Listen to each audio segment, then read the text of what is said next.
Ci sono tantissime cose che si potrebbero dire su Carlo Magno e io vorrei cominciare parlando di quello che Carlo Magno ha significato per l'Europa, per la costruzione di uno spazio politico europeo e di un'identità europea. Sono temi che oggi ovviamente sono molto di moda. Ci può stupire che avvenimenti di 1200 anni fa siano stati importanti per quello che è il mondo in cui viviamo noi oggi, ma in qualche misura è così. E vorrei cominciare proprio osservando che al tempo di Carlo Magno si è cominciato a parlare molto di Europa. Non che se ne parlasse tanto quanto se ne parla adesso, naturalmente, anche i mezzi di comunicazione erano altri, ma nell'ambiente di Carlo Magno, negli ambienti intellettuali dell'Occidente di allora, questo termine Europa, questo concetto noi europei, veniva fuori in un modo abbastanza impressionante. Un primo esempio significativo si ha prima ancora che nasca Carlo Magno, quando suo nonno, Carlo Martello, sconfigge gli arabi alla battaglia di Poitiers. Questa è una di quelle date che poi sono rimaste nella memoria collettiva e nei manuali scolastici europei, perché in quella battaglia si è voluto vedere il momento in cui l'avanzata araba islamica verso il cuore del continente è stata fermata una volta per tutte. Quindi una battaglia che ha un significato, come dire, anche emotivo, grosso, nella formazione della storia europea. Ebbene, sorprende che un cronista dell'epoca, parlando di questa vittoria del nonno di Carlo Magno contro gli arabi a Poitiers, ne parla come di un trionfo degli europenses, gli europei. Scriveva in latino, naturalmente, come tutti allora, ma il termine è ben chiaro. E quando Carlo Magno prende il potere, questa idea che in qualche modo lui è il punto di riferimento di un continente, continua a venir fuori. Gli scrive un prete dall'Irlanda addirittura, un posto molto molto lontano allora, gli scrive annunciandogli che se Dio l'ha innalzato al trono è senza dubbio per la maggior gloria del regno d'Europa. E poi Carlo Magno, da re dei Franchi che era, diventa qualche cosa di più, diventa imperatore d'Occidente, e anche su questo torneremo perché è un aspetto centrale dell'esperienza politica che vogliamo raccontare. Ebbene, quando Carlo Magno, re, sta per essere incoronato imperatore, un poeta, uno dei tanti poeti che vivevano alla sua corte, un poeta di cui non conosciamo neanche il nome, come spesso capita con i personaggi di quest'epoca, scrive un poema per celebrare la sua alleanza col Papa e la sua prossima elevazione al trono imperiale, e lo definisce con un'espressione che non può non colpirci. Parla di Carlo Magno come del Rex Pater Europe, il re padre dell'Europa. Ecco, che cosa significa questo, padre dell'Europa? Naturalmente Europa è un termine che col passare dei secoli ha potuto voler dire tante cose. Noi oggi lo sentiamo risuonare continuamente. È chiaro che non possiamo pensare che per Carlo Magno e per i suoi contemporanei, gente vissuta nell'VIII-IX secolo, Europa volesse dire esattamente le stesse cose che vuol dire per noi, ma in qualche misura sì. In qualche misura è in quel momento che si coagula uno spazio politico, che è quello creato da Carlo Magno, che ricorda in modo impressionante quella che è l'Europa di oggi, specialmente prima degli allargamenti previsti. Uno spazio politico che va da Amburgo a Barcellona, che va dal Mare del Nord fino a Benevento, fino ai Balcani. Ecco, di questo spazio politico Carlo Magno è stato uno dei padri, e in questo senso è davvero uno dei padri anche della nostra Europa. Che Carlo Magno sia stato uno dei padri dell'Europa è una cosa di cui anche la storiografia è sempre stata consapevole. Vorrei citare uno dei grandi storici del Novecento, Lucien Febvre, secondo cui è l'impero di Carlo Magno che ha dato forma per la prima volta a ciò che noi chiamiamo Europa. Ecco, però su questo vorrei fermarmi un momento, perché cosa vuol dire ciò che noi chiamiamo Europa? A noi oggi questo sembra molto ovvio, semmai ci rendiamo conto che per Carlo Magno più di 1000 anni fa magari era un concetto un po' diverso. Che fosse un concetto diverso anche per i nostri padri, anche 50 anni fa, è difficile accorgercene. E invece su questo è importante capirci, perché è importante capire che anche quello che Carlo Magno ha fatto per questa Europa può essere stato visto in modi diversi a seconda delle epoche. Proprio Febvre, alla fine della Seconda Guerra Mondiale, tenne un corso al Collège de France sulla idea di Europa. Dobbiamo immaginarci la scena. Siamo a Parigi nell'inverno 44-45, la città è stata appena liberata dall'occupazione tedesca, la guerra continua, c'è fame, c'è freddo, ci sono macerie e la vita intellettuale ricomincia. E al Collège de France, dove si raduna il meglio del mondo intellettuale francese, Febvre è chiamato a tenere un corso sull'idea d'Europa. È in quel contesto che lui comincia a ragionare su quello che ha significato Carlo Magno per il nostro passato. Ma in questo corso Febvre dice sull'idea di Europa delle cose che a noi oggi sembrano stupefacenti. Non c'è niente nell'idea di Europa evocata da Lucien Febvre che sia paragonabile all'entusiasmo che oggi, da anni ormai, la prospettiva di unificare il continente solleva fra di noi. Febvre, quando dice Carlo Magno ha dato forma per la prima volta a quello che noi chiamiamo Europa, ha in mente qualche cosa di molto meno lusinghiero come termine di confronto. Febvre, c'è un'altra frase impressionante, cito a memoria di questo suo testo sulla nascita dell'idea d'Europa, dice: come facciamo a continuare a parlare di Europa dopo che abbiamo sentito questa parola pronunciata così spesso da voci che sembravano così poco europee? Mi spiego, siamo nel 44-45. Siamo in un momento in cui la propaganda nazista sta battendo da anni ossessivamente sull'idea dell'Europa, sull'idea di un'Europa che deve essere unificata dai nazisti per difendere la civiltà europea dal bolscevismo, dal giudaismo, dal capitalismo. E siamo in un momento in cui i nazisti con la loro propaganda espressamente prendono Carlo Magno a esempio, a precedente di quello che loro stanno facendo. Ecco, bisogna rendersi conto di questo per capire come mai Febvre, quando rievoca l'idea di Europa, non ha quell'entusiasmo che noi possiamo avere oggi nei confronti di questa unificazione di un continente. Anzi, Febvre, quando pensa all'unificazione dell'Europa, pensa a un continente che troppe volte si è cercato di unificare con la forza, con la spada. L'ha fatto Carlo Magno, l'hanno fatto i nazisti, e Febvre si chiede se non sarebbe ora di smetterla con queste utopie militari. Febvre conclude il suo ciclo di lezioni sull'idea di Europa a Parigi nel 1945 chiedendosi se non sia una maledizione che l'Europa si porta dietro, questa idea che ogni tanto viene fuori un conquistatore che cerca di unificarla con la spada. È chiaro che l'idea che noi ci facciamo di cosa vuol dire l'Europa, di cosa vuol dire unificare l'Europa, pesa poi anche sull'immagine che gli storici possono avere di Carlo Magno, perché la storiografia non è neutra, naturalmente.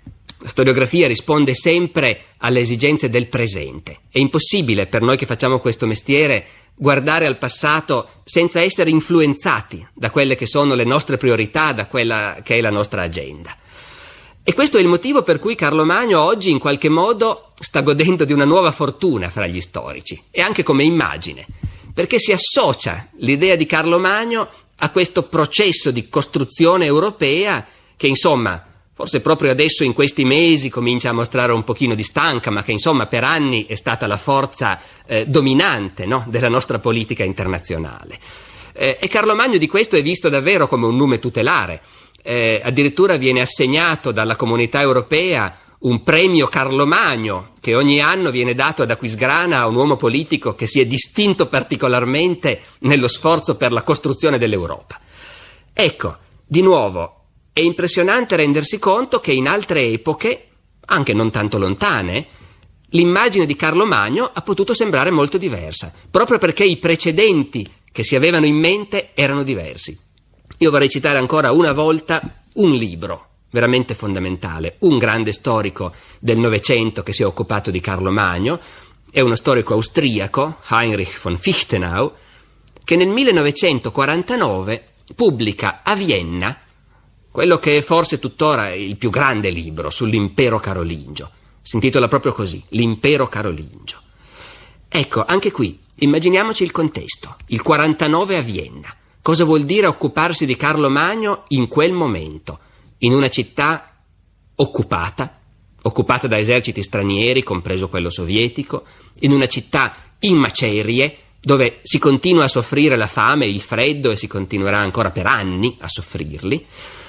Ecco, in questo contesto Il Fichtenau, che è uno storico con una fortissima carica morale, dà la sua interpretazione di Carlo Magno e del suo impero.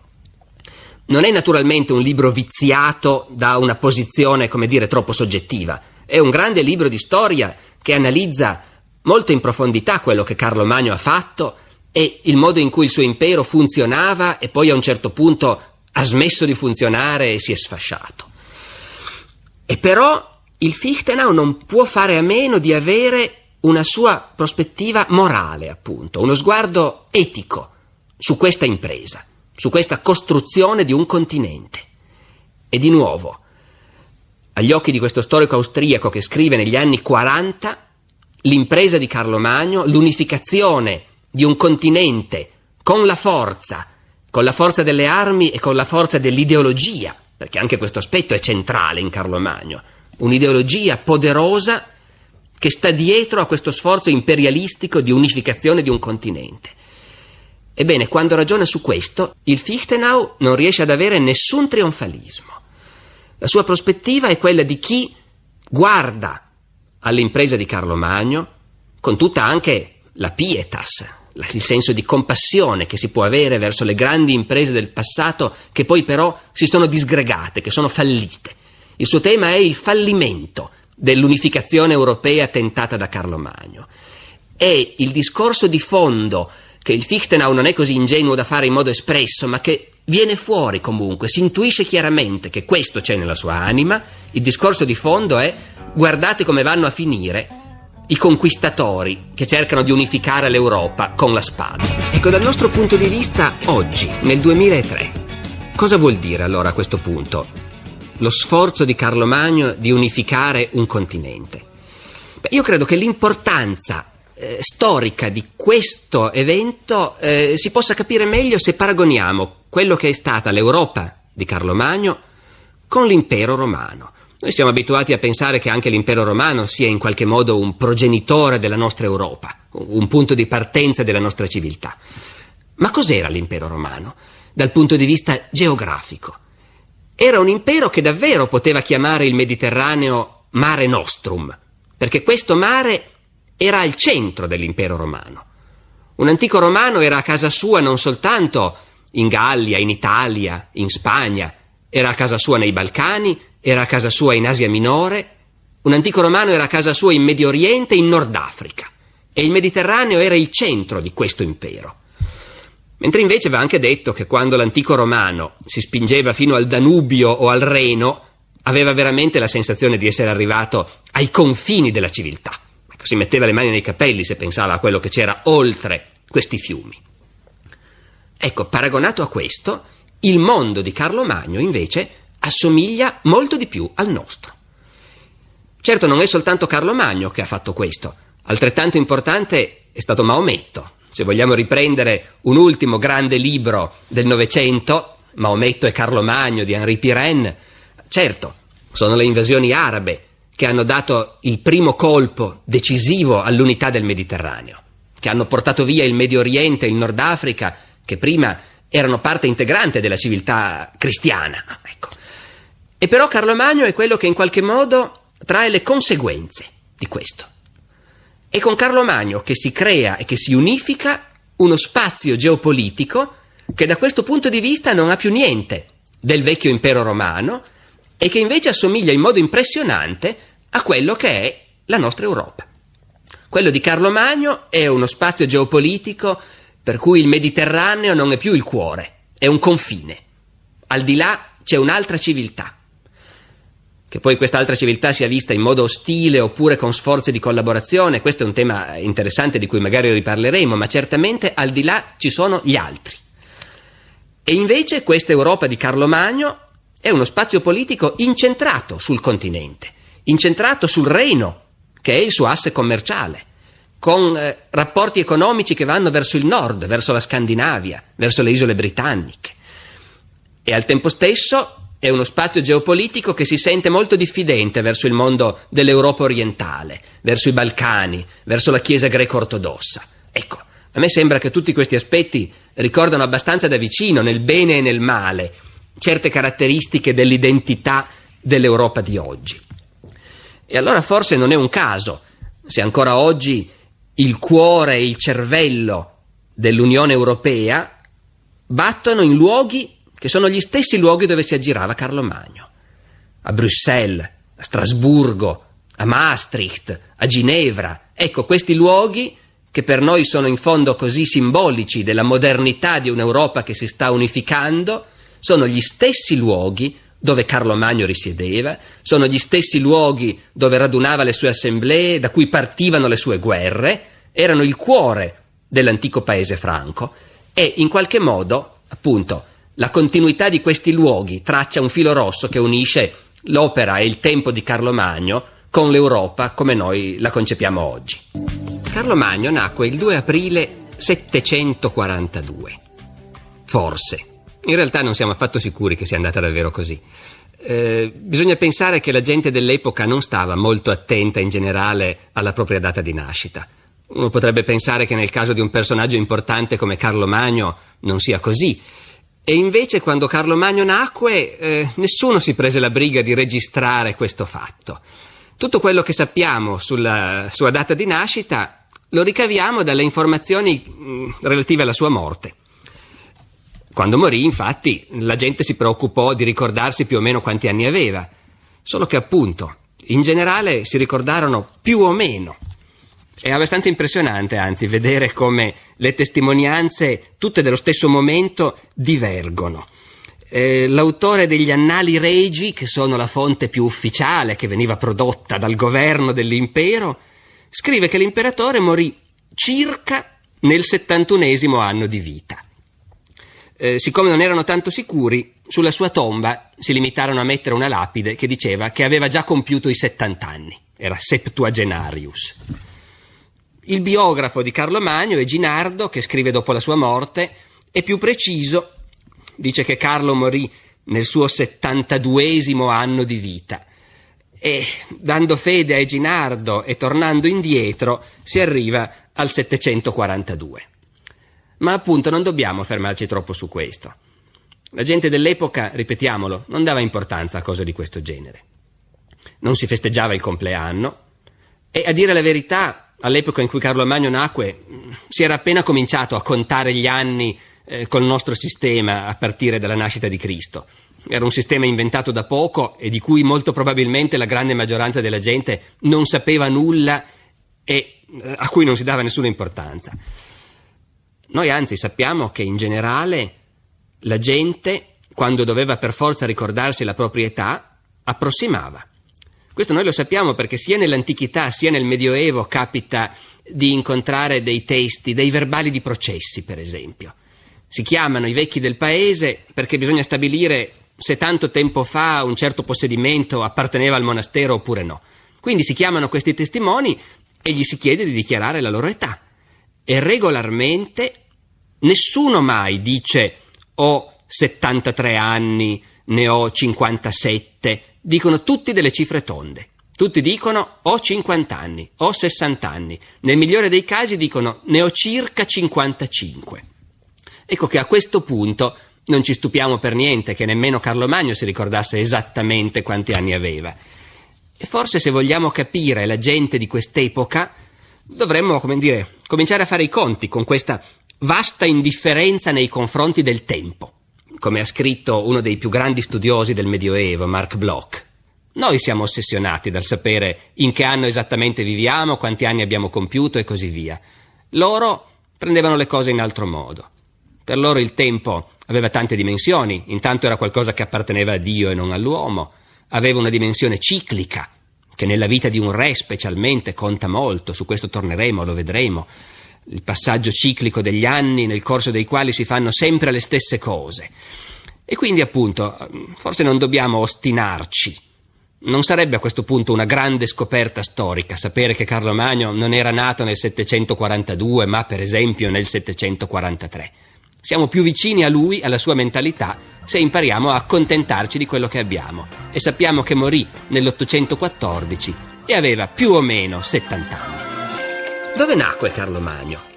Questo è un altro di quei problemi che a noi oggi sembrano fondamentali. Nelle enciclopedie si dice sempre di tutti i personaggi dove sono nati e dove sono morti. E questo è di nuovo uno di quei casi in cui invece la gente del tempo di Carlo Magno ragionava in un altro modo. Bisogna anche tenere presente che quello era un mondo di campagna, non di città. Era un mondo dove la gente viveva tutta in campagna e nemmeno in villaggi, ma spesso in piccoli insediamenti, in ville isolate. Quanto ai re, e Carlo Magno è nato figlio di un re, giravano continuamente. Risiedevano a seconda di quello che dovevano fare, la guerra, la caccia, l'assemblea, nell'una o nell'altra delle tantissime ville di cui disponevano in campagna, residenze padronali. Il padre e la madre di Carlo Magno, Pipino, re dei Franchi, e Berta, possedevano decine e decine di grandi residenze in campagna, sparse un po' in tutto il Regno Franco, molto concentrate però in quella che era la zona d'origine della famiglia, tra il Reno, la Mosa, la Mosella. E quindi certamente, quando Berta doveva partorire, sarà andata a stare in campagna in una di queste residenze, scelta in base al clima, al fatto che il raccolto lì fosse andato bene e che quindi c'erano buone scorte di grano e di vino. E che sia nato Carlo Magno nell'una o nell'altra di queste residenze è del tutto irrilevante, chiaramente. Però c'è stata un'epoca in cui invece questa faccenda è sembrata molto importante. Questa è di nuovo una storia curiosa che fa vedere come il nostro atteggiamento nei confronti del passato in realtà è sempre condizionato dalle nostre preoccupazioni. La storiografia ottocentesca si è preoccupata moltissimo di stabilire dove esattamente era nato Carlo Magno. E perché se n'è molto preoccupata? Perché l'Ottocento era un'epoca dominata dal nazionalismo in cui anche gli storici erano profondamente coinvolti da questi problemi, e più di tutti gli storici francesi e tedeschi. L'Ottocento è il secolo in cui Francia e Germania si scontrano continuamente, ripetutamente per il predominio in Europa. Ora, sia la Francia sia la Germania vengono fuori dall'impero di Carlo Magno. Sia i francesi sia i tedeschi in passato hanno guardato a Carlo Magno come a un eroe nazionale a cui richiamarsi. Ecco che allora a questo punto, ai loro occhi, diventava importante stabilire esattamente dove fosse nato. Nell'Ottocento ci sono innumerevoli pubblicazioni di storici francesi che cercano di dimostrare che Carlo Magno è nato al di qua del Reno, in luoghi che adesso appartengono alla Francia. E ci sono subito le risposte degli storici tedeschi che invece con le speculazioni più azzardate cercano di dimostrare che Carlo Magno era nato di là, dalla loro parte, oltre il Reno, in terra tedesca. Naturalmente, dopo di allora ci si è resi conto non solo che non importa dove è nato, ci si è resi conto che al tempo di Carlo Magno non esistevano né i francesi né i tedeschi. Esisteva il popolo franco, che era un'altra cosa. E quindi la questione è completamente uscita dalle preoccupazioni storiografiche. Ma è interessante vedere che invece c'è stata un'epoca in cui questa cosa era considerata vitale. Va anche detto che la discussione comunque non ha ragion d'essere anche per un altro motivo. Abbiamo detto che il grosso delle residenze di Re Pipino si trovavano fra il Reno, la Mosa, la Mosella. In realtà, se uno va a vedere dove si collocano le più importanti, quelle in cui risiedeva soprattutto in quegli anni, negli anni in cui è nato Carlo, si vede che molto probabilmente in realtà Carlo Magno è nato in Belgio. Carlo Magno era il figlio di Pipino, re dei Franchi. A dire la verità, quando Carlo nacque suo padre era re in pratica, ma non era ancora re formalmente, perché il Regno Franco aveva una strana forma di governo. Esisteva un re che non contava nulla, ed esisteva un personaggio che era a metà fra il primo ministro e il dittatore, che in pratica governava il regno. Questo era Pipino quando nacque Carlo Magno. Ma pochi anni dopo Pipino decise che questo ruolo non gli bastava più e riuscì a diventare a pieno titolo re dei Franchi. Questa è una storia che vale la pena di raccontare, perché ci dice anche molto sul ruolo per cui Carlo Magno è stato educato. Carlo Magno è nato sapendo già che avrebbe governato i Franchi, lo sapeva fin da bambino, e quando era un ragazzino è diventato anche chiaro che li avrebbe governati non come primo ministro, ma come il loro re. E divenne anche chiaro che questo re dei Franchi avrebbe avuto una missione precisa. Infatti, se il re Pipino, quando Carlo Magno era un ragazzino, riuscì a farsi consacrare re, Questo fu essenzialmente grazie all'alleanza con la Chiesa, all'alleanza con il Papa. E in quel momento prende forma un asse politico fra il Regno Franco e la Chiesa di Roma, che sarà poi decisivo per tutta la carriera di Carlo Magno. E quindi su questo vale la pena che ci fermiamo, perché Carlo Magno, anche se ha preso certamente tante decisioni in vita sua, però recitava un ruolo, era stato educato per il ruolo previsto, sarebbe stato re dei Franchi e avrebbe condotto una politica i cui binari erano già in qualche misura fissati e in cui era assolutamente centrale l'alleanza con il papato. Come mai questo? Dovremmo tornare indietro nel tempo. Dovremmo tornare indietro nel tempo a quando i Franchi si erano convertiti per la prima volta al cattolicesimo, molto tempo prima di Carlo Magno. Quella era un'epoca in cui le invasioni barbariche stavano travolgendo l'impero romano d'Occidente e in cui i vari popoli germanici si convertivano uno dopo l'altro al cristianesimo, in genere abbandonavano molto in fretta, è addirittura impressionante vedere la facilità con cui questi barbari invasori abbandonano le loro vecchie religioni, i loro vecchi dei, Odino, Thor, e si convertono al cristianesimo. Ma in generale la maggioranza di questi popoli germanici si sono convertiti al cristianesimo in una forma che era considerata eretica dalla Chiesa di Roma, al cristianesimo ariano, che aveva certe idee particolari su Cristo, lo considerava creato e non generato, contrariamente a quello che i cattolici oggi dicono nel credo. Ebbene, quindi la Chiesa romana guardava con molta diffidenza a tutti i popoli germanici, tutti tranne uno. I Franchi, con Clodoveo, il loro re, si convertono direttamente al cristianesimo cattolico, tra le benedizioni e l'entusiasmo, naturalmente, del Papa e della sua curia. Non a caso la conversione di Clodoveo al cristianesimo è considerata in Francia come una delle grandi date della storia di Francia. Lì nasce questa vocazione particolare dei Franchi, nasce questa idea che i Franchi sono un popolo che ha un legame speciale con la Chiesa di Roma. E a partire da questo momento tutta la politica del Regno Franco, fino a Pipino e poi tutta la politica di Carlo Magno, sarà improntata in modo decisivo a questo tema. Il fatto che cioè esiste un asse solidissimo che unisce i Franchi al Papa, alla Chiesa Cattolica. E su questa base Carlo Magno costruirà tutta la sua politica di unificazione dell'Europa. Questo tema del cattolicesimo dei Franchi, della loro strettissima relazione con il Papa di Roma, è un tema fondamentale per capire la personalità di Carlo Magno. Questo è un ragazzino che è cresciuto in un ambiente in cui incessantemente si esaltava il popolo franco come popolo eletto da Dio, con una retorica addirittura impressionante. I papi sono i primi a usare questa retorica quando si riferiscono ai franchi, in modo addirittura, vorrei quasi dire, spudorato. I papi parlano dei franchi come della gente santa, regale sacerdozio, popolo chiamato da Dio. E i franchi non sono da meno. Nel prologo delle loro leggi concludono con questa esclamazione: viva il Cristo che ama i franchi. Ecco, in questo ambiente di esultanza perché i franchi sono un grande popolo, un popolo cristiano fino al midollo, un popolo da sempre amico della Chiesa di Roma, nasce quello che in fondo è il vero colpo di Stato di Pipino, che da primo ministro del Regno Franco si trasforma nel suo re. Quindi questo pone anche le basi per il fatto che poi Carlo Magno stesso sia allevato per regnare sui Franchi, e non solo sui Franchi, ma in qualche modo su tutto il mondo cristiano, proprio per via di questa strettissima alleanza con il Papa.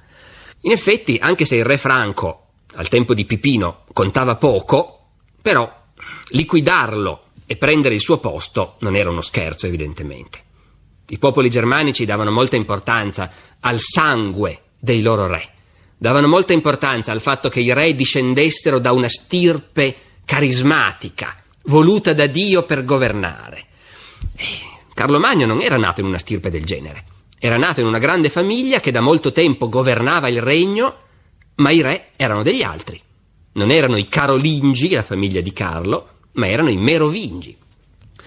E quindi dobbiamo immaginare che sia stata una cosa grossa, questa che si è progressivamente pianificata nell'ambiente di Pipino, quando Carlo Magno, ripetiamolo, era un ragazzino, per cui suo padre Pipino ha cominciato a tessere le fila di un intrigo che doveva portarlo a diventare il vero ufficiale re dei Franchi.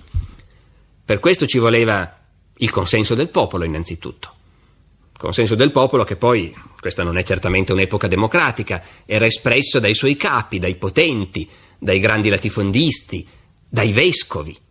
Il loro consenso era fondamentale perché Pipino potesse compiere questo passo decisivo, togliere di mezzo il re, chiuderlo in monastero e farsi incoronare.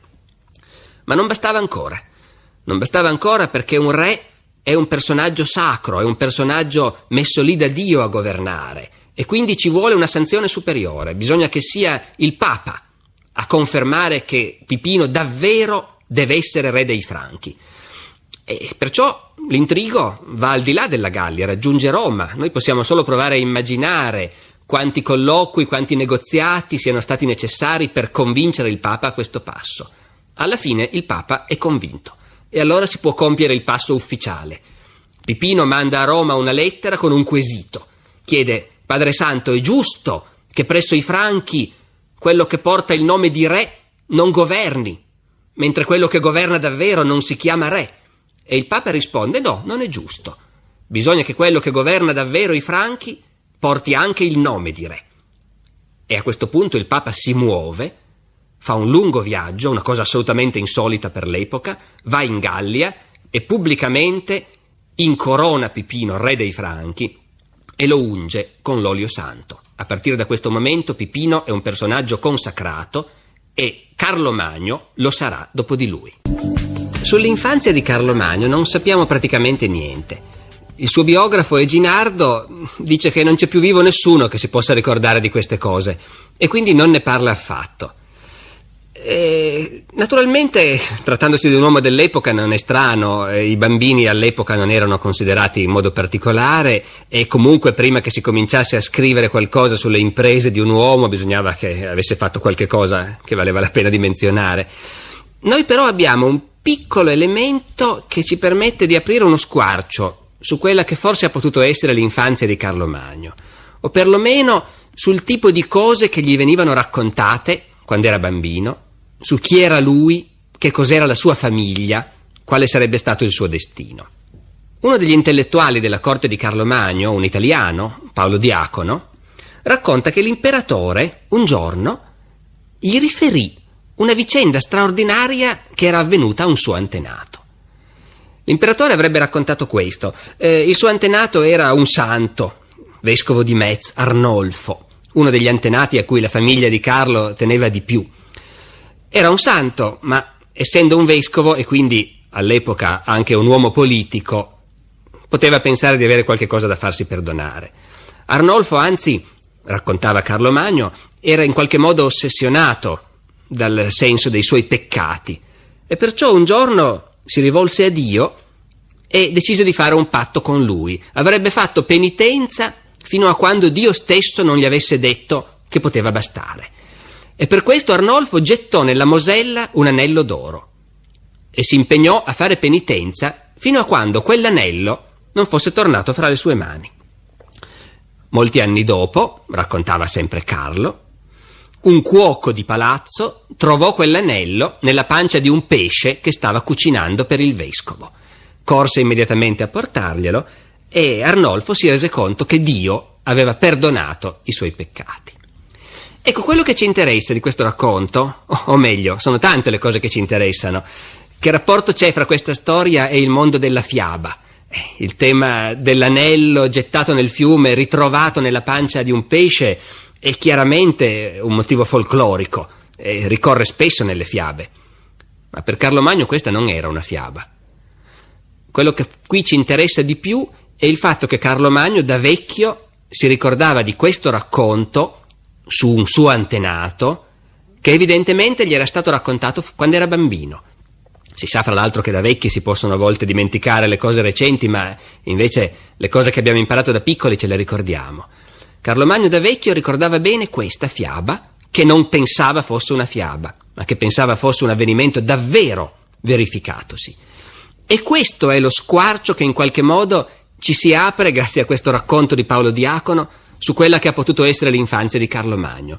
Il bambino, figlio del capo dei Franchi, figlio dell'uomo che a un certo punto diventa poi anche ufficialmente il re dei Franchi, capo di un popolo che Dio ha prescelto come popolo eletto, come nuovo Israele, capo del popolo che la Chiesa romana ha scelto come il suo alleato.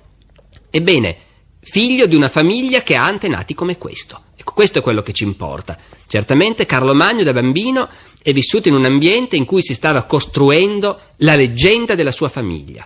Questo era il genere di racconti che sentiva, e non erano racconti fatti soltanto per tenerlo buono e farlo addormentare. Erano racconti che servivano per costruire in lui il senso di chi era, a quale famiglia apparteneva e qual era il destino a cui era chiamato.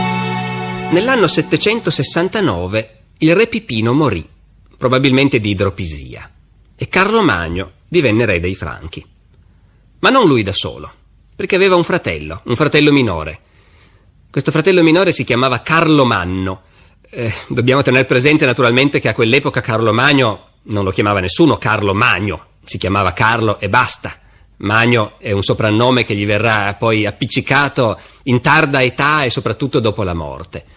Dunque il re Pipino lasciava due figli, Carlo e Carlo Manno, e vale forse la pena di soffermarci su questo nome così insistito, su questa radice Carl che è presente nei nomi di tutti e due i fratelli. È una radice che nella lingua dei Franchi indicava la forza, la virilità, la mascolinità, questo voleva dire. Bene, due fratelli, tutte e due eredi al trono, perché nelle usanze dei Franchi a quell'epoca non esisteva la primogenitura, tutti i figli maschi avevano lo stesso diritto di spartirsi l'eredità paterna, e un regno, tutto sommato, era un'eredità come qualunque altra. Nessuno si sarebbe mai sognato di dire che il regno spettava tutto al primogenito e che il secondo doveva restare con un pugno di mosche in mano. Pipino, prima di morire, organizzò faticosamente una spartizione del suo regno che doveva permettere ai due fratelli di vivere e governare d'amore e d'accordo. Ecco, senza tornare qui al clima delle fiabe, si può però immaginare facilmente che due fratelli in quella situazione non sempre vivono d'amore e d'accordo. Noi abbiamo indicazioni precise del fatto che questi due Carli, Carlo e Carlo Manno, tolleravano male, tutte e due, il fatto di dover spartire con il fratello il governo sul popolo franco. Per fortuna però era ancora viva la madre, quella Berta o Bertrada, che spesso i germani di quest'epoca avevano nomi che si presentavano in diverse versioni. Il nome germanico originario probabilmente era proprio Bertrada. Poi il personaggio è stato tramandato anche nelle canzoni cavalleresche, nelle canzoni di gesta, ed è diventato un po' più facile da pronunciare per noi, appunto, Berta. Le chanson de geste la ricordano come Berta dai grandi piedi, per motivi su cui non vorrei qui indagare troppo. In ogni caso, Berta era viva e si trovava nella posizione rara a quell'epoca, in cui una donna poteva contare qualcosa. All'epoca una donna contava qualcosa nella misura in cui riusciva a influenzare suo marito, ma ufficialmente non contava niente. Anche una donna comune aveva la sua dote, i suoi possedimenti, ma era il marito che li amministrava. E una regina, appunto, anche lei poteva contare qualcosa se il marito si lasciava influenzare, altrimenti no. Ma per una vedova il discorso era diverso. Il re Pipino è morto, i suoi due figli sono subentrati al potere, sono giovani, tutte e due, sono inesperti, e la madre, che è al massimo della sua esperienza, li può guidare, li può dirigere, li può consigliare. I primi anni di regno di Carlo Magno sono sotto il segno di questa tutela prudente della madre. Noi la intuiamo da piccoli accenni dei cronisti agli interventi di questa donna, qualche volta anche ai suoi viaggi per stringere accordi diplomatici con i regni vicini. Certamente è la presenza di Berta, della madre, che impedisce ai due fratelli di scontrarsi, perché gli umori intorno a loro erano accesi e molto probabilmente senza Berta si sarebbe arrivati a uno scontro aperto. Invece non ce n'è bisogno. Questa è un'epoca in cui si muore facilmente anche giovani. Carlo Manno a un certo punto si ammala e muore, e suo fratello Carlo assume il potere su tutto il popolo franco. Non risulta che sia stata aperta un'inchiesta sulla morte di Carlo Manno, Ma certo un cronista dell'epoca elogia Carlo per essere riuscito a impadronirsi del regno del fratello morto senza colpo ferire, senza mettere nessuno in prigione, senza fare morti. Insomma, certamente si era temuto il peggio a un certo punto. Chi ci rimetteva erano la vedova e i figli del morto, perché Carlo Magno aveva una moglie, aveva dei bambini che avrebbero potuto, in teoria, aspirare a succedere al padre sotto la tutela materna. E invece il nostro Carlo, che qui per la prima ma non l'ultima volta si dimostra un politico spregiudicato, ha preso possesso di tutto, tanto che la vedova, la cognata, Gerberga e i suoi figli fuggono dal regno e vanno a cercare riparo nel regno confinante, nel regno longobardo. Ecco, qui noi incontriamo per la prima volta un ambiente che noi italiani conosciamo in generale, perché è l'ambiente descritto dal Manzoni nella Delchi. E quindi tutti noi a scuola abbiamo sentito parlare di queste cose, del re Desiderio, re dei Longobardi. Ebbene, è proprio presso Desiderio che la vedova e i figli di Carlo Magno vanno a rifugiarsi. E questa cosa Carlo non deve averla presa tanto bene.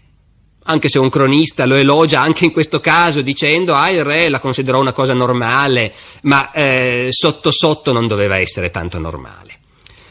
Bisogna dire che il rapporto del regno franco con i Longobardi in quel momento era ottimo. La vecchia Bertrada o Berta si era data da fare proprio per questo, per fare in modo che i suoi due figli non avessero un nemico sul confine meridionale. Carlo Magno in particolare aveva avuto a un certo punto un eccellente rapporto col re Desiderio, tanto che aveva sposato sua figlia, quella che tutti noi conosciamo grazie al Manzoni come Ermengarda. Ecco, può essere carino ricordare a questo punto che non si chiamava affatto Ermengarda, questo nome l'ha inventato il Manzoni, e l'ha inventato per il buon motivo che nessun cronista dell'epoca si è degnato di dirci come si chiamava questa donna. Questa è una bella indicazione di come in certi ambienti, specialmente negli ambienti intellettuali della Chiesa, le donne non fossero esattamente considerate tanto importanti. Carlo Magno sposa questa donna, ma nessun cronista ci dice come si chiama. Chiaramente il Manzoni non poteva avere un'eroina senza nome e quindi ha inventato per lei questo nome che suona bene, fra l'altro, Ermengarda. Ecco, però noi sappiamo anche, sempre dal Manzoni, e questo è vero, che questo matrimonio a un certo punto non è andato bene.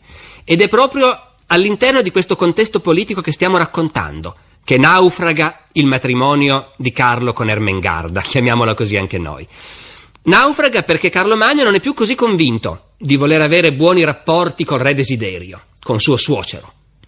Adesso che si è impadronito del regno del fratello, adesso che la cognata e i nipotini sono scappati da Desiderio, e Desiderio ne sta anche approfittando, perché è una carta importante questa che ha in mano. Questi bambini un giorno potrebbero rivendicare la loro parte del regno franco, e questa cosa per Carlo Magno è molto scomoda.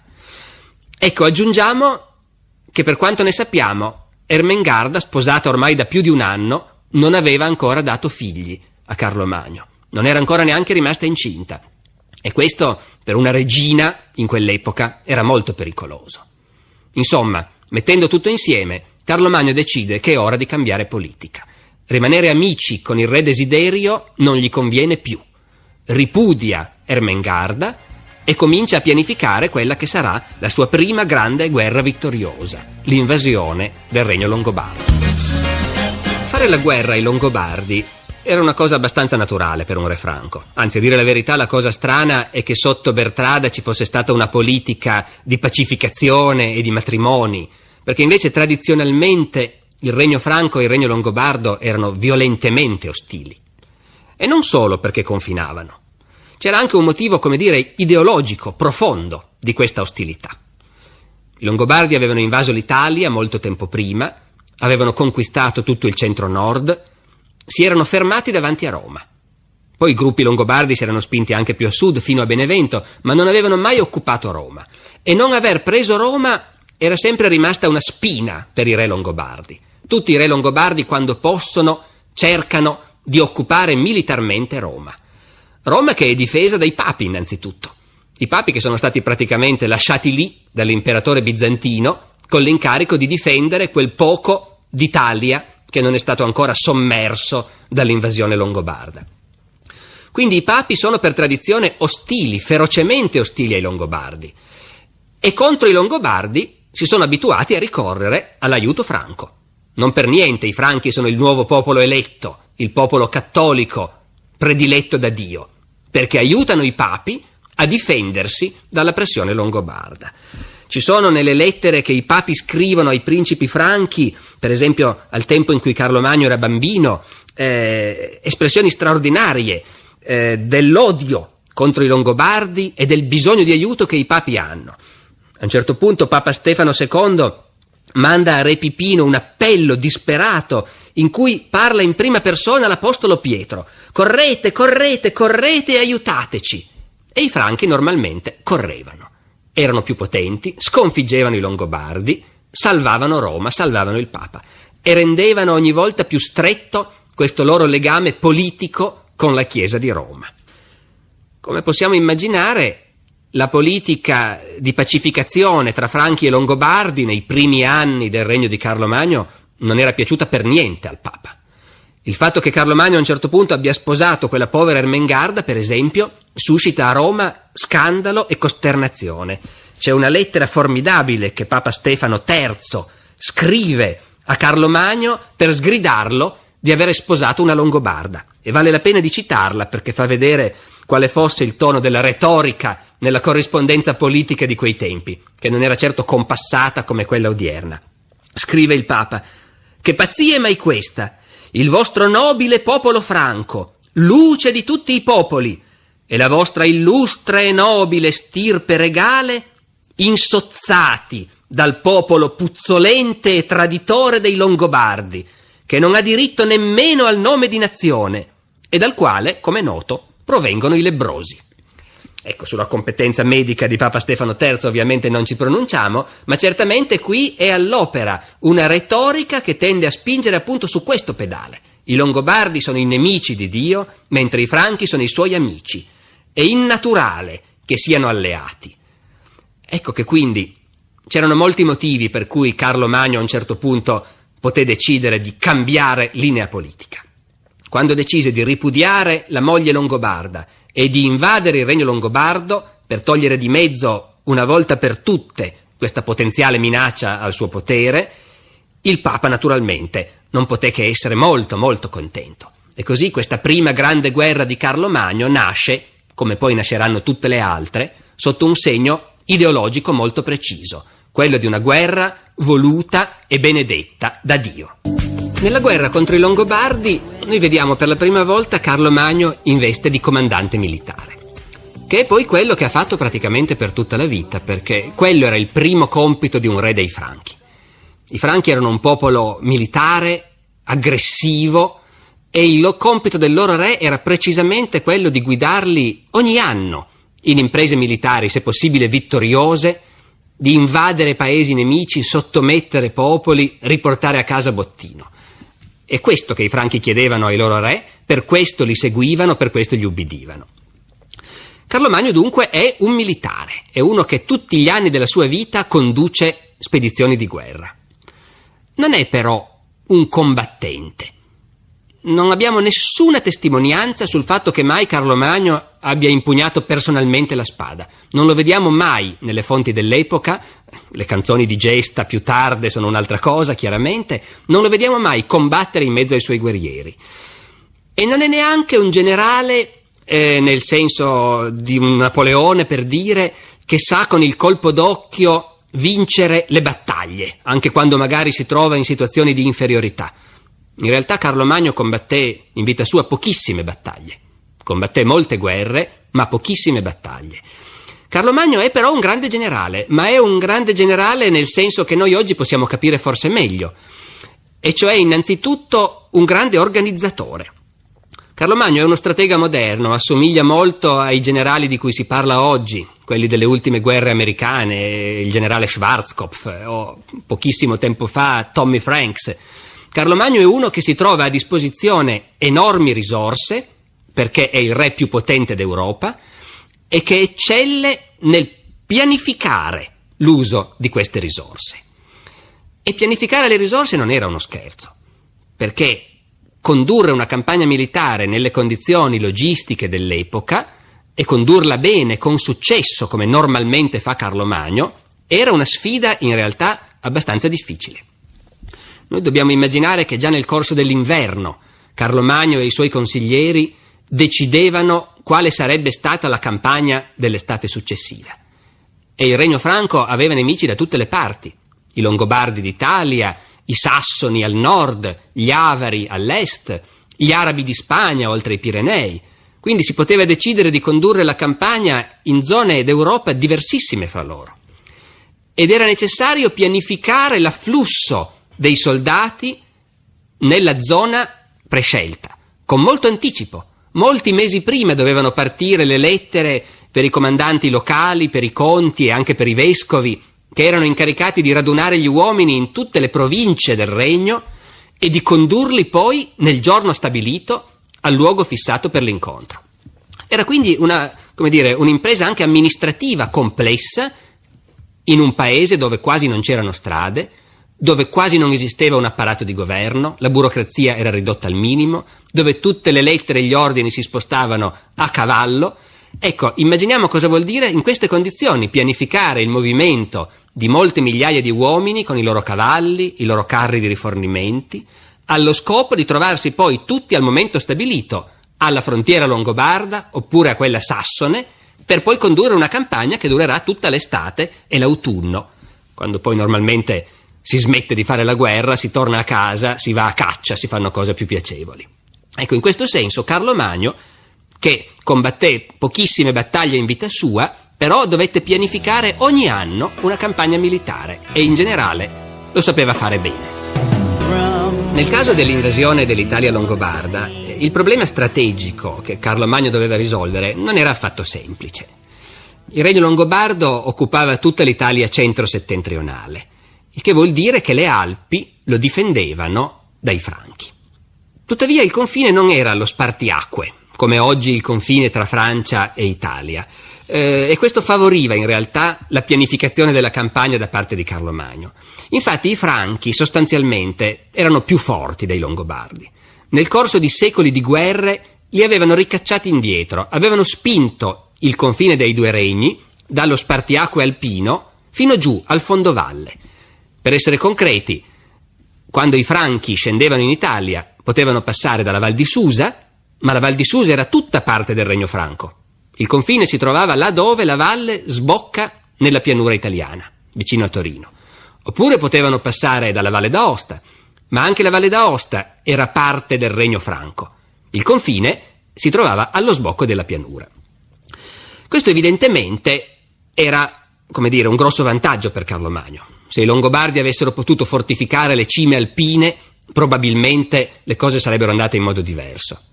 Invece le valli erano in mano a Carlo e i Longobardi si potevano fortificare soltanto allo sbocco. E però si fortificavano, e si erano fortificati e come?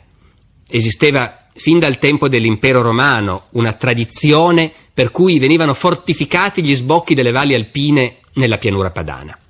E venivano fortificati con opere difensive che avevano un nome preciso, che è rimasto anche nella leggenda: le chiuse. Sono famose in particolare le chiuse della Valle di Susa. Tuttora esiste un luogo che ha questo nome, le chiuse di San Michele, allo sbocco della valle. Ma anche lo sbocco della Valle d'Aosta era fortificato. Chi conosce quei luoghi sa che attualmente c'è lì un grande forte ottocentesco, il forte di Bar, che sbarra completamente il passaggio. Ecco, già al tempo di Carlo Magno dobbiamo immaginare che esistessero fortificazioni equivalenti. In cosa consistevano esattamente queste chiuse? Ecco, su questo la storiografia ha molto discusso, perché a un certo punto è sembrato che fosse semplicemente una leggenda, l'idea che ci fosse davvero un'enorme muraglia che sbarrava completamente la Val di Susa e la Valle d'Aosta. Per molto tempo la storiografia ha pensato che queste fossero esagerazioni. Sembrava più logico pensare che queste chiuse, su cui i Longobardi contavano per difendersi dall'invasione franca, che queste chiuse fossero in realtà un insieme di fortini, torri d'avvistamento, barriere doganali, perché naturalmente si pagavano pedaggi passando da un regno all'altro. Ecco, questo è uno di quei casi in cui la storiografia più recente invece ha dimostrato che le vecchie leggende non erano così sbagliate. nel senso che ci sono testimonianze sul fatto che il re Desiderio aveva investito parecchio nella fortificazione dei confini del suo regno, e ci sono testimonianze archeologiche che fanno pensare che almeno la valle di Susa fosse effettivamente sbarrata con una grande muraglia. Certo, niente di paragonabile non solo alla muraglia cinese, ma nemmeno al Vallo di Adriano, lassù in Scozia. Qui si tratta di una muraglia di pochi chilometri, quanto basta per chiudere una valle alpina. Ma quasi certamente si trattava davvero di un muro, un grande muro, contro il quale Desiderio e i Longobardi potevano sperare che l'invasione franca si sarebbe arenata. Ecco, quindi quando noi cerchiamo di entrare nella testa di Carlo Magno, che deve pianificare l'invasione dell'Italia longobarda, il problema principale che dobbiamo avere presente è questo. Ci sono due strade possibili ed entrambe sono sbarrate da muraglie. Dietro i Longobardi lo aspetteranno. La prima scelta che Carlo Magno doveva compiere per organizzare l'invasione dell'Italia longobarda era quella della strada da prendere. O si passava per il Monginevro, il Moncenisio e si scendeva dalla Valle di Susa, o si passava per il Gran San Bernardo e si scendeva dalla Valle d'Aosta. Naturalmente questa era una scelta cruciale, perché i Longobardi lo avrebbero aspettato, un intero popolo in armi con tutti i suoi guerrieri radunati dal re, in attesa, in pianura, dietro le loro fortificazioni. E lo avrebbero aspettato certamente, perché sappiamo che radunare un esercito era cosa che richiedeva mesi e mesi di preparativi. Quindi sicuramente, una volta che Carlo Magno avesse scelto il luogo in cui radunare l'esercito, la notizia in un modo o nell'altro sarebbe trapelata. E quindi i Longobardi avrebbero saputo da che parte veniva il colpo. Ecco, la prima intuizione che abbiamo del fatto che Carlo Magno non era uno qualunque, ma che su queste cose ci ragionava e ci sapeva fare, l'abbiamo proprio dalla scelta del luogo in cui Carlo Magno raduna le sue forze. Infatti, gli ordini che partono dalla corte di Carlo Magno nell'inverno e che raggiungono tutte le autorità locali e progressivamente mettono in moto tutta questa massa di guerrieri, stabiliscono che il punto dove l'esercito deve concentrarsi è Ginevra. E basta un'occhiata alla carta per capire che da Ginevra era possibile sia prendere la strada della Val di Susa, scendendo lungo il Rodano, sia prendere la strada del Gran San Bernardo, costeggiando il lago e poi risalendo il Rodano verso Martigny. Questo vuol dire che Carlo Magno ha scelto, per radunare il suo esercito, l'unico punto da cui il nemico non avrebbe potuto ricavare informazioni.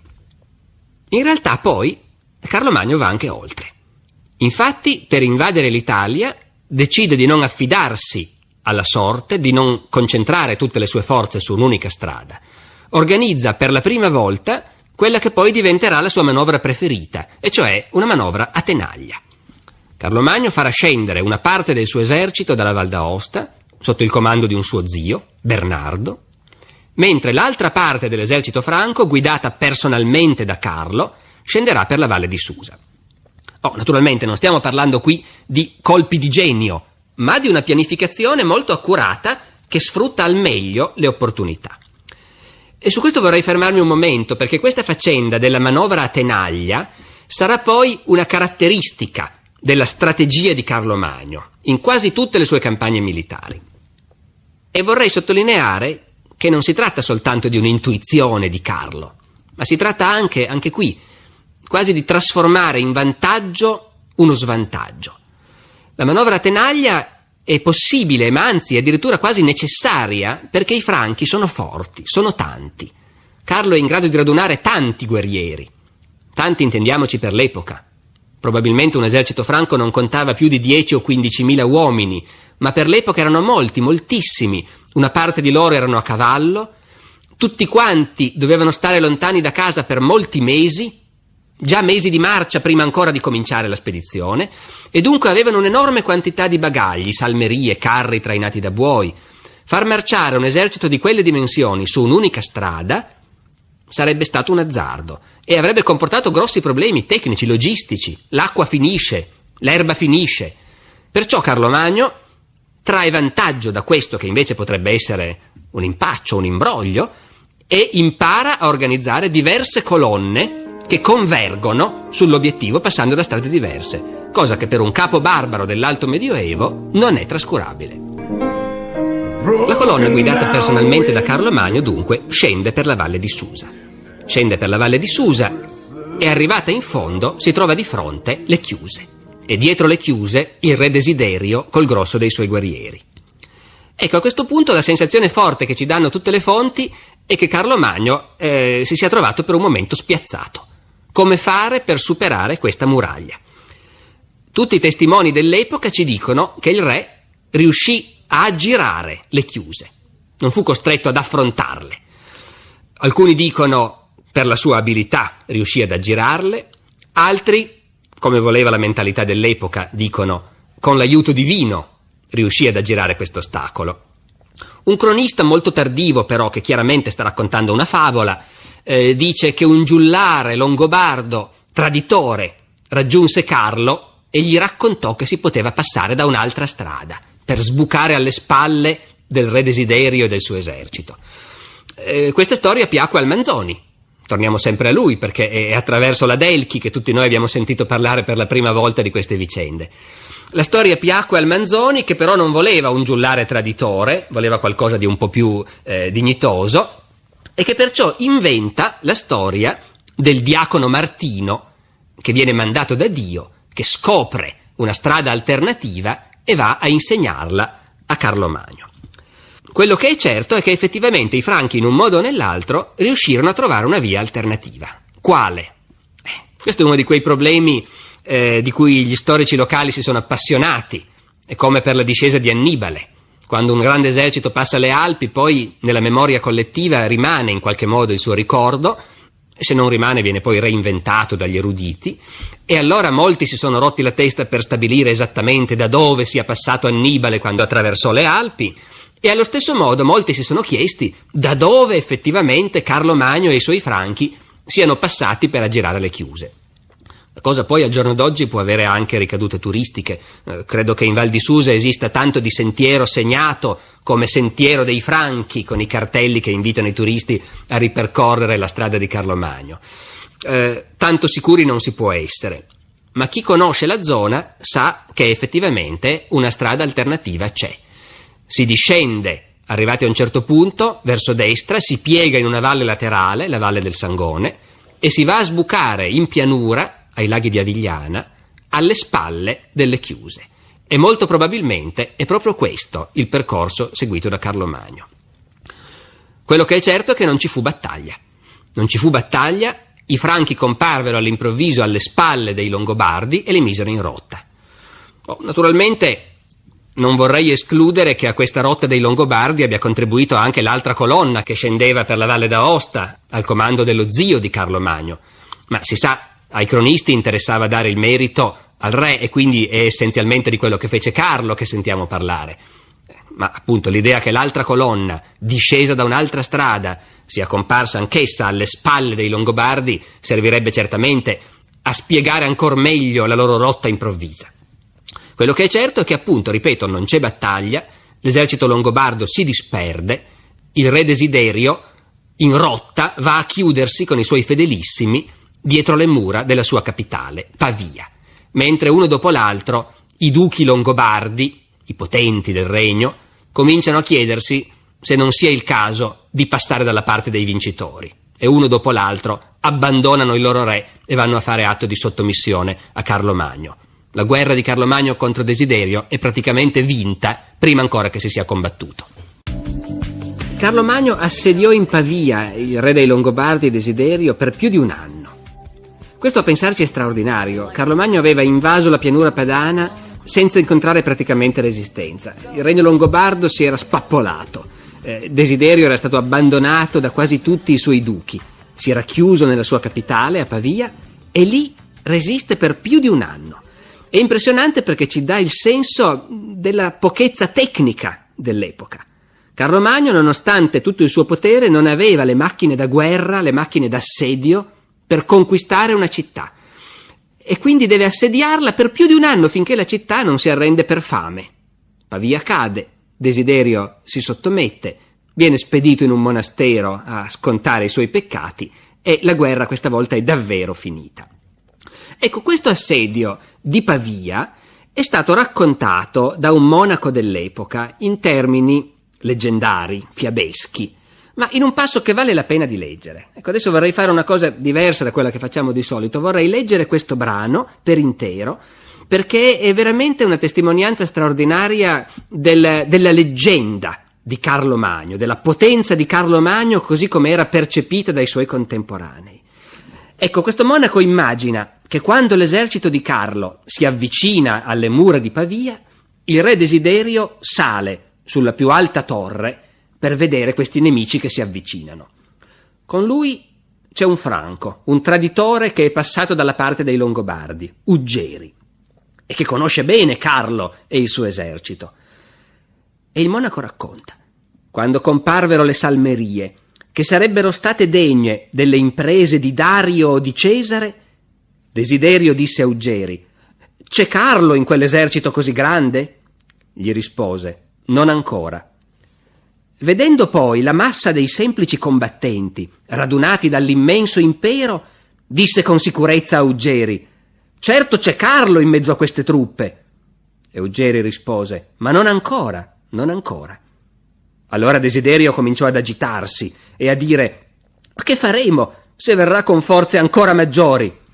Disse Uggieri: «Vedrai com'è che verrà. Quanto a noi, non so cosa ci accadrà».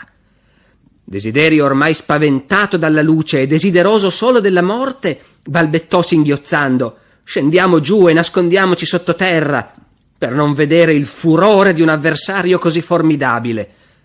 Al che gli rispose l'impaurito Uggieri, che in passato aveva conosciuto il modo di fare e le risorse dell'incomparabile Carlo: «Quando vedrai una messe di ferro spuntare nei campi e il Po e il Ticino neri di ferro inondare le mura della città come i flutti del mare, allora forse vorrà dire che Carlo sta arrivando». Non ebbe il tempo di finire quando ecco che da occidente apparve un temporale simile a una nube nera che trasformò la luce del giorno in paurosa ombra.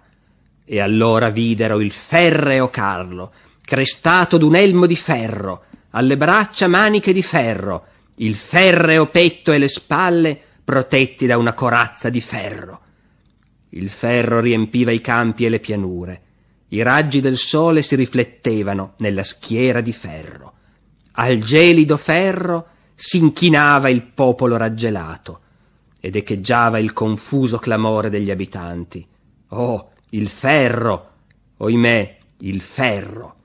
Ecco, in questo racconto di un monaco vissuto pochi anni dopo la morte di Carlo Magno ci rendiamo conto del modo in cui la potenza guerriera di Carlo era passata nella memoria dei suoi popoli. Nell'Adelchi il Manzoni ci racconta la morte eroica del principe longobardo.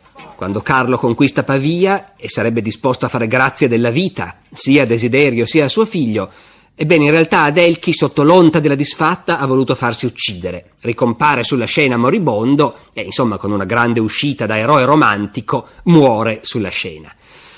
Anche questa storia il Manzoni l'ha inventata completamente. In realtà, tanto per cominciare, Adelchi non si era chiuso in Pavia insieme al padre, ma si era rifugiato più indietro, in un'altra fortezza, Verona. E quando il regno longobardo crolla definitivamente, Adelchi non si fa affatto uccidere sul campo, ma fa qualcosa di molto diverso. Cerca scampo in quello che all'epoca era il paradiso dei profughi, dei guerrieri diseredati e in cerca di fortuna, a Costantinopoli. A Costantinopoli l'imperatore bizantino manteneva una guardia formata da guerrieri germanici e chiunque sapesse battersi sapeva che lì avrebbe trovato uno stipendio e un ingaggio. Poi naturalmente Adelchi non va soltanto a Costantinopoli a fare il mercenario. Adelchi è pur sempre il principe longobardo che è stato spodestato da Carlo Magno e quindi è una carta che politicamente può essere molto rilevante, che può essere utile da giocare anche per l'imperatore bizantino. Noi sappiamo che Adelchi viene accolto a Costantinopoli con tutti gli onori e che a un certo momento l'imperatore bizantino pensa seriamente di usarlo contro Carlo Magno, per fare ribellare l'Italia contro Carlo Magno. I Longobardi del sud, i Longobardi di Benevento, non erano stati completamente sottomessi da Carlo Magno e a un certo punto noi sappiamo che Adelchi venne fatto sbarcare nell'Italia meridionale proprio con l'idea di fare ribellare i Longobardi italiani contro Carlo, contro questa nuova dominazione franca. In realtà poi risulta che i Longobardi si guardarono bene dall'insorgere e quindi questa avventura di Adelchi finì ingloriosamente. Dopodiché davvero perdiamo le sue tracce, probabilmente è morto facendo il pensionato di lusso a Costantinopoli. Però anche su Adelchi la memoria collettiva della gente del tempo ha conservato un racconto che è affascinante almeno quanto quelli inventati dal Manzoni. Racconta un cronista che Adelchi un giorno tornò in incognito in quello che era stato il suo regno. Entrò travestito nella sua capitale, Pavia, dove adesso sedeva Carlo Magno. Entrò nel palazzo, si introdusse nella sala dove Carlo Magno banchettava e insieme a tutta la folla di Franchi e Longobardi si sedette a tavola e mangiò. Dunque Carlo banchetta nel palazzo conquistato, il principe longobardo travestito in incognito è lì, mangia, e siccome è un principe mangia più di tutti gli altri. Sotto il suo posto si accumulano le ossa della selvaggina che ha divorato. Quando poi il banchetto è finito, Adelchi è scomparso, se n'è tornato chissà dove, e Carlo Magno si accorge di questo enorme mucchio di ossa che è rimasto sotto il tavolo e si rende conto che soltanto un principe può avere mangiato così tanto. E allora in quel momento Carlo Magno si rende conto che Adelchi è stato lì di nascosto e lo ha beffato.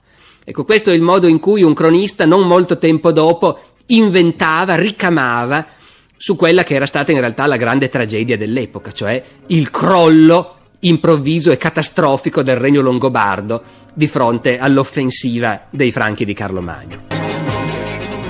La caduta del regno longobardo fu certamente un evento traumatico, magari non tanto per quei duchi che si erano affrettati a tradire il loro re ed erano subito passati dalla parte del vincitore, piuttosto per la gente comune. Dobbiamo sempre tenere presente che questo era un mondo povero, era un mondo dove la gente viveva comunque in condizioni di sussistenza e quindi una guerra, un'invasione era sufficiente per gettare nella miseria intere regioni.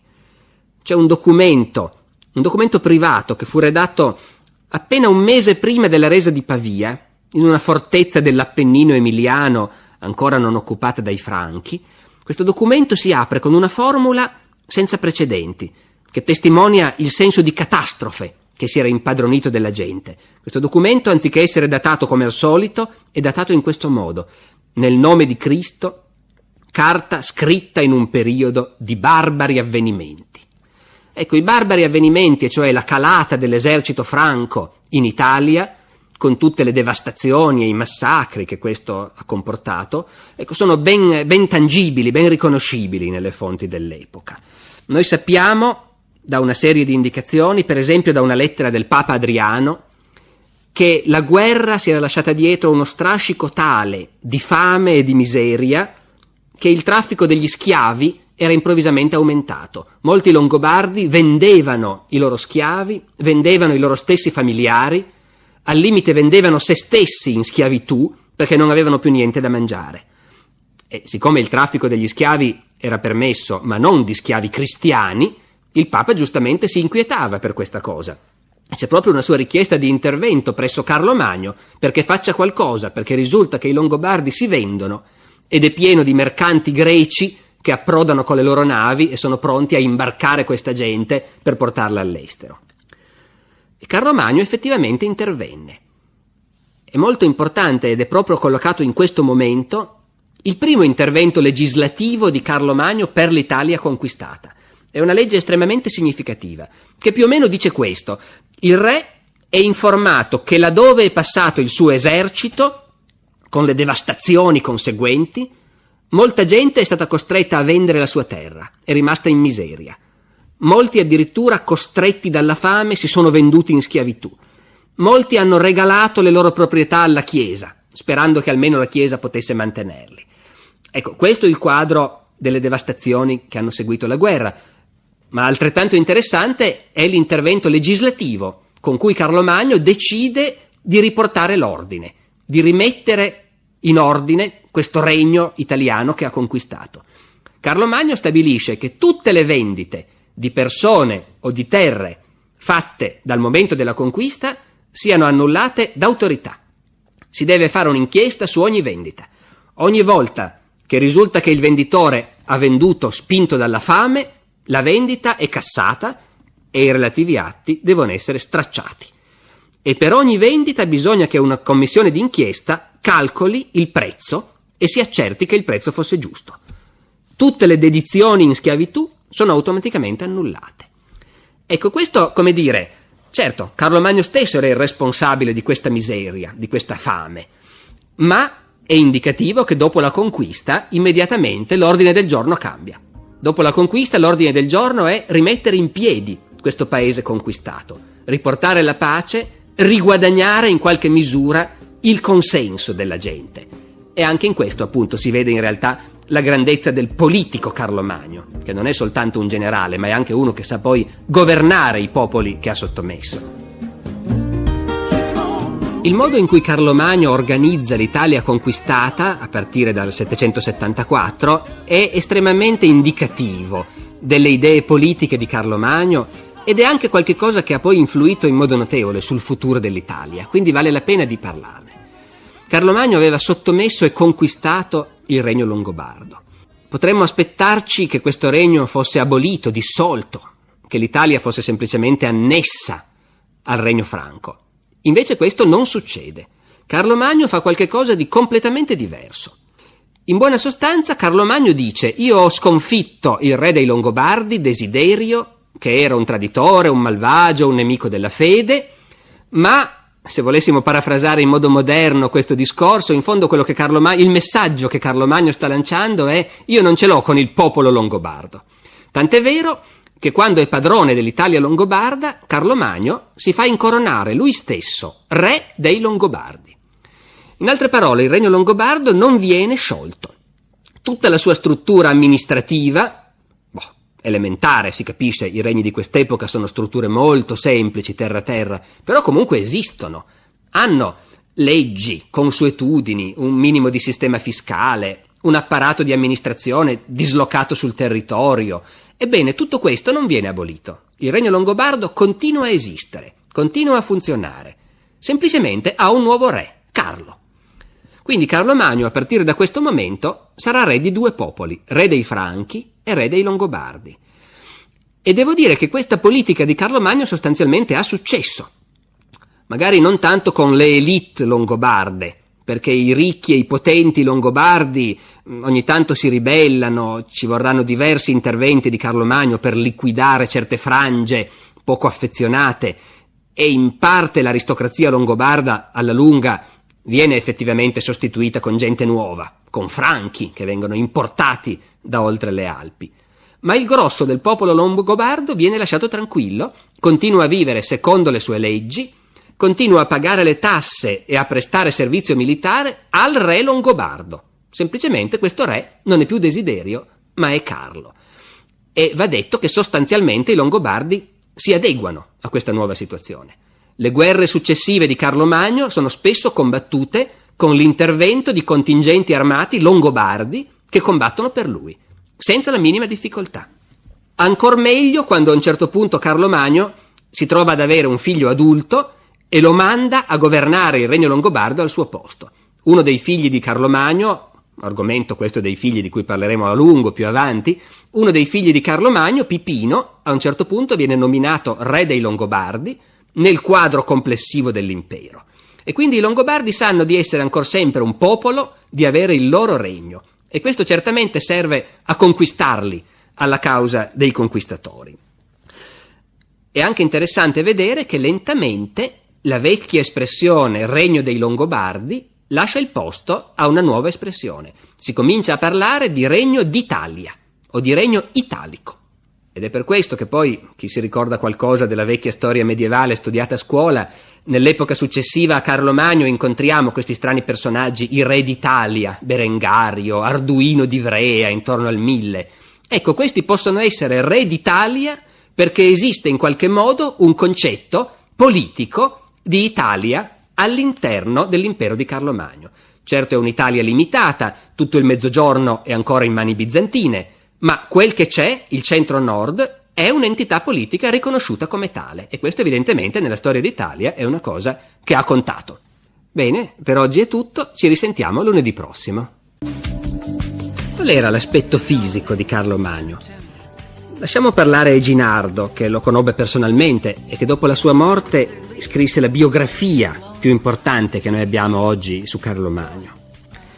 Eginardo scrive: era di taglia grossa e robusta, di statura alta ma non eccezionale, giacché misurava 7 piedi di altezza. Ecco, questa è già una prima cosa su cui viene voglia di fermarsi. Cosa diavolo vuol dire 7 piedi di altezza? Beh, il piede che usavano loro era ancora l'antico piede romano, e 7 piedi vuol dire 1,90 m. A prima vista restiamo un po' sorpresi, anche perché siamo abituati a pensare che la gente del Medioevo fosse un po' più bassa di noi. E invece ecco che Eginardo ci dice che Carlo Magno era alto 1,90 m e ci dice anche che non era poi una statura così eccezionale. Ora, in realtà è vero che questi germani erano molto alti. I romani, che erano gente mediterranea e tracagnotta, erano molto colpiti dall'altezza dei barbari.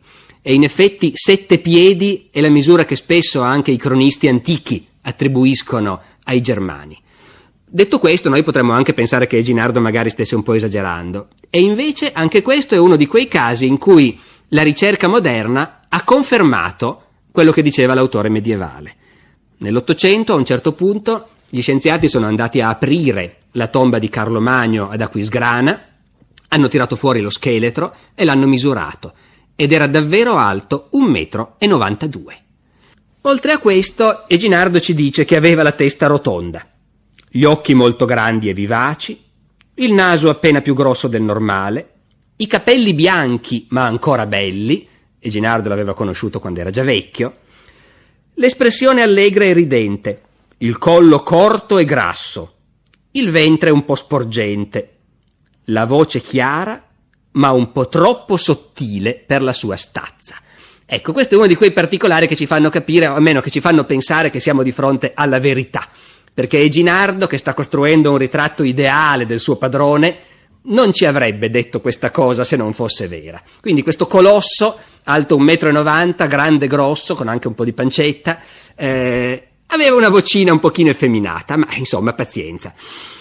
Abbiamo modo di confermare questo ritratto magari con qualche immagine. Non è che nell'Alto Medioevo ci siano tanti ritratti della gente. Di Carlo Magno però qualche cosa abbiamo. Abbiamo per esempio le monete. Ogni re dell'epoca si faceva rappresentare sulle sue monete, in modo che tutti i sudditi, quando avevano in mano un pezzetto d'argento, sapessero che quel pezzetto d'argento era garantito personalmente dal re. E sulle monete di Carlo Magno, l'effigie che troviamo, c'è poco da fare, è quella. È un uomo corpulento, col collo grasso, taurino, i capelli tagliati corti sulle orecchie, i baffoni spioventi. Insomma, è sicuramente il Carlo Magno che ci rappresenta Eginardo. Baffoni, quindi. Non c'entra niente quell'iconografia più tarda a cui tutti siamo abituati del Carlo Magno con una gran barba bianca. I franchi non portavano la barba. E quella era un'epoca poco individualista. La gente seguiva le abitudini del suo popolo. I franchi avevano il mento rasato, tant'è vero che quando Carlo Magno sconfigge il duca longobardo di Benevento, negli articoli del trattato di pace ci mette anche questo, che il duca dovrà farsi tagliare la barba e radere il mento all'uso franco, a dimostrare la sua sottomissione. Invece l'uso franco prevedeva i baffoni, e non c'è dubbio che appunto di questi mustacchi Carlo Magno avesse un gran bel paio. Che lingua parlava Carlo Magno? Anche questo è un problema che bisogna porsi. I franchi anticamente parlavano un loro dialetto germanico, di cui non sappiamo moltissimo, ma insomma si rende l'idea se si dice che il discendente diretto è l'olandese.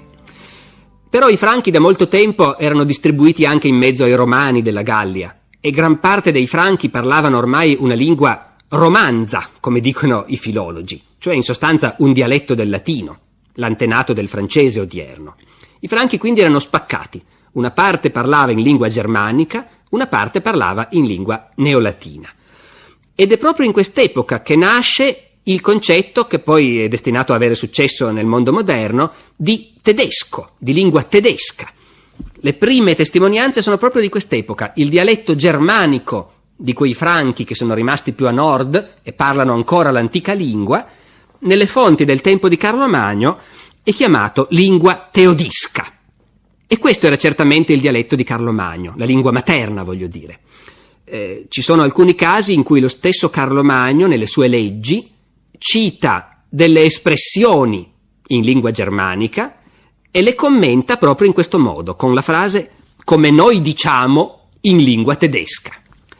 Quindi da questo punto di vista sarebbero stati contenti gli storici tedeschi dell'Ottocento, insomma, alla fin fine parlava in lingua germanica. Ma questa è soltanto una piccola parte del patrimonio linguistico di cui un Carlo Magno doveva disporre.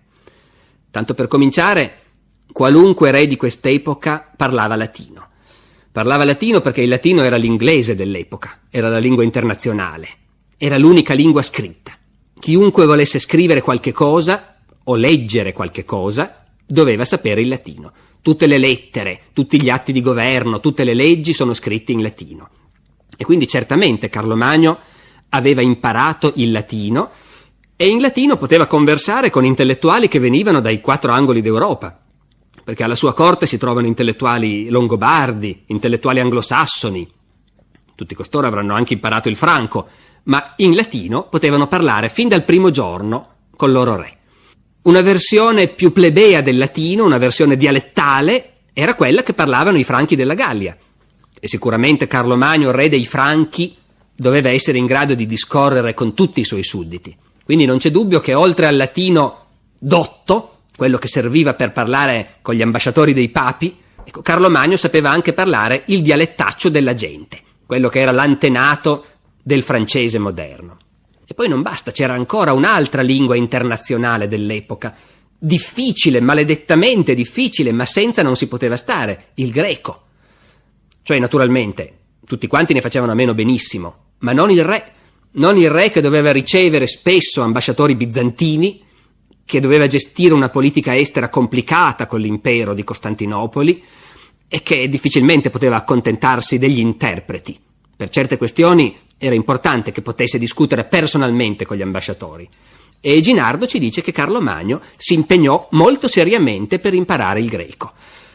Ci dice anche Eginardo che non lo imparò mai proprio bene, non si azzardava troppo a parlarlo in pubblico, ma certamente lo capiva, e certamente era in grado di verificare, quando arrivavano gli ambasciatori bizantini, se le traduzioni degli interpreti funzionavano o se invece lo stavano menando per il naso.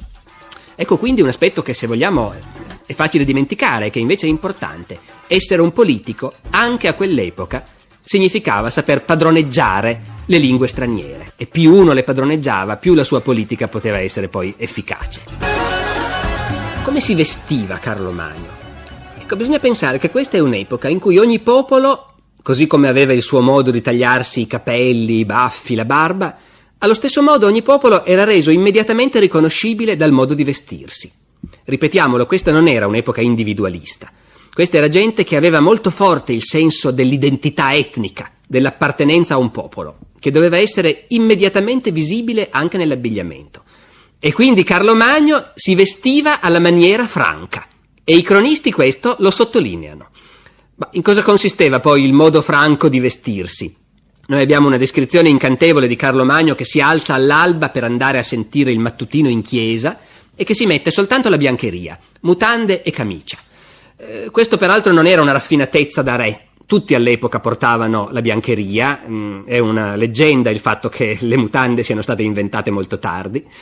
Sopra la biancheria Carlo Magno si metteva una lunga cappa, lunga fino ai piedi, e così se ne andava in chiesa a sentire il mattutino. Poi tornava e finiva di vestirsi. L'abbigliamento complessivamente comprendeva essenzialmente un capo di abbigliamento fondamentale, la tunica. Una tunica fino alle ginocchia, che si stringeva alla vita con una cintura e che era praticamente uguale per tutti. Questa era un'epoca non democratica, ma egualitaria sì, perché erano tutti abbastanza poveri.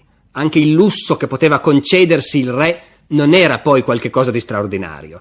Quindi anche il re si vestiva come gli altri. Certamente la sua tunica sarà stata di tessuto migliore, più pregiato, magari di seta importata dall'Oriente.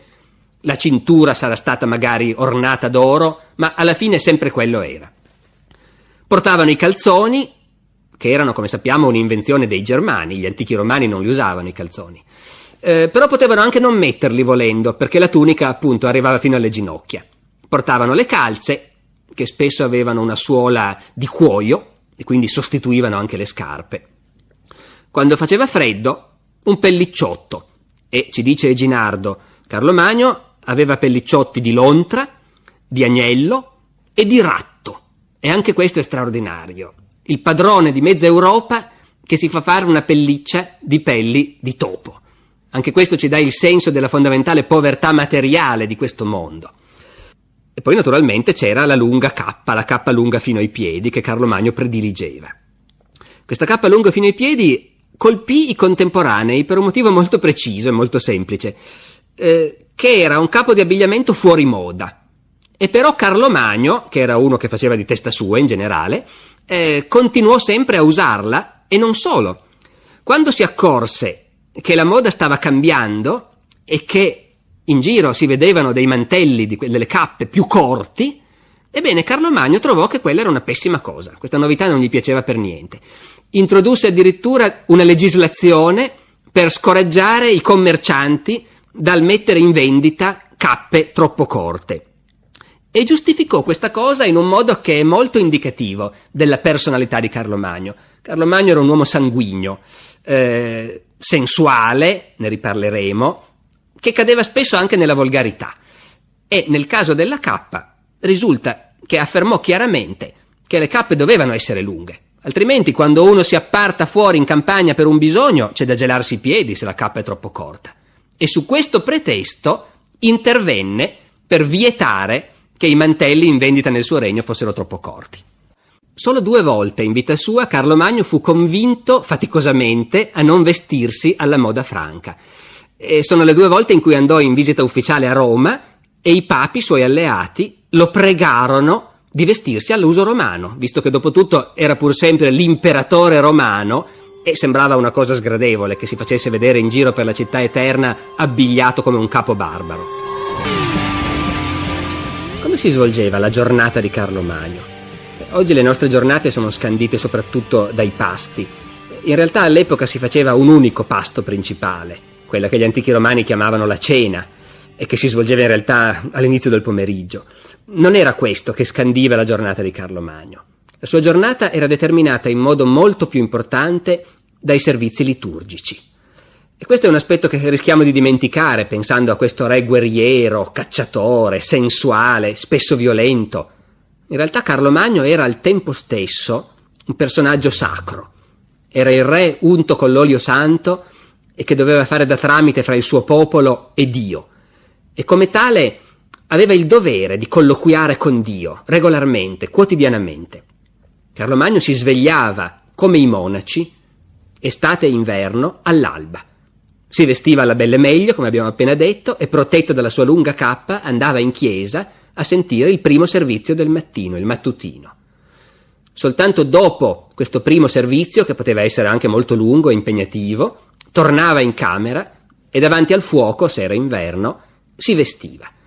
A quel punto era già completamente sveglio, forse avrà sonnecchiato un po' durante il mattutino, ma mentre si vestiva era già in piena attività. Eginardo ci riferisce espressamente che spesso il re ascoltava i ministri, prendeva decisioni, a volte addirittura decideva delle cause mentre si stava vestendo. Era uno di quegli uomini evidentemente che una volta che si sono messi in moto hanno voglia di andare avanti e di lavorare. Lavorava molto.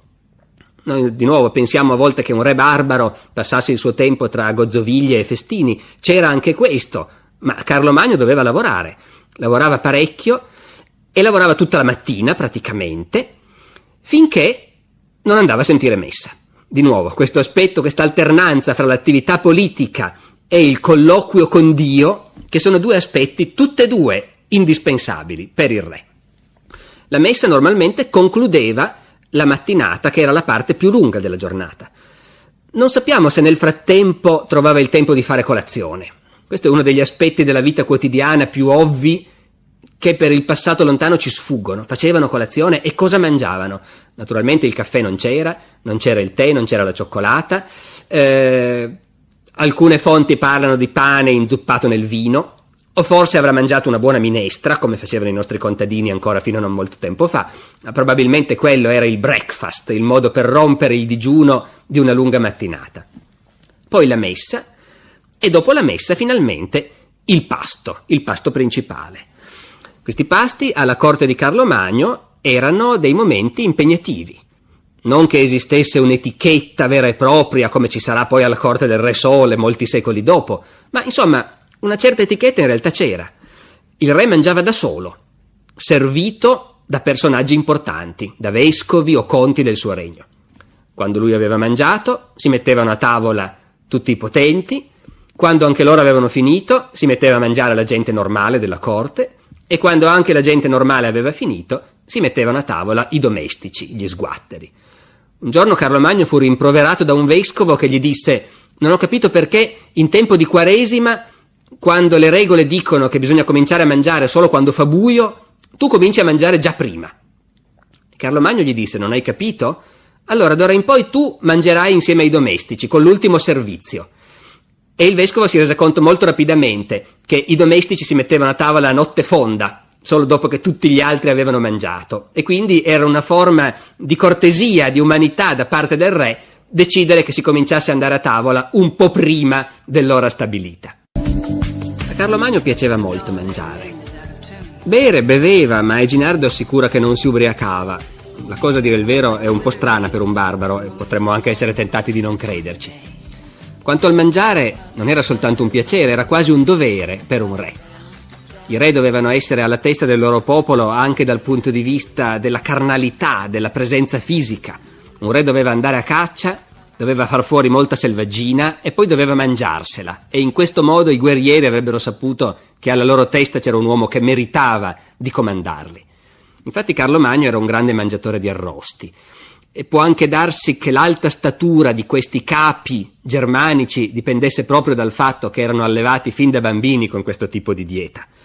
Gli arrosti per Carlo Magno diventano a un certo punto un problema, quando in vecchiaia i medici cominciano a pensare che forse non gli faccia tanto bene questo regime. Ma su questo il suo biografo Eginardo è esplicito. Faceva di testa sua e non stava a sentire i medici. Anzi, li detestava, perché volevano convincerlo a rinunciare agli arrosti per accontentarsi dei bolliti. Un altro problema per questo tipo di dieta è che in quest'epoca i divieti religiosi dal punto di vista alimentare erano presi molto sul serio. La Quaresima era rispettata sul serio, e non solo. Tutte le settimane, il venerdì e il sabato, il cristiano doveva astenersi dalla carne. Carlo Magno lo faceva, doveva dare il buon esempio, ma certamente ci pativa. Il piatto che preferiva in assoluto era la cacciagione allo spiedo, e possiamo immaginare anche nel suo caso la quantità di ossa che si accumulavano sotto il tavolo. Il pasto era anche un'occasione in qualche modo intellettuale, perché mentre il re mangiava si leggevano antiche storie, si raccontavano le imprese dei suoi antenati, ecclesiastici leggevano libri morali, Sant'Agostino per esempio. Almeno questa è la versione ufficiale. Poi abbiamo anche aneddoti che ci ricordano le canzoni conviviali e magari anche le barzellette spinte con cui ci si divertiva durante i banchetti.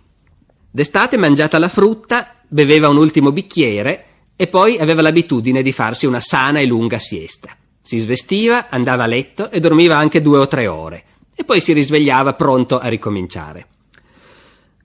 L'etichetta non era rigorosa. I franchi si facevano beffe di popoli di più antica civiltà come i bizantini, alla cui corte si osservavano regole molto precise, correvano addirittura barzellette sull'assurdità dell'etichetta dei pasti bizantini. Però anche Carlo Magno comunque sapeva che il modo di stare a tavola contava e si aspettava che anche nelle grandi occasioni conviviali tutti dimostrassero nei suoi confronti il giusto rispetto. Abbiamo già detto che di solito pranzava da solo, ma a volte capitava che potesse invitare alla sua tavola come segno di particolare favore alcuni dei suoi collaboratori o qualche ecclesiastico di riguardo o ambasciatori stranieri. E anche in questi casi però, appunto, Carlo Magno, che era uno a volte abbastanza suscettibile, a cui saltava la mosca al naso, stava ben attento a che le forme fossero osservate. Si racconta che una volta invitò a pranzo un vescovo e che il vescovo, cominciando a mangiare, benedì una pagnotta, poi la prese, se ne tagliò una fetta e solo a quel punto offrì la pagnotta all'imperatore. Carlo rimase piccato, gliela restituì e gli disse: «Mangiatela pure tutta». Parlando di un uomo che è vissuto 1200 anni fa, è molto difficile pretendere di sapere quale fosse il suo carattere. Però Carlo è uno di quei personaggi che ci sono rappresentati in modo così colorito che quasi abbiamo l'impressione di immaginare davvero, invece, che tipi erano.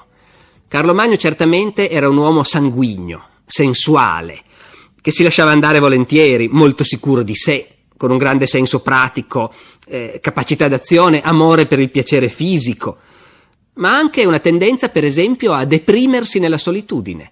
Carlo Magno era certamente uno che non sapeva stare da solo. Su questo i contemporanei insistono molto. Intorno all'imperatore c'è sempre folla, c'è sempre gente, c'è sempre frastuono, e lui è l'unico che sembra tranquillo e che non perde la testa in questa situazione. Non voleva mai stare solo, voleva sempre avere, per esempio, i figli, le figlie specialmente, con sé. Amava essere circondato di gente anche in situazioni disparate. Per esempio Carlo Magno, che amava moltissimo le acque termali, le piscine, che ha scelto di andare a vivere ad Aquisgrana in vecchiaia perché lì c'era una fonte termale che prediligeva. Ebbene, Carlo Magno andava in piscina insieme a un sacco di gente.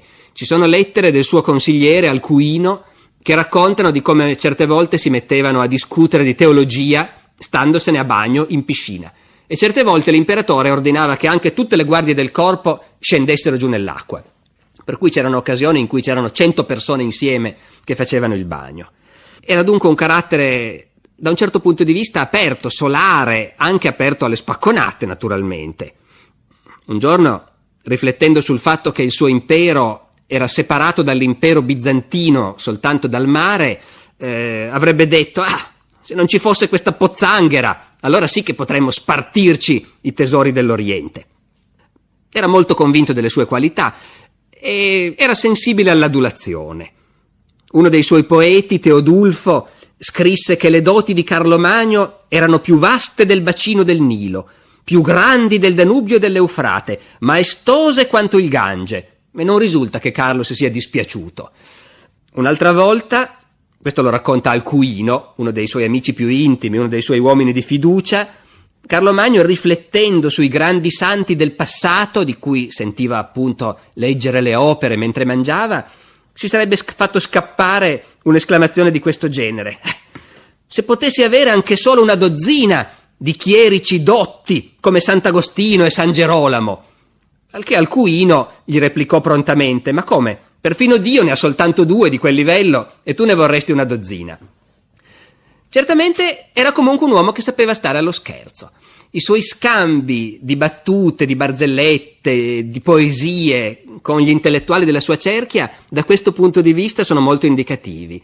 Questi erano uomini che erano pronti a adularlo spudoratamente, ma che all'occasione vivevano anche con lui appunto su un piede di amicizia e di scherzo. Una volta Alcuino, per fargli fare bella figura, gli chiese chiarimenti su una certa questione di calendario liturgico, faccende oggi dimenticate ma che per la gente dell'epoca erano importanti. Carlo Magno naturalmente ne sapeva poco, ma si fece scrivere una bella risposta da qualche ecclesiastico e la spedì ad Alcuino firmata da lui. Alcuino trovò che la risposta era completamente sbagliata e scrisse a Carlo Magno dicendo che non solo non ne sapeva niente, ma che doveva anche imparare a copiare da qualcuno che almeno fosse un po' più bravo. E anche in questo caso non risulta che Carlo Magno si sia offeso. Non era sempre solare il carattere di Carlo Magno. Di lui sono ricordati anche gli scoppi d'ira improvvisi, i momenti di brutalità, anche i momenti di crudeltà sanguinaria, certe volte calcolata da quel politico che era, certe volte invece probabilmente sfuggiti al controllo nei momenti veramente di irritazione estrema. I suoi cronisti naturalmente sono reticenti su questo, ma non c'è dubbio che in certi momenti, specialmente in guerra, Carlo Magno trascendeva. E anche nella vita privata ci sono testimonianze di questa sua mancanza di freni, che è anche questo un tratto, insomma, che rientra in modo abbastanza coerente, credo, nel carattere dell'uomo. Ci sono aneddoti ripetuti su questo. Non saranno tutti veri, anzi, per carità, lo storico rigoroso dovrebbe dire che probabilmente quasi tutti gli aneddoti che noi sentiamo raccontare su Carlo Magno possono anche essere inventati. Però quello che conta qui è che circolavano, che quella era l'immagine che la gente si faceva dell'imperatore. E allora appunto in questi aneddoti emerge spesso anche proprio la brutalità dell'uomo. C'è quell'aneddoto, per esempio, per cui un giorno Carlo stava ascoltando il servizio liturgico in compagnia di un vescovo. Ora, il servizio liturgico a quell'epoca, che fosse la messa, che fosse il mattutino, i vespri, era sempre una liturgia complessa, gestita da un gran numero di ecclesiastici che cantavano. Era uno spettacolo a suo modo, e infatti il valore di un uomo di chiesa si misurava anche da questo, dal fatto che sapesse cantare bene. Ebbene, ascoltando questa messa, a un certo punto Carlo Magno dà una gomitata al vescovo che gli sta seduto vicino e gli fa notare che uno dei chierici canta particolarmente bene, ha una bellissima voce. Il vescovo non sapeva che quel chierico era un parente della regina e quindi scherzosamente risponde: ma a me non sembra mica tanto che abbia una bella voce. Ho sentito dei contadini che strillano così quando pungolano i buoi dietro l'aratro. Al che l'imperatore, per tutta risposta, gli dà un pugno che lo sbatte per terra. Appunto, sarà una storiella apocrifa, ma è significativo che fosse in circolo e che a metterla in circolo sia anzi un autore che voleva creare un panegirico di Carlo Magno. Altre volte, aneddoti di questo genere ci mostrano quella volgarità di Carlo Magno, che già abbiamo avuto occasione di ricordare, e che ugualmente faceva parte integrante del personaggio, che di freni inibitori non ne aveva tanti. Una volta un suo ambasciatore, che era stato a Costantinopoli, tornò e riferì il suo colloquio col Basileus, con l'imperatore d'Oriente. L'imperatore d'Oriente si era informato di come andava la guerra di Carlo Magno con i Sassoni, e questa guerra non andava tanto bene. E l'imperatore d'Oriente aveva detto: mi dispiace molto che il mio caro figlio debba avere tante difficoltà. Già in questo modo di rivolgersi a Carlo Magno chiamandolo il mio caro figlio ce n'era abbastanza per far saltare la mosca al naso a uno come Carlo. Dopodiché l'ambasciatore continua il suo racconto. L'imperatore d'Oriente ha detto che in fondo questa guerra contro i Sassoni non dovrebbe essere tanto difficile da vincere. In fondo questi Sassoni chi sono? 4 disgraziati, un popolo insignificante. È assurdo che Carlo non riesca a sconfiggerli. Anzi, dice l'imperatore bizantino, rivolto all'ambasciatore franco stupefatto, questi Sassoni veramente sono 4 gatti, guarda, te li regalo. In questo si legge, come dire, quella sicumera che i franchi rimproveravano agli imperatori d'Oriente, che continuavano a comportarsi come se fossero i padroni del mondo. Ma a noi interessa qui piuttosto la risposta attribuita a Carlo Magno, che ha un suono inconfondibilmente autentico nella sua volgarità. Avrebbe fatto meglio a regalarti un paio di mutande per il viaggio. Quest'uomo sanguigno, goloso, volentieri brutale, mangione, spesso volgare, amava circondarsi di poeti. Tutti i collaboratori più stretti che Carlo Magno chiama alla sua corte e di cui fa spesso dei ministri, dei consiglieri, oltre a occuparsi di politica, per esempio della sua politica culturale, si occupano di poesia, scrivono poesie. E Carlo Magno è compiaciuto di questa attività che fiorisce intorno a lui e lui stesso partecipa a questa cosa. Ecco, questo è un aspetto di nuovo curioso perché ci fa vedere questo mondo intermedio fra una cultura barbarica e lo sforzo di assimilare la cultura classica, la cultura del mondo romano, che rimane un modello inimitabile, per cui un re non può essere soltanto un rozzo guerriero, cacciatore, divoratore di arrosti, ma deve anche avere un suo profilo intellettuale. E questa cosa Carlo Magno la prendeva molto sul serio. Va detto che la poesia latina che si scriveva alla sua corte in genere è una poesia di ottima qualità. Noi siamo abituati a pensare al Medioevo come un'epoca diversa rispetto all'antichità. Siamo abituati a pensare che la letteratura classica fosse finita, morta, e che al massimo si potessero fare delle pallide imitazioni. Ma questa gente non la pensava così. Loro, se c'era un termine che loro non possedevano, era medioevo. Se c'era una cosa che non sospettavano, era di essere medievali. Loro sapevano di vivere in continuità col mondo antico. L'antico impero romano si era molto degradato, ma appunto Carlo Magno lo rimette in piedi. E dunque loro scrivevano poesia latina non con la sensazione di copiare gli antichi, ma si sentivano parte integrante di quella cultura. È per questo che la loro poesia è viva in realtà. Ci sono quadri della vita quotidiana di Carlo Magno che soltanto la poesia appunto potrebbe darci. Ce lo fanno vedere per esempio che torna a casa stanco dalla caccia e tutti i suoi figli e le sue figlie, ragazzini, che gli corrono incontro. Le ragazzine che gli portano fiori e frutta, i maschi che gli prendono la spada, i guanti. Ecco, quadretti di questo genere che altre fonti non ci darebbero perché i cronisti non si occupano di queste cose, vengono proprio da questa abitudine degli uomini che stavano intorno a Carlo Magno di scrivere poesia. E Carlo Magno stesso scriveva poesie, non le avrà scritte da solo, neanche quelle, sicuramente se le faceva correggere, si faceva aiutare, ma le scriveva. E questi suoi scambi poetici con i suoi collaboratori, di nuovo, a volte ci danno degli squarci inattesi sugli umori, sugli scherzi, sul privato di questa gente. Ecco, sono il modo con cui noi possiamo vedere il re e i suoi ministri e vedere cosa c'era dietro lo sfondo, insomma, sostanzialmente, cosa c'era dietro l'apparenza della grande politica. Una volta, per esempio, Carlo Magno manda una poesia a uno dei suoi uomini di fiducia, Paolo Diacono, l'italiano, manda una poesia a Paolo Diacono in cui scherzosamente gli pone questa alternativa. Gli dice: dimmi un po' cosa preferiresti, o ti mando a convertire i danesi oppure ti metto in prigione. Dimmi quale delle due cose preferisci. I danesi naturalmente sono gli antenati dei vichinghi, cattivissimi barbari del nord, pagani, feroci, quindi la scelta non è facile. È uno scherzo naturalmente, ma allo scherzo bisogna saper stare. Paolo Diacono deve scrivere una risposta con cui cavarsela in qualche modo e per non fare brutta figura di fronte a tutti.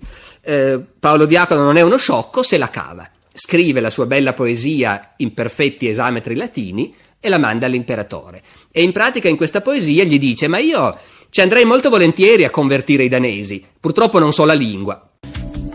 La più dura e la più lunga di tutte le guerre combattute da Carlo Magno fu quella contro i sassoni, i pagani del nord.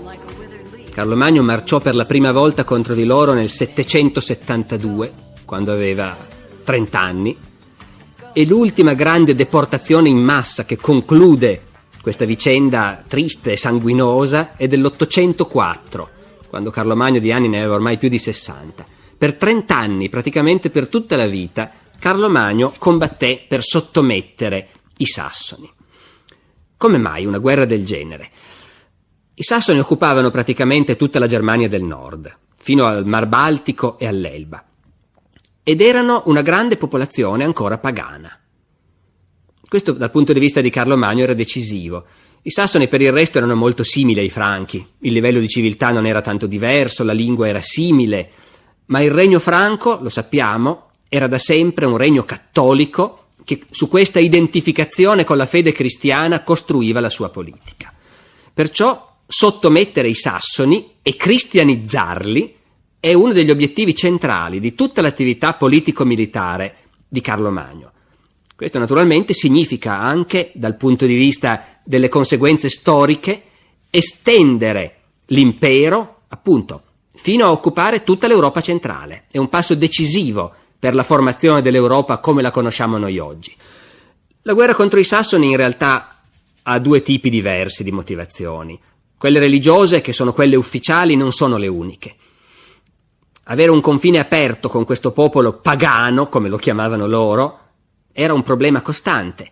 I sassoni a loro volta detestavano i loro vicini cristiani e la frontiera fra franchi e sassoni non era segnata da montagne, da corsi d'acqua, era una frontiera aperta nel pieno della Germania centrale, un paese certo di foreste, di paludi, ma anche di pianure, e costantemente questa frontiera aperta era attraversata da razziatori, da banditi. Ma Carlo Magno, diversamente dai suoi predecessori, è uno che quando intraprende un'impresa la porta fino in fondo. Anzi, questa direi che è una delle caratteristiche più spiccate del Carlo Magno politico, la visione, la capacità di vedere complessivamente il punto d'arrivo e di non risparmiare gli sforzi per arrivarci. Carlo Magno non si accontenta di sottomettere i sassoni, di convincerli a star buoni, intende annetterli, occupare il loro paese, occupare il loro spazio. E questo lo può fare perché c'è la giustificazione ideologica rappresentata dal fatto di convertirli. Questi sono l'ultimo grande popolo germanico sul continente ancora pagano. Carlo Magno li convertirà, costruirà in mezzo a loro una chiesa cristiana, vedremo poi con quali sistemi. E questo significa che anche la sua guerra contro i sassoni è una guerra benedetta da Dio.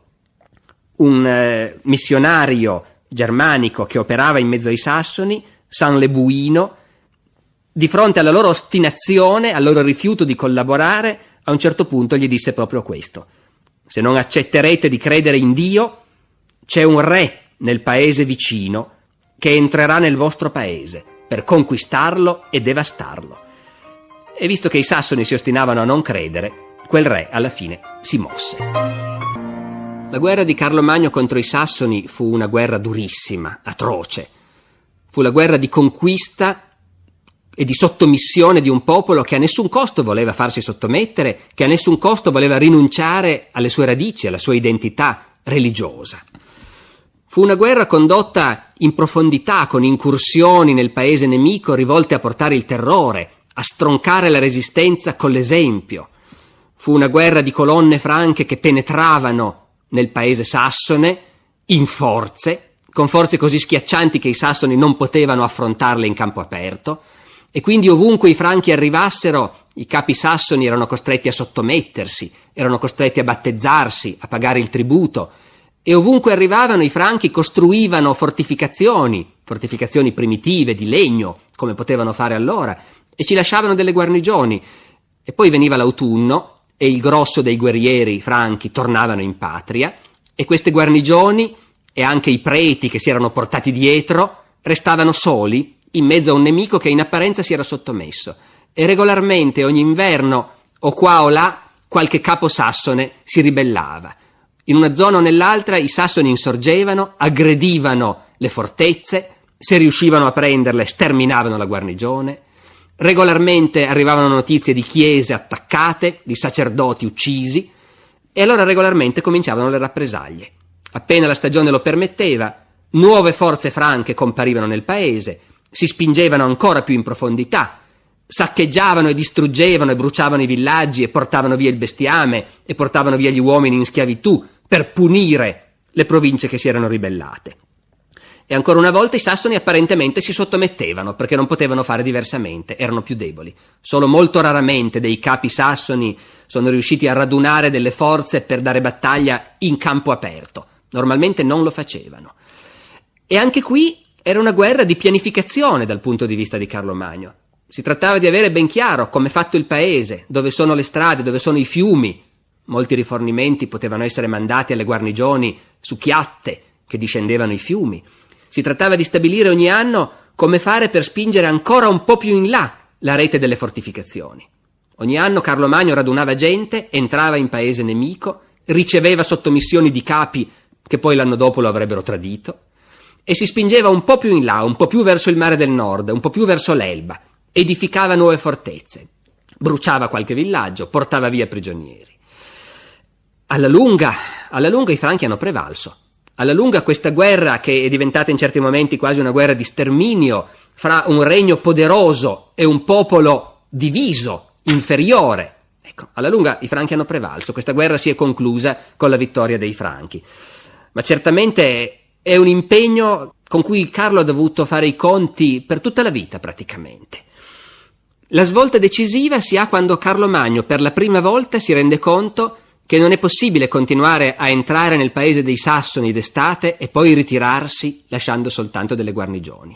La svolta decisiva si ha in quell'anno, mi pare che sia il 786, in cui per la prima volta Carlo Magno sverna personalmente nel cuore del paese sassone. Si porta dietro l'esercito, la famiglia, la moglie, i bambini, la corte, costruisce grandi fortificazioni, resta lì tutto l'inverno. E questo è un cambiamento decisivo, perché fino a quel momento i capi sassoni d'inverno respiravano, potevano radunare gente, radunare scorte alimentari, prepararsi a riprendere la lotta. Invece in quell'inverno la cavalleria franca arriva dappertutto, disperde i concentramenti di partigiani, chiamiamoli pure così, brucia i villaggi e le scorte, e l'anno dopo i capi sassoni davvero si trovano con l'acqua alla gola, assediati nel loro stesso paese, e stavolta si sottomettono sul serio. Il Carlo Magno della guerra sassone è un Carlo che ci appare sotto la luce meno gradevole, non c'è dubbio su questo. È il generale che sta conducendo una guerra di annientamento, una guerra ideologica contro un nemico che continua a ribellarsi, che chissà perché non vuole sottomettersi. È il generale che comanda un esercito poderoso, continuamente aggredito e molestato da partigiani, da ribelli, e che risponde di conseguenza. La guerra di Carlo Magno in Sassonia è una guerra appunto di terrore, è una guerra di rappresaglia. È una guerra di esecuzioni di ostaggi, innumerevoli occasioni, una in particolare è rimasta famosa ed è rimasta come una macchia sulla memoria di Carlo, tanto che gli storici sono rimasti anche turbati da questo episodio. C'è un'occasione a Verden, sulla Weser, quando nel 782 Carlo Magno si è fatto consegnare più di 4.000 ostaggi sassoni, e quando gli arriva notizia di una nuova ribellione fa giustiziare in un solo giorno tutti questi ostaggi. Ecco, di fronte a cose come queste, storici come quelli dell'Ottocento, ma anche del Novecento, che volevano in qualche modo celebrare la grandezza di Carlo, sono rimasti impressionati. C'è tutta una letteratura che cerca di negare l'autenticità storica di questo massacro.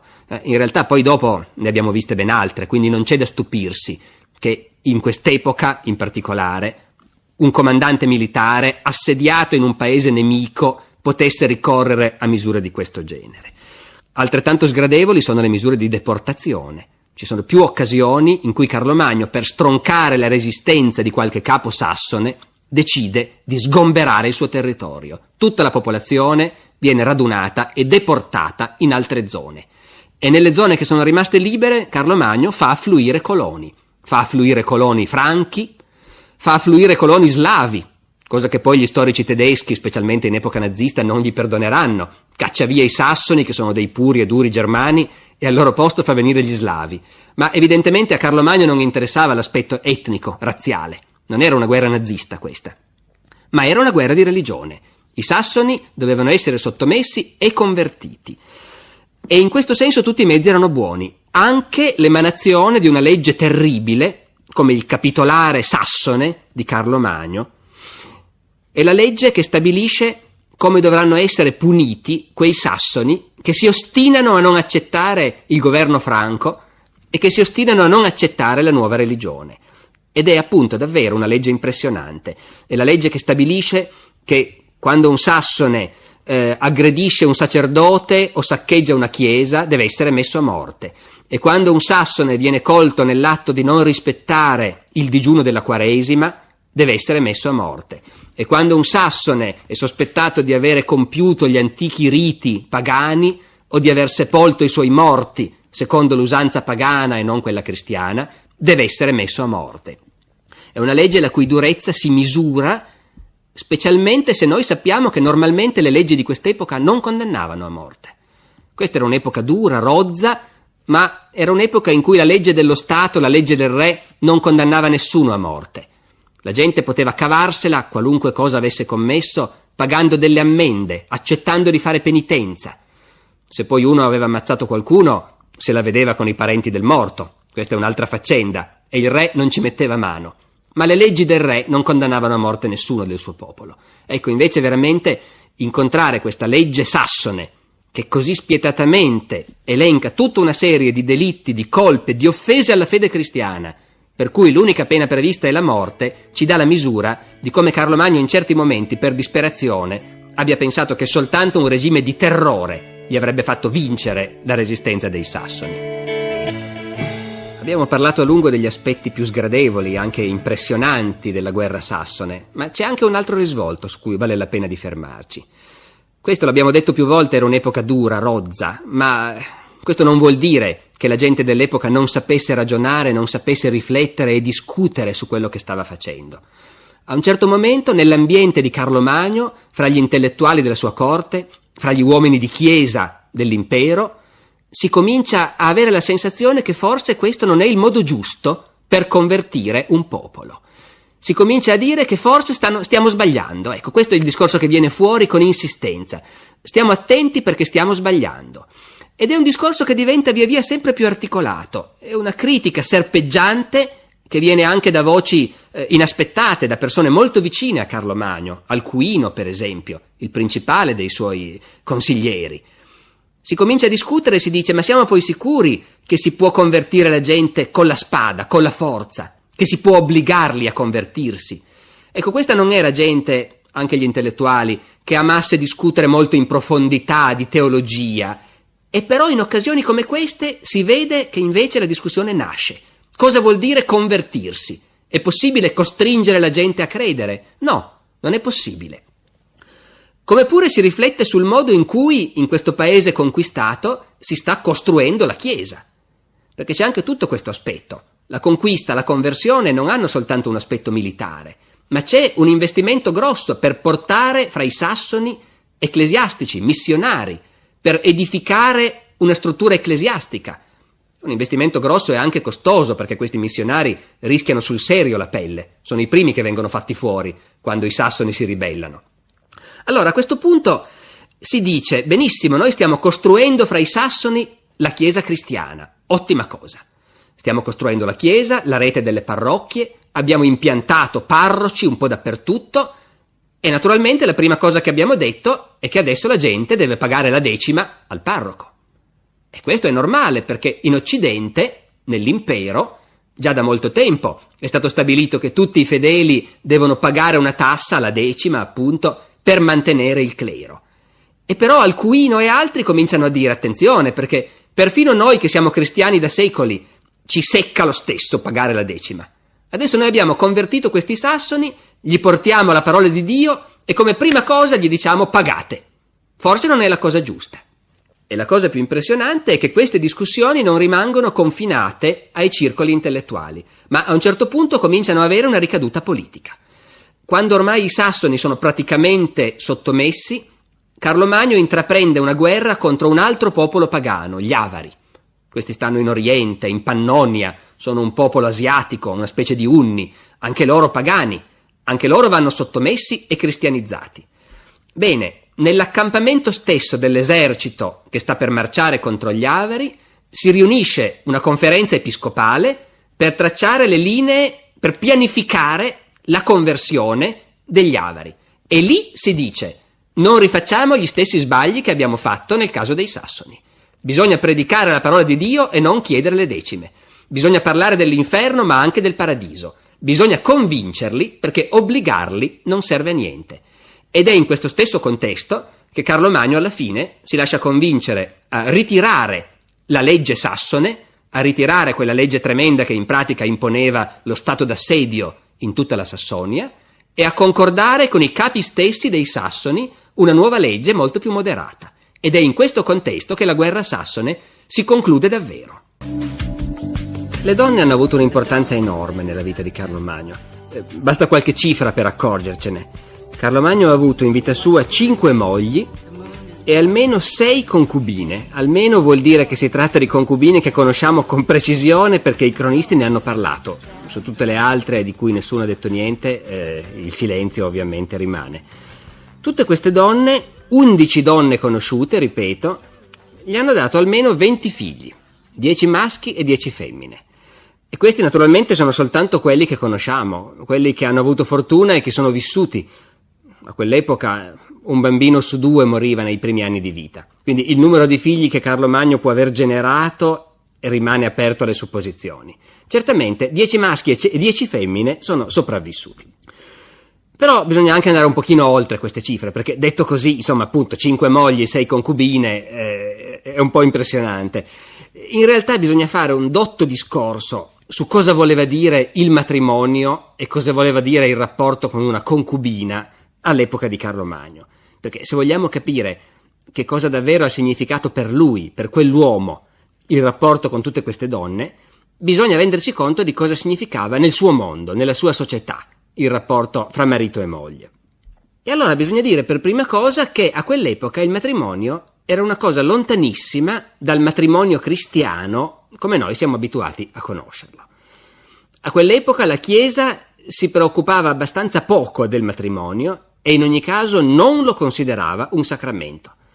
È soltanto molto tempo dopo, diversi secoli dopo Carlo Magno, che la Chiesa comincerà a parlare del matrimonio come di un sacramento. All'epoca di Carlo Magno il matrimonio era un accordo laico, un accordo tra famiglie, che si organizzavano e decidevano di far sposare un ragazzo e una ragazza e naturalmente prendevano una serie di accordi dal punto di vista giuridico, dote, spartizione del patrimonio, tutto questo c'era. Non era quindi lasciato al caso l'accoppiamento di uomini e donne, tutt'altro. Era il matrimonio un momento giuridico ben previsto e preciso, ma in cui la Chiesa c'entrava molto poco. E però al tempo di Carlo Magno, per l'appunto, noi ci accorgiamo che la Chiesa comincia a pensare che questa faccenda del matrimonio è troppo importante per lasciarla ai laici. Carlo Magno ha regnato molto a lungo, una cinquantina d'anni, e nell'arco di quei 50 anni l'atteggiamento verso il matrimonio è cambiato. Ecco, questa è una cosa che vale la pena di sottolineare, perché quando Carlo Magno era un ragazzo, il matrimonio era una cosa, e quando Carlo Magno era vecchio, il matrimonio era diventato un'altra cosa. E se vogliamo capire cosa ha significato per lui, ecco, è necessario ripercorrere un pochino questo percorso. La Chiesa si interessava soprattutto di una cosa. Alla Chiesa non piaceva la promiscuità sessuale. La Chiesa fin dai primi secoli aveva combattuto nel mondo romano appunto la promiscuità, l'omosessualità, le relazioni libere e allegre che caratterizzavano le élite del mondo antico. Alla Chiesa importava cercare di convincere i cristiani che bisogna avere una sola moglie. E questa cosa, nell'arco della vita di Carlo Magno, la Chiesa la porta avanti con sempre maggiore insistenza. Una sola moglie significa che non bisognerebbe divorziare e che quando uno dei coniugi muore, l'altro dovrebbe restare in stato di castità, non dovrebbe risposarsi. Ecco, quello che sappiamo di Carlo Magno ci dice che era molto difficile far passare questo messaggio presso i laici, e però questo è uno sfondo che dobbiamo tenere presente. Ecco, se la Chiesa insisteva tanto che i cristiani dovevano, se possibile, avere una sola moglie, come mai Carlo Magno ne ha avute 5? E che le cose poi andavano un po' diversamente da quello che la Chiesa si aspettava. Intanto c'era il divorzio. Sembra curioso pensando alla fatica che si è fatta nel mondo contemporaneo per reintrodurre il divorzio nei paesi cattolici, ma nel Medioevo il divorzio era una cosa assolutamente scontata. Intendiamoci anche qui, il divorzio era il marito che ripudiava la moglie, e Carlo Magno almeno una delle sue mogli l'ha ripudiata, come vedremo. E poi oltre a questo, il problema è che queste mogli morivano facilmente. Le donne si sposavano molto molto giovani ed era chiarissimo a tutti che lo scopo era fare figli. Ci si sposava per fare figli. Le donne potevano avere anche un ruolo nella vita sociale, a seconda dei casi, ma sostanzialmente la loro funzione era di fare dei figli. Allora cosa succedeva a una ragazza che si sposava appena pubere e cominciava a fare figli subito e continuava a farne uno all'anno? Che prima o poi un parto andava male e moriva. A Carlo Magno, su 5 mogli che ha avuto, una l'ha ripudiata e le altre 4 gli sono morte. Il caso forse estremo è quella della più importante fra tutte le mogli di Carlo Magno, Ildegarda, che gli diede ben 9 figli, 4 maschi e 5 femmine, e poi morì nell'anno 783. Bene, questa donna che aveva dato 9 figli a suo marito, quando morì aveva 25 anni. Si era sposata a 13 e aveva fatto praticamente un figlio all'anno. Ecco, in queste circostanze si capisce che un uomo che aveva la fortuna di campare, come Carlo Magno, che campò fino oltre i 70 anni, di mogli potesse anche averne molte. Certo, la Chiesa spiegava che sarebbe stato meglio se un vedovo si fosse trattenuto, fosse vissuto nella castità. Non erano cose da Carlo Magno queste. Carlo Magno ogni volta tornava a sposarsi. Ma c'è anche un altro aspetto che va sottolineato. Prima che la Chiesa si preoccupasse di definire il matrimonio come sacramento, i Germani, i Franchi di Carlo Magno, avevano 2 tipi diversi di matrimonio. Di nuovo mi scuso se entro in dei dettagli quasi tecnici adatti agli specialisti, ma se vogliamo capire cosa volevano dire le donne per Carlo Magno, queste cose vanno dette. Un capo germanico poteva sposarsi secondo tutte le regole, con la dote, l'accordo familiare, la spartizione patrimoniale, oppure se voleva poteva sposarsi con un matrimonio, diciamo così, più leggero, provvisorio. Poteva prendersi una donna, e questa cosa era regolare, prevista dalla legge, onorifica. Nessun padre di famiglia si sarebbe sentito offeso se il re avesse scelto una delle sue figlie. Anche soltanto per questo matrimonio, diciamo così, più provvisorio. Non c'erano tante formalità giuridiche, però il matrimonio era legale a pieno titolo. Un uomo poteva scegliersi una donna che gli piaceva e vivere con lei fino a quando magari la politica non lo obbligava a fare un altro matrimonio. Questa cosa è fondamentale per capire Carlo Magno, lo diremo subito, ed è fondamentale il fatto che i figli che nascevano da questi matrimoni erano tutti uguali, tutti legittimi. Non esisteva, quando Carlo Magno era giovane, l'idea che se il matrimonio non è quello proprio ufficiale previsto dalla Chiesa, allora il figlio non è legittimo e per esempio non può pretendere di succedere al padre. Niente del genere. Un capo germanico poteva sposare parecchie donne in vita sua, in modo legale o in modo, come dire, provvisorio, e tutti i figli che nascevano erano figli legittimi. Ecco, durante la lunga vita di Carlo Magno le cose hanno cominciato a cambiare. La Chiesa ha cominciato a spiegare ai cristiani che questa faccenda non funzionava mica tanto. Mogli legittime di primo grado, mogli di secondo grado, matrimoni provvisori che poi venivano sciolti. Questa cosa alla Chiesa non piaceva, non era ordinato, non era regolare. La Chiesa comincia a dire: il matrimonio è una cosa seria e quindi questi matrimoni provvisori, leggeri, che voi germani avete sempre usato, non vanno bene, dovete rinunciare. E la Chiesa comincia anche seriamente a dire: i figli nati da questi matrimoni provvisori non ci piacciono, non vanno bene, non sono figli legittimi, non possono essere messi sullo stesso piano di quelli che nascono da un vero matrimonio cristiano. Ecco, questa cosa ha influenzato Carlo Magno, è buffo dirlo, fin dalla nascita in qualche modo. Carlo Magno era nato dal re Pipino e da sua moglie Berta in un momento in cui i due non erano ancora sposati secondo il pieno matrimonio cristiano legittimo. Era un tipico caso in cui un capo germanico si era preso una donna che gli piaceva, secondo forme ben previste dalle consuetudini, ci aveva anche fatto un figlio, Carlo Magno. Ecco, solo in un secondo momento il re Pipino decise che effettivamente quella era la donna della sua vita, per cui questo matrimonio con Berta venne ufficializzato. Bene, è probabile che quando Carlo Magno era bambino questa cosa non importasse a nessuno. La Chiesa aveva appena cominciato a preoccuparsi di queste faccende. I germani erano abituati all'idea che i figli sono figli e che non stiamo tanto a fare delle differenze in base al matrimonio da cui sono nati. E infatti Carlo Magno, che è il primogenito di Pipino, anche dopo che è nato un altro figlio, Carlo Manno, e Carlo Manno è nato da un matrimonio legale, ormai Pipino ha sposato Berta, e va bene, questo non fa nessuna differenza. Carlo e Carlo Manno ereditano il regno sullo stesso livello, sullo stesso piano. Ma quando Carlo Magno era vecchio, i discorsi erano un po' cambiati.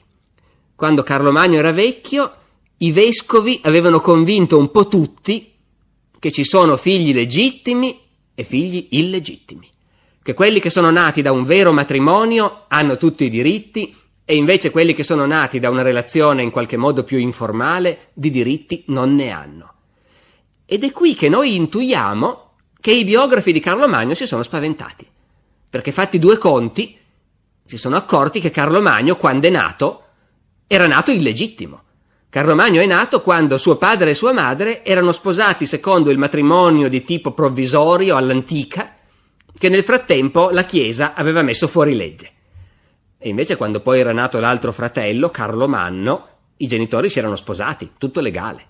Ecco, secondo la morale in vigore quando Carlo Magno era vecchio e dopo, soprattutto dopo, secondo quella morale Carlo Magno era un figlio illegittimo. E questa cosa ha cominciato a serpeggiare nei discorsi. Questo fatto che Carlo Magno in realtà non avesse diritto a subentrare al padre come re, perché era figlio illegittimo, comincia a venire fuori, oppure comincia a essere messa a tacere. Dal punto di vista leggendario, nelle canzoni di gesta questo tema ogni tanto salta fuori. E invece il biografo ufficiale di Carlo Magno, Eginardo, se la cava in un altro modo. L'abbiamo già accennato uno dei giorni scorsi, ridiciamolo. Eginardo, quando deve parlare della nascita di Carlo Magno, dice: ma non c'è più nessuno che si ricorda di quei tempi, perciò non ne parliamo. Ecco, un motivo forse c'era. Ecco, la prima moglie di Carlo Magno fu appunto una moglie sposata secondo il vecchio sistema. Una moglie, vogliamo chiamarla provvisoria, ma non va bene in realtà. Loro lo chiamavano fridelee, matrimonio d'amore. Voleva dire che ci si metteva insieme, le forme erano salve, era una cosa onorevole, i figli che nascevano erano garantiti, Però poi, se l'uomo per qualche motivo doveva prendersi un'altra moglie, poteva farlo. Il primo matrimonio di Carlo Magno è di questo tipo, e con una donna che certamente gli piaceva, che magari non era la più adatta per un re, perché non era magari di famiglia importante, ma gli piaceva e quindi la prende. Si chiamava Imiltrude. Io su questo devo scusarmi, i nomi dei germani sono di questo tipo, non erano nomi graziosi in generale. Imiltrude diede a Carlo Magno un figlio, e questo figlio venne chiamato Pipino. Ora, di nuovo su questa cosa bisogna fermarci, perché la scelta dei nomi non era per niente una cosa casuale. Questa è una società tradizionale in cui le persone sono vincolate dalle usanze. Non è come oggi che si può dare il nome che si vuole.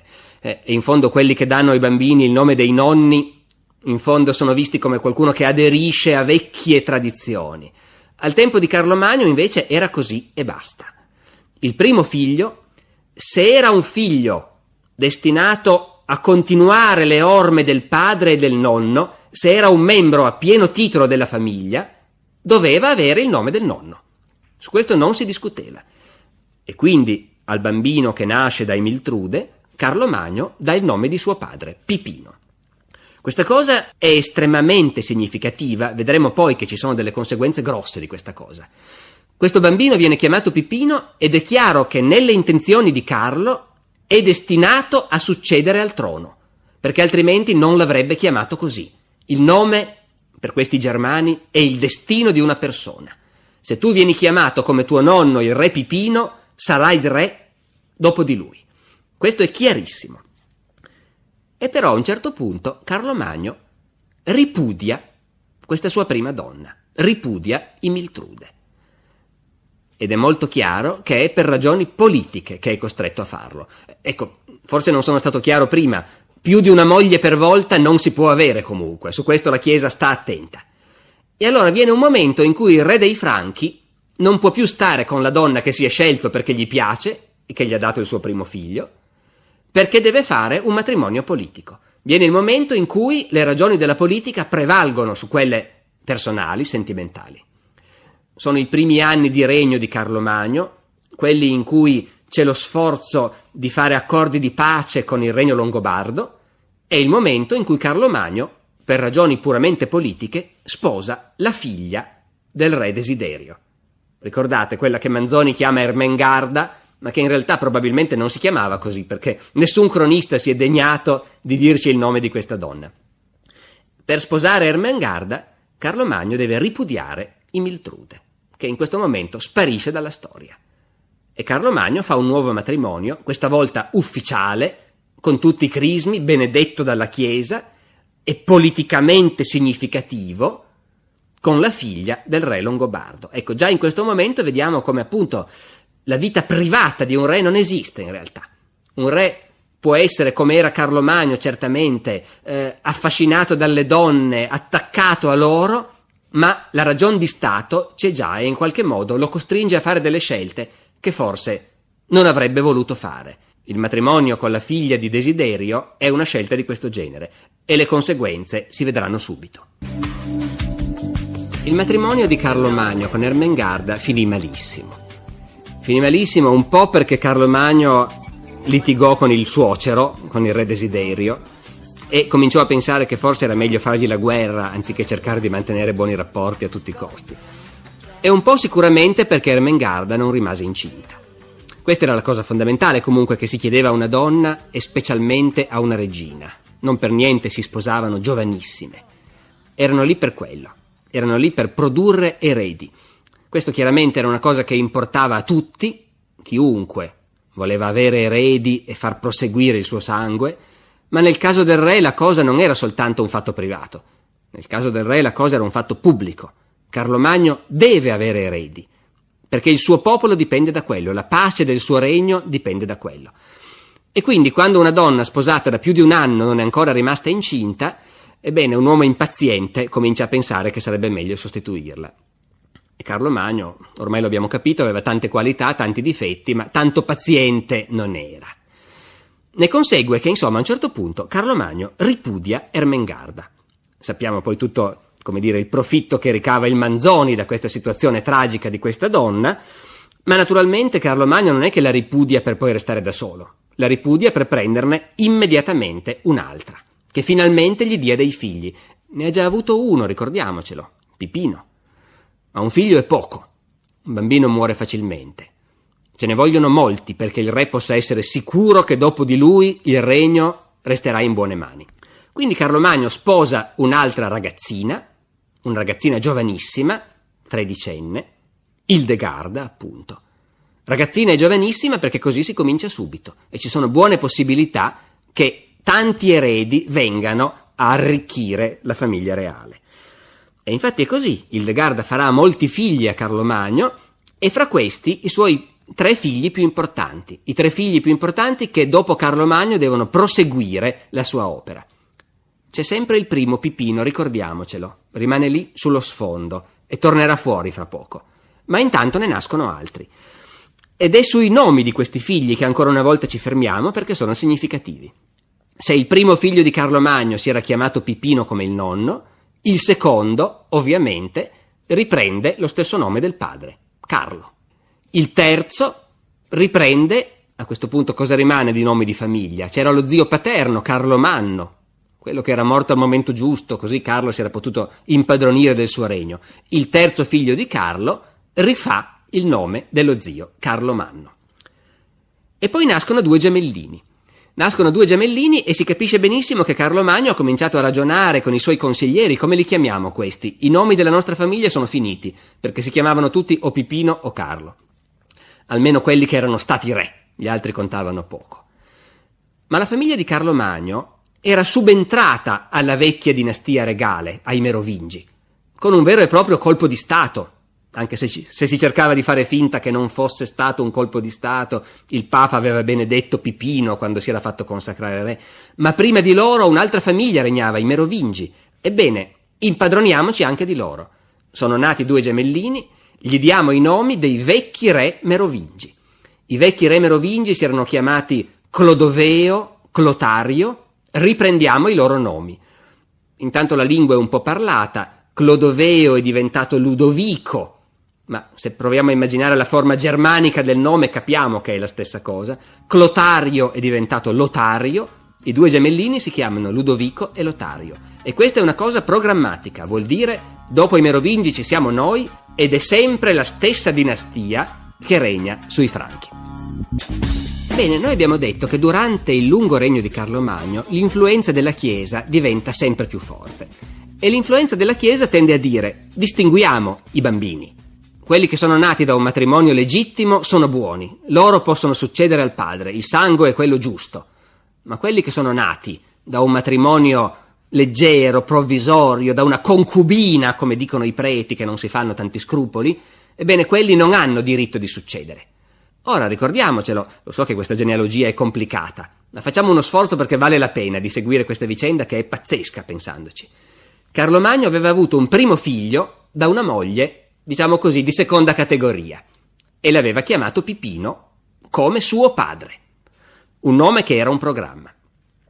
Bene, a un certo momento succede una cosa pazzesca.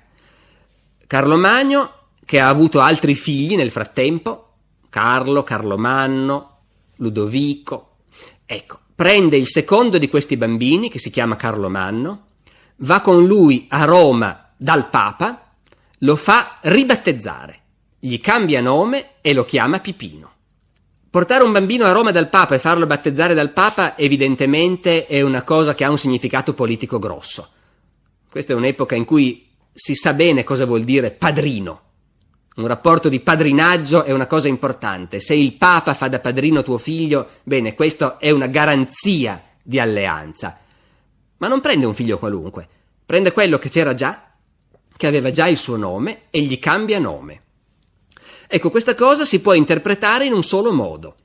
I preti, che contano sempre di più nell'ambiente di Carlo Magno, che intanto pian piano sta invecchiando, i preti l'hanno convinto che il suo primo figlio, il primo Pipino, siccome non è nato da un matrimonio cristiano ufficiale, è nato da quella che i preti chiamano una concubina, non ha il diritto di succedergli. E quindi Carlo Magno non ha più un Pipino, non ha più un figlio con il nome di suo padre, ne fabbrica un altro. butta via il nome del fratello, che tanto insomma quello era sacrificabile tutto sommato. Carlo Magno non aveva mai avuto una grande passione per questo suo fratello Carlo Manno. Si fabbrica un nuovo Pipino. Ecco, io adesso porrei un problema: come l'avrà presa il primo figlio? Come l'ha presa Pipino, il quale a un certo punto si rende conto che anche se tutti continuano a trattarlo con tutti gli onori, però pian piano lo stanno mettendo fuori dalla successione al trono, al punto che ufficialmente fabbricano un altro Pipino per sostituire lui. Ecco, è una situazione, ripeto, abbastanza impressionante da immaginare. Stiamo facendo delle speculazioni senza documenti che ci permettano di farlo? Forse no, perché il primo Pipino a un certo punto si ribella. Va anche detta una cosa: questo primo Pipino i cronisti lo chiamano Pipino il Gobbo. Suona bene, aiuta a metterlo da parte, era gobbo, era deforme, giusto che non abbia potuto subentrare al padre. Ma quello che noi sappiamo di Pipino il Gobbo è che a un certo punto Pipino comincia a prendere accordi con dei nobili dell'impero scontenti, con la fronda, con l'opposizione, e a un certo punto viene fuori una vera e propria congiura di Pipino il Gobbo contro suo padre, nel preciso momento in cui ormai era chiaro che gli stavano facendo la festa e lo stavano escludendo dalla successione. La congiura è scoperta, Pipino e i suoi complici sono portati davanti all'assemblea, sono tutti condannati a morte, dopodiché il padre grazia il figlio a patto che si chiuda in monastero e non dia più fastidio. E Pipino il Gobbo si chiude in monastero e muore lì. Bene, torniamo alle mogli di Carlo Magno. La terza, la seconda ufficiale però, Ildegarda, muore nel 783. A questo punto Carlo Magno aveva appena compiuto 40 anni. Aveva già avuto 3 mogli e gli restavano in vita 4 figli maschi. Certo, il primo dovere di un re era di dare un erede al trono, ma a questo punto potremmo anche dire che di eredi ne aveva abbastanza. E quindi Carlo avrebbe anche potuto a questo punto dare retta ai consigli della Chiesa e vivere il resto della sua vita in castità. Ma a Carlo non piaceva stare da solo. Pochissimo tempo dopo la morte di Ildegarda, Carlo si risposa. E anzi, noi abbiamo gli elementi per sapere che aveva una gran voglia di risposarsi, perché quell'estate Carlo Magno stava combattendo in Sassonia e a un certo punto torna indietro dal fronte apposta per sposare questa nuova ragazza, giovanissima, anche lei, che si chiama Fastrada, e che vivrà 11 anni insieme a lui, prima di morire anche lei, probabilmente di parto. Ecco, su Fastrada i cronisti di corte sono divisi. Immaginiamoci la situazione: c'è questo re che appunto ormai ha passato i 40 anni, è un uomo maturo, anzi comincia a invecchiare, almeno per le regole dell'epoca, ha già avuto tante mogli, questa è la quarta, è una ragazzina giovanissima e certamente lo influenza. E nell'ambiente di Carlo Magno girano i pettegolezzi sul fatto che questa moglie non lo influenza mica tanto bene, che questa moglie gli fa fare delle cose che non dovrebbe, gli fa compiere delle crudeltà. Forse non è un caso se è proprio durante il regno di Fastrada che si ribella Pipino il Gobbo. Ed è anche in quest'epoca che i cronisti dicono: sì, il re in certi momenti ha avuto degli scatti, ha compiuto degli eccessi, ma era colpa della regina comunque, che aveva una cattiva influenza su di lui. Ecco, sarà così, non sarà così, naturalmente il pettegolezzo di corte è sempre una cosa, insomma, da prendere con le molle, ma quello che è certo è che Carlo Magno comunque amava stare con questa donna, tant'è vero che l'unica lettera privata che noi abbiamo di Carlo Magno è una lettera a Fastrada, scritta dal fronte durante la guerra contro gli Avari. Poi muore anche Fastrada. Carlo Magno a questo punto ha passato la cinquantina, la posizione ufficiale della Chiesa è che i vedovi dovrebbero vivere nella castità, che approfittino dell'occasione, visto che peccati ne hanno commessi tanti in passato. Bene, Carlo Magno non ci pensa neanche, si risposa. È la quinta moglie, Liutgarda. Questa non gli dà figli, almeno nessuno che sia sopravvissuto e che noi conosciamo. Tira avanti 7 anni, nell'anno 800 muore anche lei. Siamo poco prima dell'evento più importante della vita di Carlo Magno, l'incoronazione a imperatore. Fino a questo momento, ricordiamolo, era soltanto il re dei Franchi. È solo nell'anno 800 che a San Pietro viene incoronato imperatore. Bene, la regina Liutgarda è morta poco prima, pochi mesi prima, e Carlo Magno a partire da questo momento non si risposa più. Non ci sarà mai un'imperatrice. Ci sono state 5 regine. Però intendiamoci, questo non vuol dire che Carlo Magno rimanga solo, anzi, non c'è più un'imperatrice in titolo, ma solo per questi ultimi anni. Carlo Magno, ricordiamolo, è il periodo che va dai 60 ai 70 anni della sua vita. Solo per questi ultimi anni noi conosciamo i nomi di almeno 4 concubine ufficiali di Carlo Magno, ognuna delle quali gli diede diversi figli, maschi e femmine. Però a questo punto le regole della Chiesa erano chiare. Ormai si distingueva molto nettamente tra figli legittimi e illegittimi. I figli delle concubine avranno tutti delle buone carriere, dei posti importanti, buoni stipendi, ma non potranno pretendere di succedere al trono.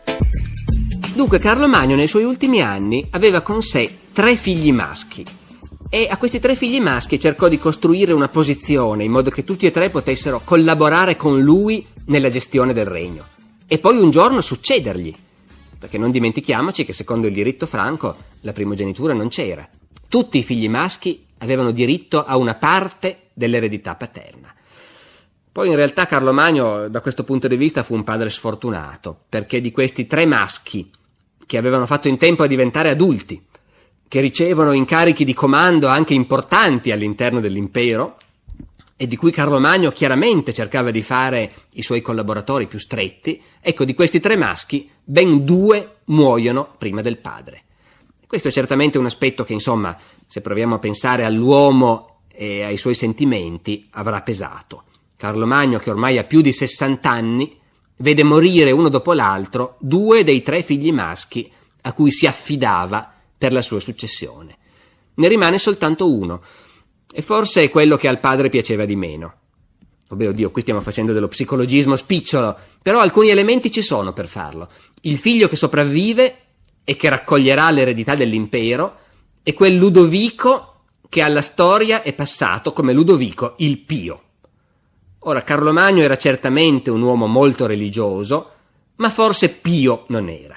Non era un uomo pronto ad ascoltare tutti gli ordini della Chiesa, non era un uomo pronto a subordinare il suo privato a un criterio morale astratto, e invece Ludovico il Pio è così. Ludovico il Pio si chiama così per quello.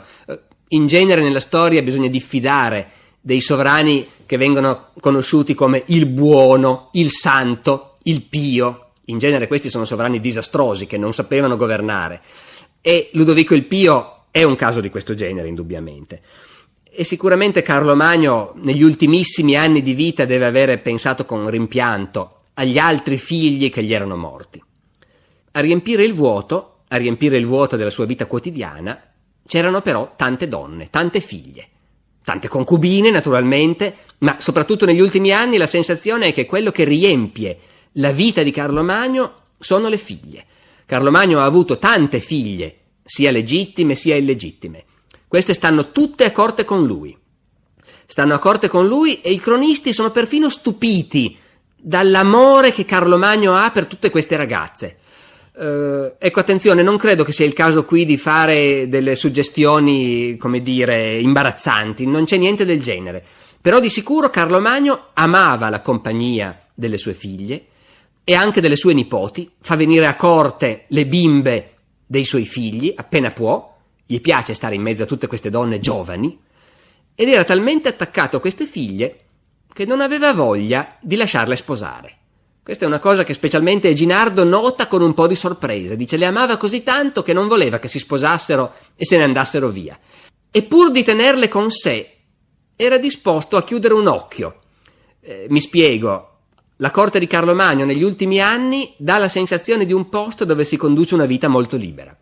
Ci sono tutte queste donne ormai adulte che non si sposano perché papà non vuole, ma che vivono nella corte piena di uomini, piena di gente importante, di gente in gamba, di guerrieri, di intellettuali, e tutte queste ragazze e queste donne hanno relazioni con questi uomini.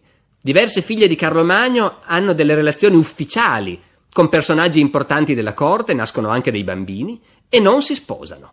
E tutti dicono, a Carlo Magno piaceva così, gli piaceva tenersi tutti insieme, tutti vicini, non dover rinunciare a niente.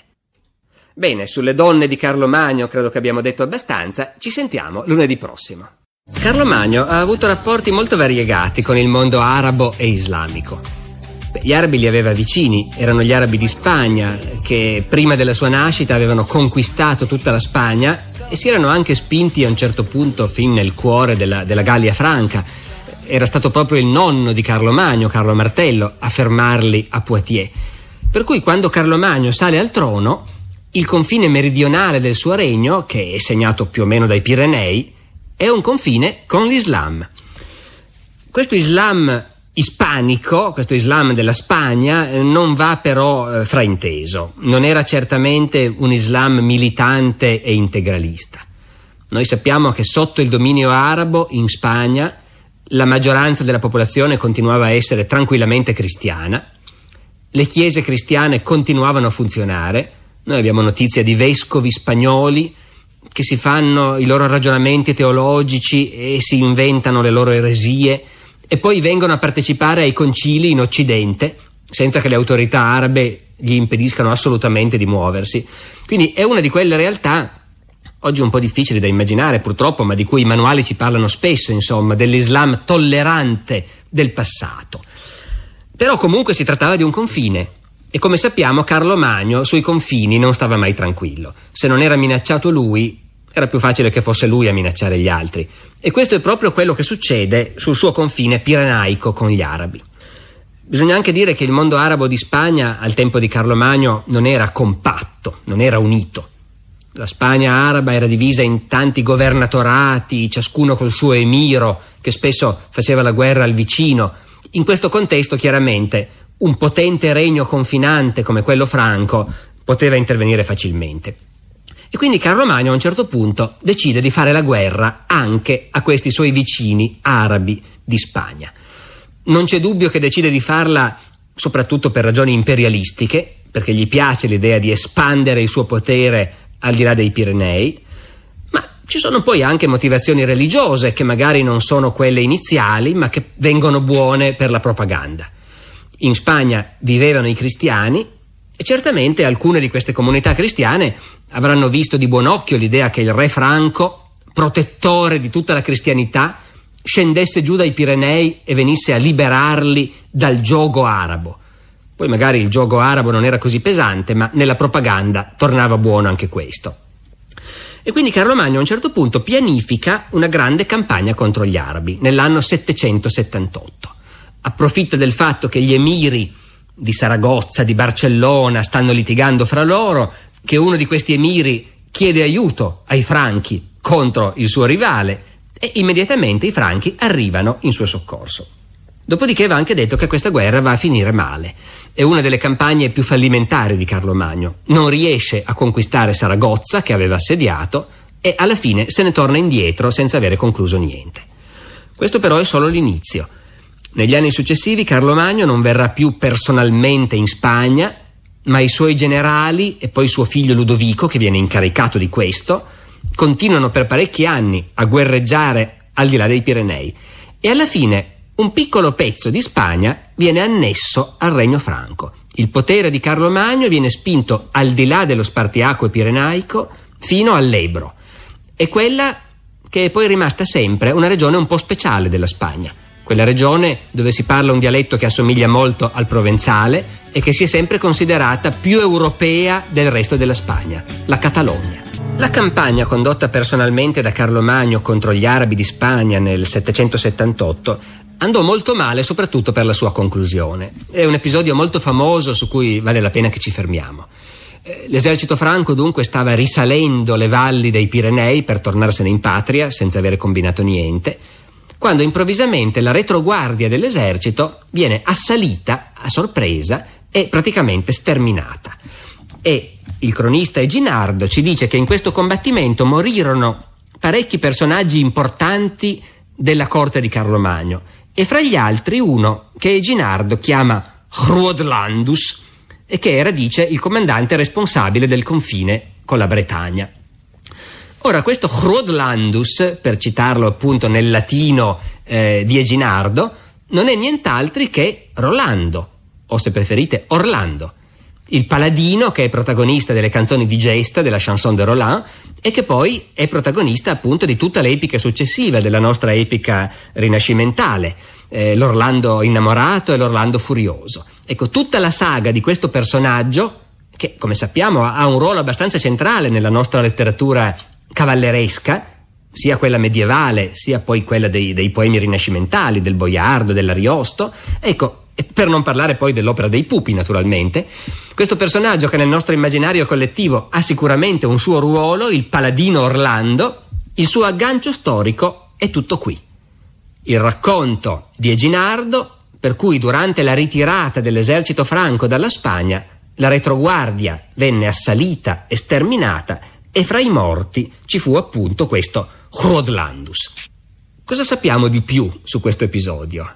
Non tanto, a dire la verità, ma la cosa affascinante è appunto vedere come una vicenda tutto sommato abbastanza secondaria sia poi stata mitizzata, no? Abbia assunto uno status importantissimo nella nostra letteratura.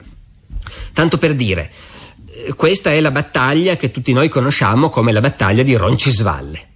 C'è la canzone di Orlando che appunto racconta l'assalto di questa marea musulmana che aggredisce i franchi, Orlando che si difende fino all'ultimo, non vuole suonare il corno perché non vuole passare per vile, poi finalmente si lascia convincere, suona il corno per chiedere aiuto e troppo tardi i musulmani li sommergono, e questo avviene nelle gole di Roncisvalle. Bene, già questa è un'invenzione. Nel senso che le fonti dell'epoca non dicono assolutamente niente su dove sia avvenuta la battaglia. E solo dopo, quando da molto tempo correvano i racconti, le leggende, quando i giullari cominciavano a scrivere le canzoni su questa battaglia, che qualcuno ha detto, vediamo un pochino dove sarà avvenuta precisamente, e che si è individuato questo passo di Roncisvalle, che da allora è diventato storico appunto come il luogo della grande battaglia, ma non c'è assolutamente niente che ci garantisca che sia andata davvero così. L'altro aspetto su cui la leggenda si allontana in modo vistoso dai pochi dati storici che possediamo è questo, che per quanto ne sappiamo non sono stati affatto gli arabi ad assalire la retroguardia franca e a uccidere il paladino Orlando. Tutto ci indica che questo agguato venne compiuto dagli abitanti delle montagne, i baschi, che già allora erano evidentemente gente fiera che sopportava poco intromissioni straniere e che quindi al passaggio di questo esercito l'hanno aggredito, ma che erano cristiani, non erano minimamente musulmani. Gli arabi, per quanto ne sappiamo, non c'entrano niente. La disfatta di Roncisvalle e la morte di Orlando avvennero per mano cristiana. I rapporti di Carlo Magno con il mondo islamico non si limitano alle guerre sul confine dei Pirenei contro gli arabi di Spagna. Sono in realtà rapporti molto più complessi e anche più pacifici, se Dio vuole. Il mondo islamico a quell'epoca aveva un suo leader internazionale, che aveva più o meno lo stesso statuto che Carlo Magno poteva avere tra i cristiani, una specie di imperatore con connotazioni anche sacrali, religiose. Era il califfo di Baghdad, che gran parte del mondo arabo riconosceva appunto come capo politico e religioso. Ora, al tempo di Carlo Magno, il califfo di Baghdad era un altro personaggio leggendario. Un personaggio cioè che è davvero esistito, ma che poi è passato nella letteratura e è diventato una specie di icona. Harun al-Rashid, il califfo di Baghdad, che per esempio nelle Mille e una notte ritorna spesso come protagonista di racconti, di leggende, e che nell'immaginario collettivo del mondo arabo è rimasto come una figura significativa, appunto protagonista di innumerevoli aneddoti, anche più di Carlo Magno se vogliamo. Ecco, con il califfo di Baghdad, Carlo Magno in generale ha avuto buonissimi rapporti. Tanto per cominciare, non confinavano. Non avevano confini comuni, quindi non avevano nessun motivo di litigare. Gli arabi di Spagna, che hanno dato tante scocciature a Carlo Magno, erano ribelli al califfo, non gli ubbidivano. E quindi a Harun al-Rashid non importava proprio niente che Carlo Magno combattesse in Spagna, anzi, gli faceva forse piacere. Fra l'impero arabo e quello franco c'era una specie di cuscinetto, l'impero bizantino, odiato da tutte e due. Altro buon motivo per cui l'imperatore cristiano e il califfo islamico potevano benissimo andare d'accordo. E fatto sta che in effetti d'accordo andavano. Noi sappiamo che si scambiavano con una certa frequenza ambasciate, messaggeri, regali, su questo poi torneremo, e che in generale si riconoscevano rispettivamente l'uno con l'altro come due grandi potenze internazionali abbastanza lontane, che non hanno nessun motivo di bisticciare e che appunto si rispettano. Ma in modo particolare vorrei sottolineare che Carlo Magno aveva un motivo per cui gli conveniva avere buoni rapporti con il califfo di Baghdad. L'autorità del califfo a quell'epoca si stendeva anche sulla Terra Santa, su Gerusalemme, che gli arabi avevano conquistato un po' di tempo prima, al tempo della loro grande espansione dopo Maometto. La Terra Santa e Gerusalemme erano in mani arabe.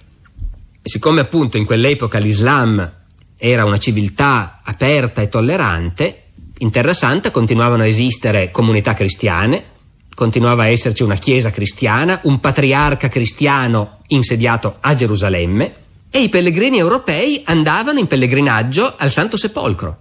Dobbiamo anche pensare che per i cristiani del Medioevo il pellegrinaggio era una cosa importante, era un atto di fede molto sentito. Per cui era importante per i cristiani d'Occidente sapere che si poteva andare liberamente in pellegrinaggio a Gerusalemme, al sepolcro di Cristo. E Carlo Magno stringe accordi con Harun al-Rashid proprio in questo senso. Il califfo si impegna a garantire e proteggere i pellegrini cristiani che vengono in Terra Santa. Anzi, a un certo punto fa addirittura di più. In segno di buona volontà regala a Carlo Magno il piccolissimo territorio su cui c'è il Santo Sepolcro, il sepolcro di Cristo, che quindi va sotto la giurisdizione personale di Carlo Magno. E infatti a un certo punto il patriarca cristiano di Gerusalemme manda a Carlo Magno le chiavi del Santo Sepolcro, riconoscendolo come protettore dei luoghi santi. Gli scambi di ambascerie fra Carlo Magno e il califfo di Baghdad erano anche scambi di regali. Questo naturalmente faceva parte dell'etichetta dell'epoca. Due potenti si scambiavano non soltanto messaggi ma doni per dimostrare ciascuno non solo la sua buona volontà e la sua amicizia, ma anche la sua potenza. In effetti il regalo era una cosa un po' a doppio taglio.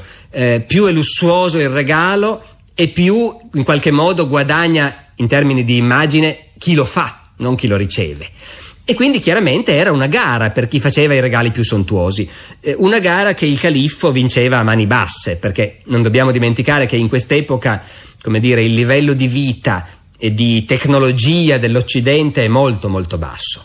Il mondo musulmano è chiaramente una marcia più avanti dal punto di vista appunto della ricchezza, e questo si vede nei regali. I cronisti occidentali, quando raccontano che è arrivato un ambasciatore dal califfo e portava dei regali, sono tutti lì con gli occhi spalancati e lungamente si fermano a commentare questi regali straordinari che arrivano: scimmie, tessuti preziosi, aromi orientali, unguenti, un orologio meccanico con automi e suoneria, una tenda da campo, cosa mai vista in Occidente evidentemente. Ecco, Carlo Magno si sforzava in qualche modo per rispondere. Mandava al califfo cani da caccia, cavalli, muli. Però non si ha l'impressione che i cronisti arabi fossero molto impressionati da questi regali in generale. Il regalo più straordinario che a un certo punto Carlo Magno riceve è l'elefante. Questa faccenda dell'elefante mandato in dono dal califfo a Carlo Magno fece una tale impressione che ne parlano parecchi contemporanei, come se fosse veramente un affare di Stato.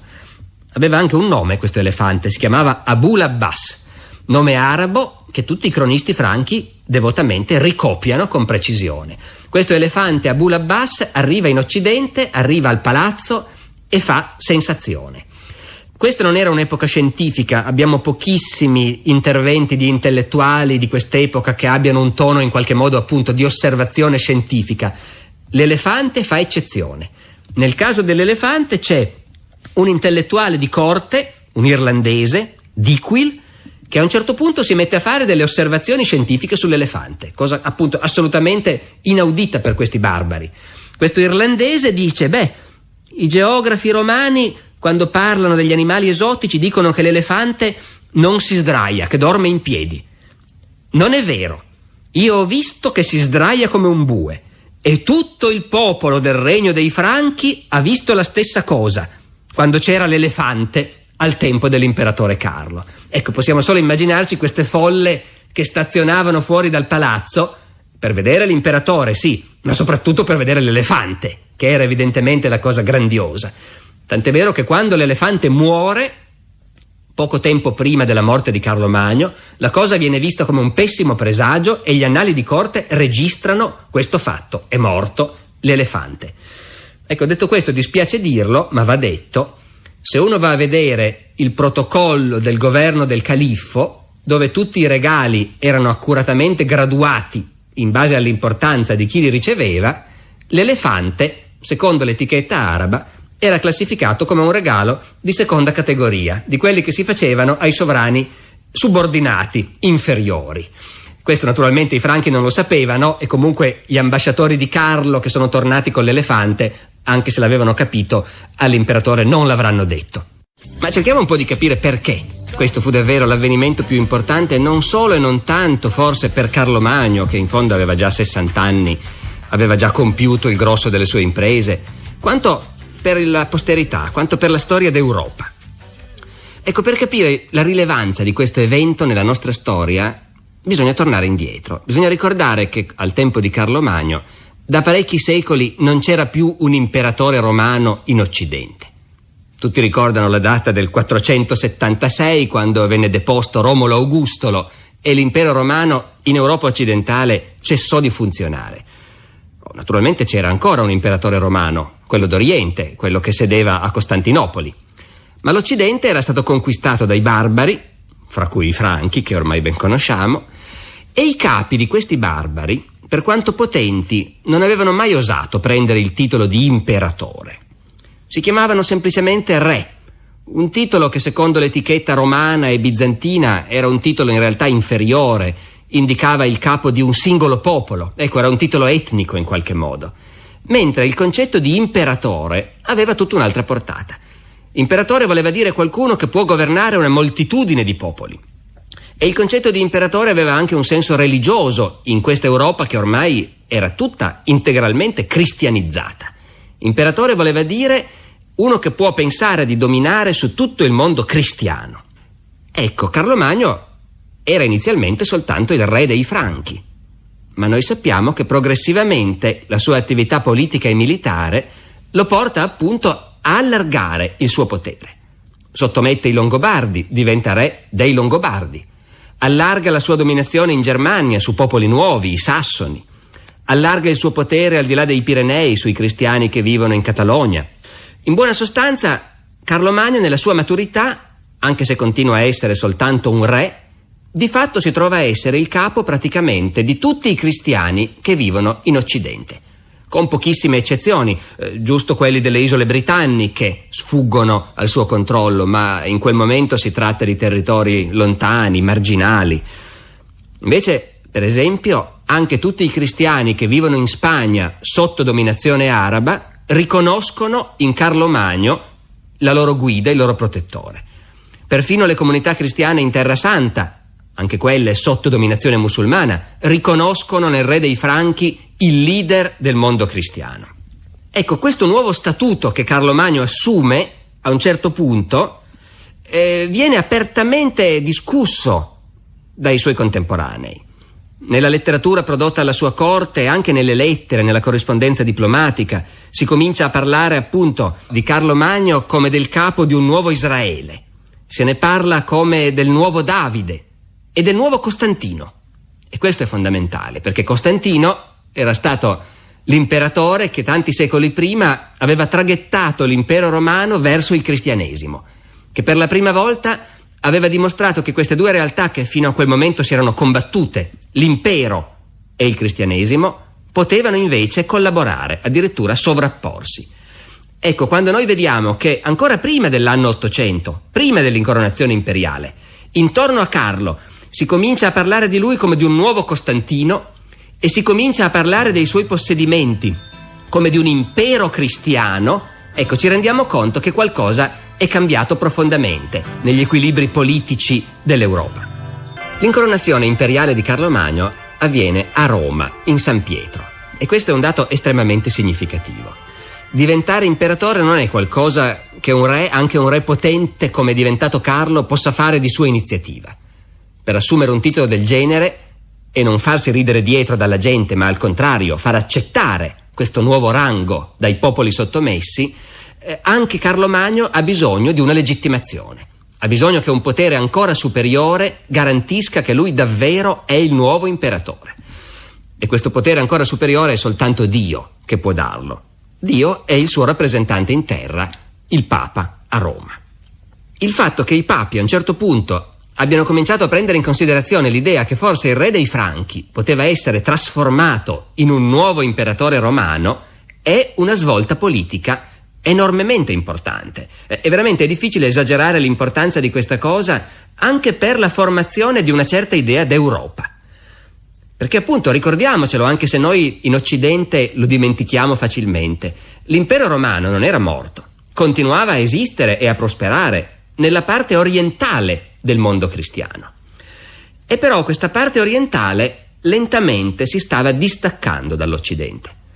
In Occidente si scriveva in latino e in Oriente si parlava, si scriveva, si pregava in greco.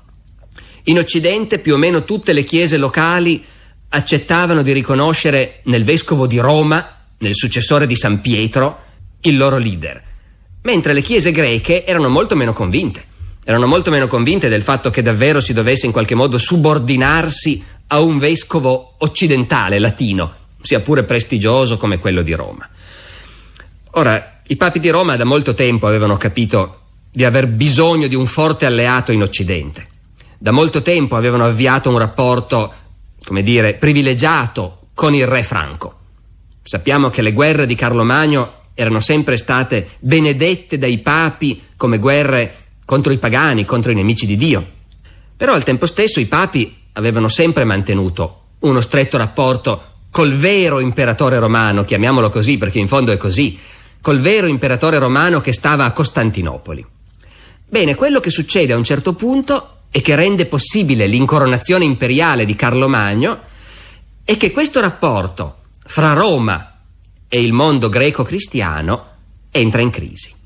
Al tempo di Carlo Magno i papi non sono più per niente soddisfatti di quello che sta succedendo fra i cristiani d'Oriente, fra i cristiani dei Balcani, dell'Asia Minore, perché questo in fondo è l'impero bizantino. L'imperatore bizantino si dà tante arie ma non è più capace di difendere l'Italia. Se dipendesse da lui i Longobardi avrebbero conquistato Roma da un pezzo. Sono i Franchi che l'hanno difesa. La Chiesa greca, certo, sono fratelli, sono cristiani anche loro, ma intanto non si capisce quando parlano. E la loro liturgia non è più tanto simile alla nostra. Se siano loro, se siamo noi che abbiamo cambiato, chi lo sa. Ma certo, la liturgia della Chiesa greca, vista da Roma, comincia a far alzare qualche sopracciglio. E viceversa, naturalmente. Le due chiese non si capiscono, si parlano poco, si vogliono bene sempre meno. E in questo contesto, sostanzialmente, che a Roma può cominciare a maturare questo progetto che a questo punto si capisce è destinato a avere conseguenze epocali, perché vuol dire tagliare il cordone ombelicale con la cristianità d'Oriente e con l'Europa orientale e decidere che l'Occidente a radice latina e germanica, d'ora in poi farà da sé, tanto da ricrearsi un suo imperatore occidentale e che, se Dio vuole, parla e scrive in latino e non in greco. Perché si possa realizzare un progetto colossale come l'incoronazione del re dei Franchi a nuovo imperatore romano, nuovo imperatore d'Occidente, naturalmente occorrono anche delle condizioni, come dire, politiche del momento, delle condizioni congiunturali. E queste condizioni si realizzano appunto con l'avvicinarsi dell'anno 800. A Roma è stato eletto un nuovo papa, Leone III. E questo nuovo papa è un personaggio controverso. Certamente è un personaggio politicamente debole, isolato. Non ha i legami giusti con le grandi famiglie romane e con le fazioni della corte pontificia, e questo conta a quell'epoca. Non ha i legami giusti, è visto con diffidenza, è un parvenu, e sul suo conto, sul conto di questo nuovo papa Leone III, cominciano presto a circolare voci inquietanti. Accuse di malversazioni, di gestione disinvolta dei fondi, accuse anche che riguardano la sua vita privata. Ecco, queste accuse a un certo punto arrivano anche alla corte di Carlo Magno, che dopo tutto non è ancora l'imperatore, ma è già da un pezzo il grande re dell'Occidente, il leader di tutti i cristiani. Queste voci arrivano e Carlo Magno decide che è suo dovere indagare. Certo, non è facile indagare sul Papa. Questo ci dà la misura della statura politica che aveva ormai raggiunto Carlo. È lui che può assumersi la responsabilità di mandare una commissione d'inchiesta a Roma per verificare se queste strane voci che corrono sul conto del Papa in qualche modo abbiano un fondamento. Noi ne sappiamo molto poco. Si può immaginare che una vicenda del genere sia stata insabbiata molto profondamente, però qualche cosa che non funzionava c'era di sicuro. La commissione d'inchiesta che arriva a Roma spedisce un rapporto a Carlo Magno e Carlo Magno lo legge insieme con i suoi più intimi collaboratori, con Alcuino per esempio, e poi decide di bruciarlo, che nessuno deve vederlo questo rapporto su cosa davvero sta combinando il Papa. E Alcuino risponde ai vescovi della commissione d'inchiesta che se ne stanno a Roma a continuare la loro indagine. La risposta di Alcuino ce l'abbiamo e l'argomento principale è: chi è senza peccato scagli la prima pietra. Quindi insomma evidentemente qualche cosa sulla moralità di questo Papa Leone III c'era. Bene, a un certo punto la situazione precipita. A Roma c'è un'insurrezione dei nemici di Leone III. Leone III fugge da Roma. Va a rifugiarsi presso Carlo, che in questo momento si trova nel cuore della Germania, nel cuore della Sassonia conquistata, a Paderborn, dove sta edificando una nuova città. Prima che arrivi il Papa arrivano voci mirabolanti sul suo conto. Si dice che i congiurati l'hanno aggredito e prima di lasciarlo andare l'hanno accecato e gli hanno tagliato la lingua. Ecco, queste erano simpatiche abitudini bizantine, per cui quando non si voleva avere sulla coscienza una morte, si toglievano di mezzo i nemici politici impedendogli di continuare a fare politica. Ecco, accecare qualcuno e tagliargli la lingua era il modo garantito per impedirgli di continuare a fare politica senza avere, come dire, la sua morte sulla coscienza. Dunque, grande aspettativa, grande ansia. Poi il Papa finalmente arriva a Paderborn, ha attraversato mezza Europa in fuga da Roma.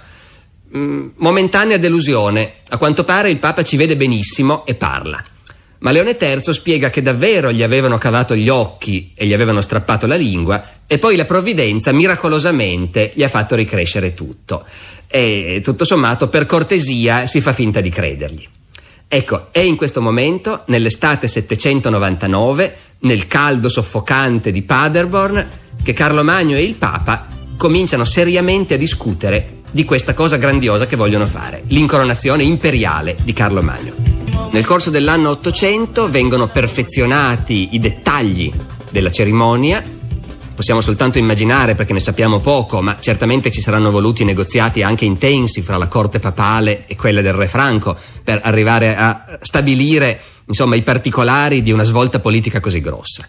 Finalmente, nell'autunno dell'800, Carlo Magno scende a Roma. Il Papa gli va incontro con tutte le forme previste per gli antichi imperatori, già capiamo insomma qual è il clima, e finalmente il giorno di Natale, dopo che Carlo Magno ha pubblicamente assolto il Papa da tutte le accuse che circolavano sul suo conto, finalmente il giorno di Natale avviene la cerimonia.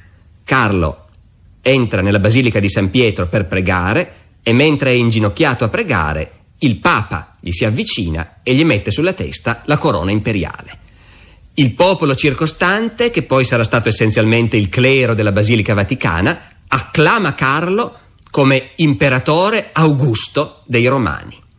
Ecco, sono state rispettate, notiamolo, tutte le forme classiche previste dal rituale imperiale romano. È veramente, nelle intenzioni, l'impero romano che dopo una sospensione ricomincia a funzionare in Occidente. La corona, per esempio, noi siamo abituati a immaginare che ogni re abbia una corona in testa, e invece la corona a quell'epoca praticamente non esisteva. I re barbari non avevano corona. La corona, o meglio il diadema, era esclusivamente un simbolo imperiale. E quindi possiamo immaginare appunto la rilevanza politica di questo gesto con cui il Papa la pone sul capo di Carlo. Però in questa faccenda ci sono anche delle stranezze. Eginardo, il biografo di Carlo Magno, sostiene che Carlo uscì furibondo da San Pietro. Non era per niente contento di come erano andate le cose e anzi, secondo Eginardo, Carlo Magno affermò che se avesse saputo che andava a finire così, quel giorno non sarebbe andato a San Pietro. Ecco, tutti naturalmente si sono scervellati per capire che cosa voleva dire Eginardo con questa storia. Sarebbe ingenuo pensare che il Papa abbia incoronato imperatore Carlo Magno a sorpresa e che Carlo Magno non ne sapesse niente. È chiarissimo che un passo di questo genere era stato lungamente preparato. Quindi il punto non è questo. Può anche darsi, ben inteso, noi dobbiamo fare attenzione a fidarci dei nostri cronisti. Eginardo stava imitando spudoratamente Svetonio, l'autore delle Vite dei Cesari. E Svetonio, questo appunto antico storico romano, regolarmente sottolineava la modestia degli imperatori, che non volevano questo onore, che facevano di tutto per respingerlo. Ecco, quindi può anche darsi che quando Eginardo dice che Carlo Magno era scontento, stia semplicemente costruendo questo quadretto della modestia del suo protagonista. Ma può anche darsi che ci sia qualcosa di più, e questo qualcosa di più sta proprio nel tipo di cerimoniale che era stato applicato. Il Papa ha messo con le sue mani la corona sulla testa di Carlo, e questo ha una valenza simbolica, e per questa gente la simbologia politica era fondamentale. È il Papa che l'ha incoronato. Questo potere Carlo lo ha ricevuto dal Papa.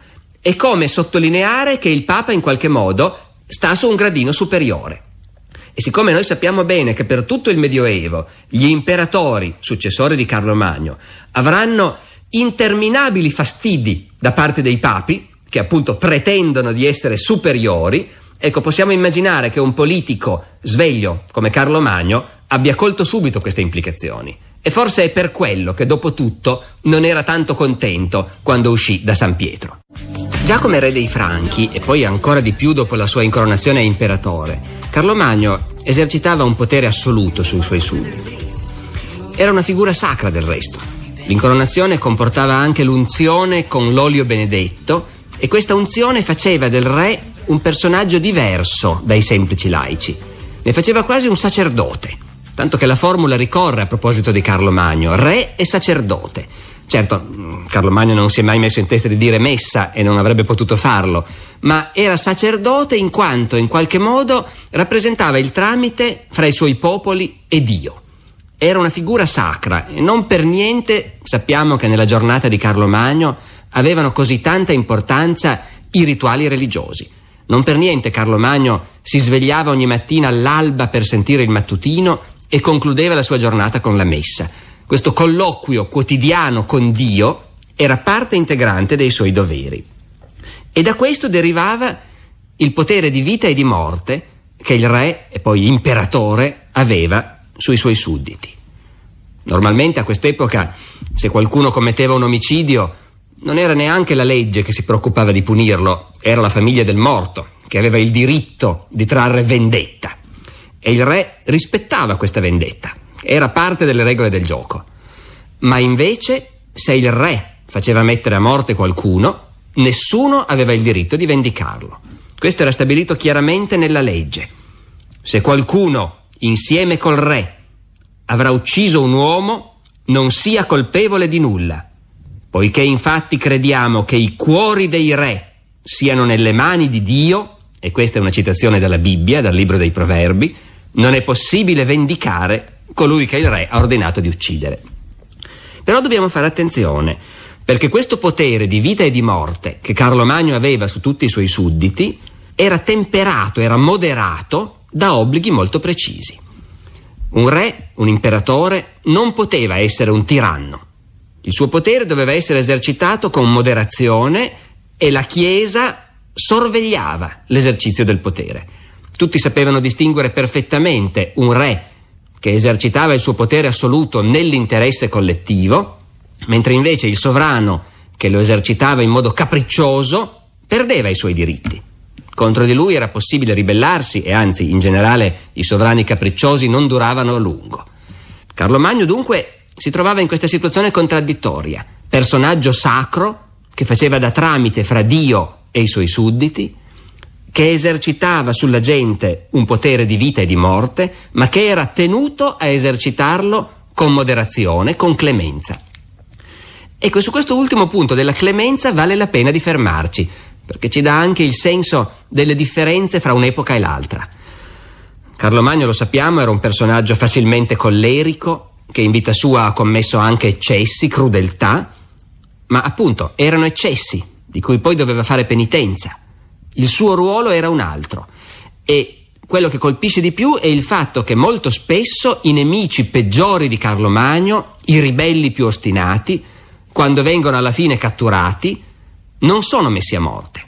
Carlo Magno, quando ha nelle sue mani il re Desiderio, oppure Tassilone, duca di Baviera, che più volte si era ribellato contro di lui infrangendo la sua fede, li fa chiudere in monastero, perché passino lì il resto dei loro giorni, meditando sui loro peccati e, se possibile, salvandosi l'anima. Ecco, la differenza rispetto alle usanze politiche, anche soltanto del XX secolo, è evidente e ci dà appunto il senso di questo potere, che non era una tirannide. Il potere del re era moderato dal suo stesso popolo. Infatti, uno degli obblighi principali di Carlo Magno, come re dei Franchi e poi imperatore, era di radunare ogni anno un'assemblea che in teoria avrebbe dovuto essere e continuava a essere chiamata l'assemblea di tutti i Franchi. Questa era un'usanza ancestrale che risaliva al tempo in cui i Franchi erano soltanto una tribù nomade. Ecco, dobbiamo immaginarceli quei Franchi dei primi tempi un pochino come gli indiani d'America sostanzialmente. Pochi, tutti guerrieri liberi, tutti sullo stesso piano. Anche quando eleggono un capo, questo capo è tenuto a confrontarsi con l'insieme dei suoi guerrieri. Tutti i popoli germanici ai vecchi tempi funzionavano così. Tutti i popoli germanici erano abituati a radunare ogni anno, in primavera, l'insieme dei guerrieri per discutere tutto ciò che andava discusso con il re. Ecco, naturalmente al tempo di Carlo Magno la cosa era un pochino cambiata. Carlo Magno governava un impero immenso in cui vivevano milioni di uomini liberi. Ovviamente era del tutto escluso che si potesse radunare in assemblea la gente. E però l'assemblea come istituzione continuava a funzionare. Era un obbligo preciso di Carlo Magno ogni anno in primavera convocare i rappresentanti del suo popolo. Naturalmente, attenzione, non facciamoci un'immagine troppo democratica. I rappresentanti non erano eletti, erano i capi locali, i conti che Carlo Magno collocava a governare le province, erano i vescovi come leader spirituali del popolo. Questa era la gente che Carlo Magno ogni anno radunava in assemblea. Ma questo era comunque un momento indispensabile. Carlo Magno non poteva prendere decisioni, non poteva promulgare nuove leggi senza comunicarle all'assemblea e ottenere l'approvazione dell'assemblea. Noi sappiamo in realtà molto poco su come funzionavano i lavori e io ho qualche dubbio sul fatto che si potesse per esempio votare contro. Non era quello il clima, credo. E tuttavia era, come dire, un momento simbolico in cui si celebrava la concordia fra il sovrano e il suo popolo.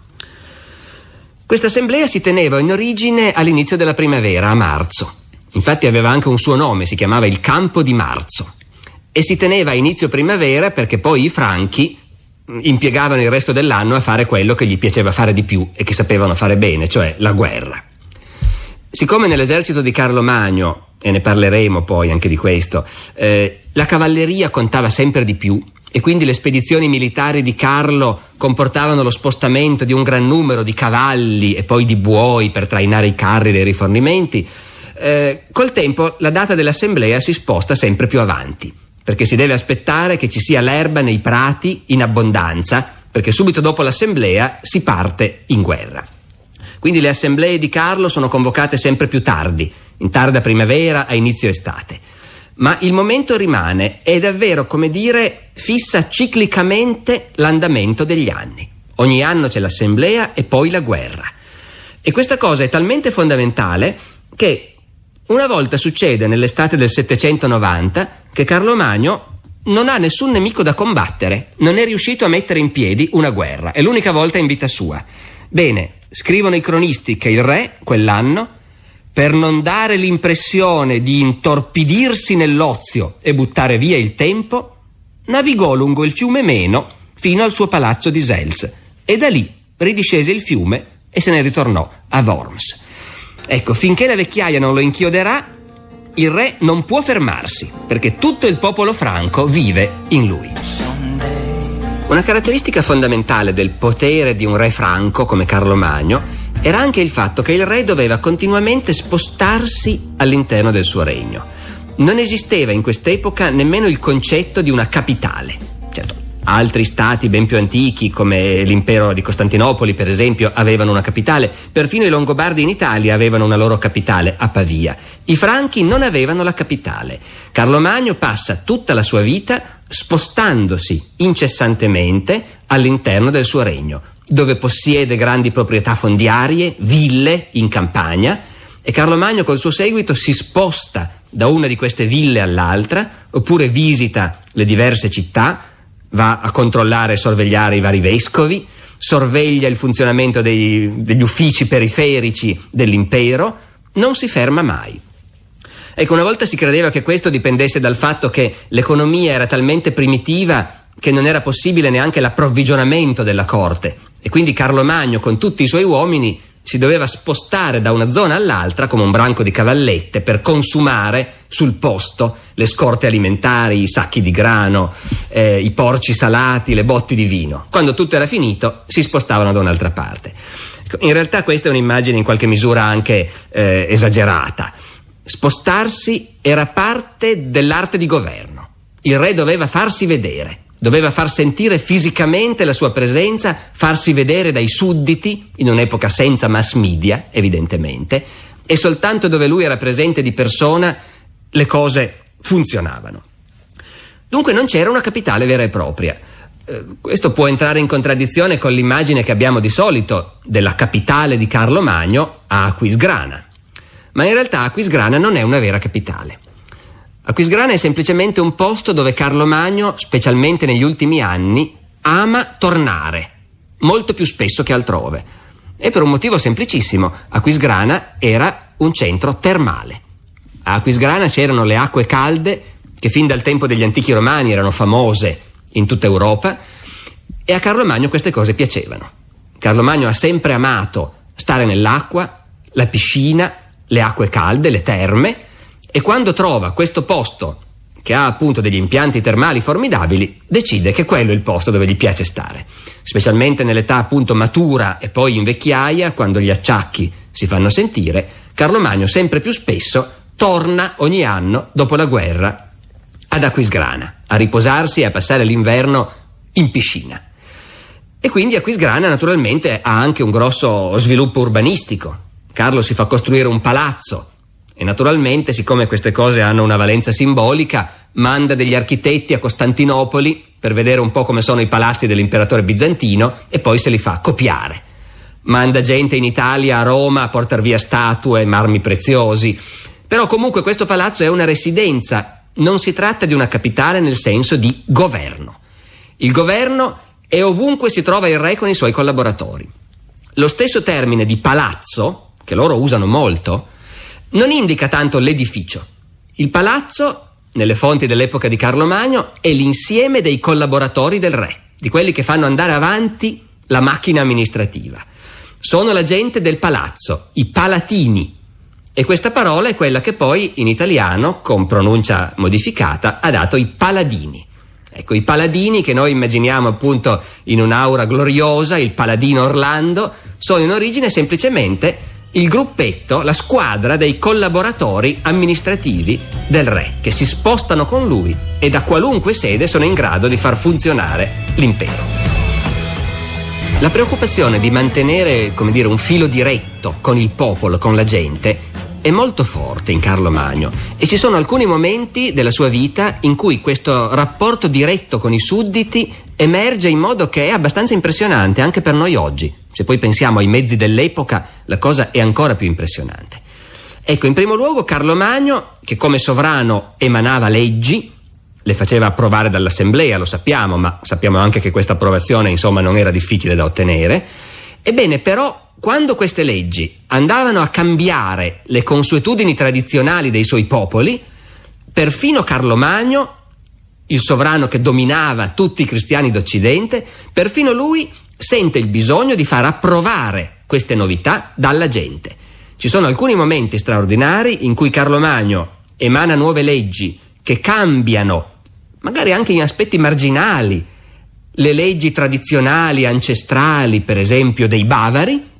Ebbene, in questo caso Carlo Magno manda disposizioni ai suoi funzionari in Baviera, dove dice: adesso voi convocate tutti gli uomini liberi, ognuno nella sua zona, ognuno nella sua provincia, fate queste grandi assemblee, leggete alla gente le nuove leggi e poi per iscritto io voglio che ogni uomo libero della Baviera venga a firmare, o più facilmente a mettere il suo segno di croce, perché la grande maggioranza dei laici erano analfabeti, in modo che si sappia che queste nuove leggi sono state approvate. Ancora più impressionante è l'occasione, anzi sono due occasioni, in cui Carlo Magno organizza un giuramento di fedeltà a lui come sovrano e impone che tutti gli abitanti dell'impero si presentino a prestare questo giuramento di fedeltà. Di nuovo, attenzione, pensiamo alle condizioni dell'epoca, un impero che si estende da Barcellona a Amburgo, quasi senza strade o comunque con strade miserabili, senza mezzi di comunicazione che non siano corrieri che a cavallo portano le lettere. Ebbene, in queste condizioni Carlo Magno organizza 2 volte un giuramento di fedeltà collettivo, in cui chiede che attraverso le autorità locali tutti gli uomini liberi, o si intende i maschi maggiorenni, le donne tanto obbediscono ai maschi e quindi non c'è bisogno di farle giurare, ma tutti i maschi maggiorenni sono convocati dalle autorità locali e tutti in tutto l'impero pronunciano pubblicamente, con la mano sul Vangelo, una stessa formula di fedeltà a Carlo. Ecco, l'organizzazione di questa cosa è forse, come dire, l'aspetto più sbalorditivo dell'attività amministrativa di Carlo Magno. Noi conosciamo le formule anche, ci sono rimaste. Io, tale, prometto nei confronti del mio signore il re Carlo e dei suoi figli che gli sono fedele, è un po' sgrammaticato ma anche nel latino originario è così, e lo sarò per tutta la mia vita, senza inganno e cattive intenzioni.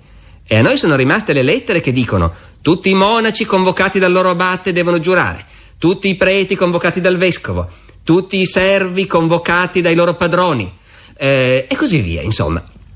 Qualche anno dopo che Carlo Magno diventa imperatore, decide che non basta più, bisogna far rifare il giuramento, questa volta menzionandolo come imperatore e non più soltanto re. E un'altra volta si rimette in movimento tutta questa faticosissima macchina amministrativa e tutti gli abitanti dell'impero sono chiamati a giurare con la mano sul Vangelo e quindi impegnandosi la loro anima, e questa era gente che a queste cose ci credeva, tutti sono chiamati pubblicamente a giurare fedeltà al sovrano. Il potere di Carlo Magno si reggeva in gran parte sulla collaborazione con la Chiesa. Noi dobbiamo pensare che a quell'epoca la separazione fra Stato e Chiesa, come la conosciamo noi, praticamente non esisteva. Il re si considerava il capo non soltanto del suo popolo, ma anche della Chiesa del paese. Il ruolo del Papa era importante, sì, ma da un punto di vista piuttosto onorifico. Chi controllava poi davvero la vita della Chiesa, fino al punto di nominare i vescovi, era il re. E naturalmente la Chiesa a questo punto era considerata come parte integrante dell'apparato di governo. Carlo Magno, abbiamo detto, aveva una sua ristretta squadra di collaboratori che formava il palazzo e che lo seguiva dappertutto. In questa squadra di collaboratori una parte importante era formata da ecclesiastici. Naturalmente dobbiamo anche pensare che gli uomini di Chiesa erano non gli unici, ma quasi, che per mestiere dovevano saper leggere e scrivere. E ovviamente per governare un impero, personale che sa leggere e scrivere fa comodo, e quindi gran parte degli uomini che governavano per conto di Carlo erano naturalmente uomini di Chiesa. Ma c'è ancora qualcosa di più sottile, se vogliamo, qualcosa che ha a che fare con la natura sacrale della persona di Carlo. Questo re che ogni giorno, lo abbiamo già detto, ma ripetiamolo perché è fondamentale, che ogni giorno sente messa, e non solo la messa, ma il mattutino all'alba e i vespri alla sera, deve essere sempre accompagnato da una squadra di ecclesiastici che sono addetti a questa liturgia. E non è una pura forma, è fondamentale perché le cose vadano bene, perché il regno prosperi, perché le guerre si vincano, perché non ci siano epidemie, perché i raccolti vadano bene. È fondamentale che Dio sia contento del re. E perché Dio sia contento di Carlo, bisogna che lo veda ogni giorno seguire con devozione gli uffici divini. Quindi la squadra degli ecclesiastici che accompagna il re in tutti i suoi spostamenti e che ogni giorno mette in piedi per lui la messa e le altre liturgie, ha una funzione in realtà fondamentale nel governo. Ecco, è uno di quegli aspetti su cui mi fermo perché, insomma, la nostra mentalità è diversa, ovviamente. E se noi vogliamo provare a capire chi era come uomo Carlo e che gente era quella che gli stava intorno, queste cose dobbiamo dirle. La squadra degli ecclesiastici che accompagnava il re tutti i giorni si chiamava la cappella e questi uomini di chiesa si chiamavano i cappellani. Cosa abbastanza ovvia vista da oggi. perché questi termini di cappella e cappellani sono entrati nell'uso comune. Oggi per noi qualunque chiesetta di campagna è una cappella, e di cappellani ce ne sono tanti, compresi i cappellani militari. È interessante notare, e credo che pochi lo sappiano, che queste espressioni cappella, cappellani nascono proprio alla corte del re Franco e hanno un'origine molto curiosa. Il santo protettore di Carlo Magno, il santo protettore di tutto il regno franco, era San Martino, il più grande santo della Gallia. Lo conosciamo San Martino, quello che con un colpo di spada ha tagliato in due il suo mantello per darne metà al povero. Il mantello, come si chiamava questo mantello? Nelle fonti dell'epoca in latino si chiamava la cappa.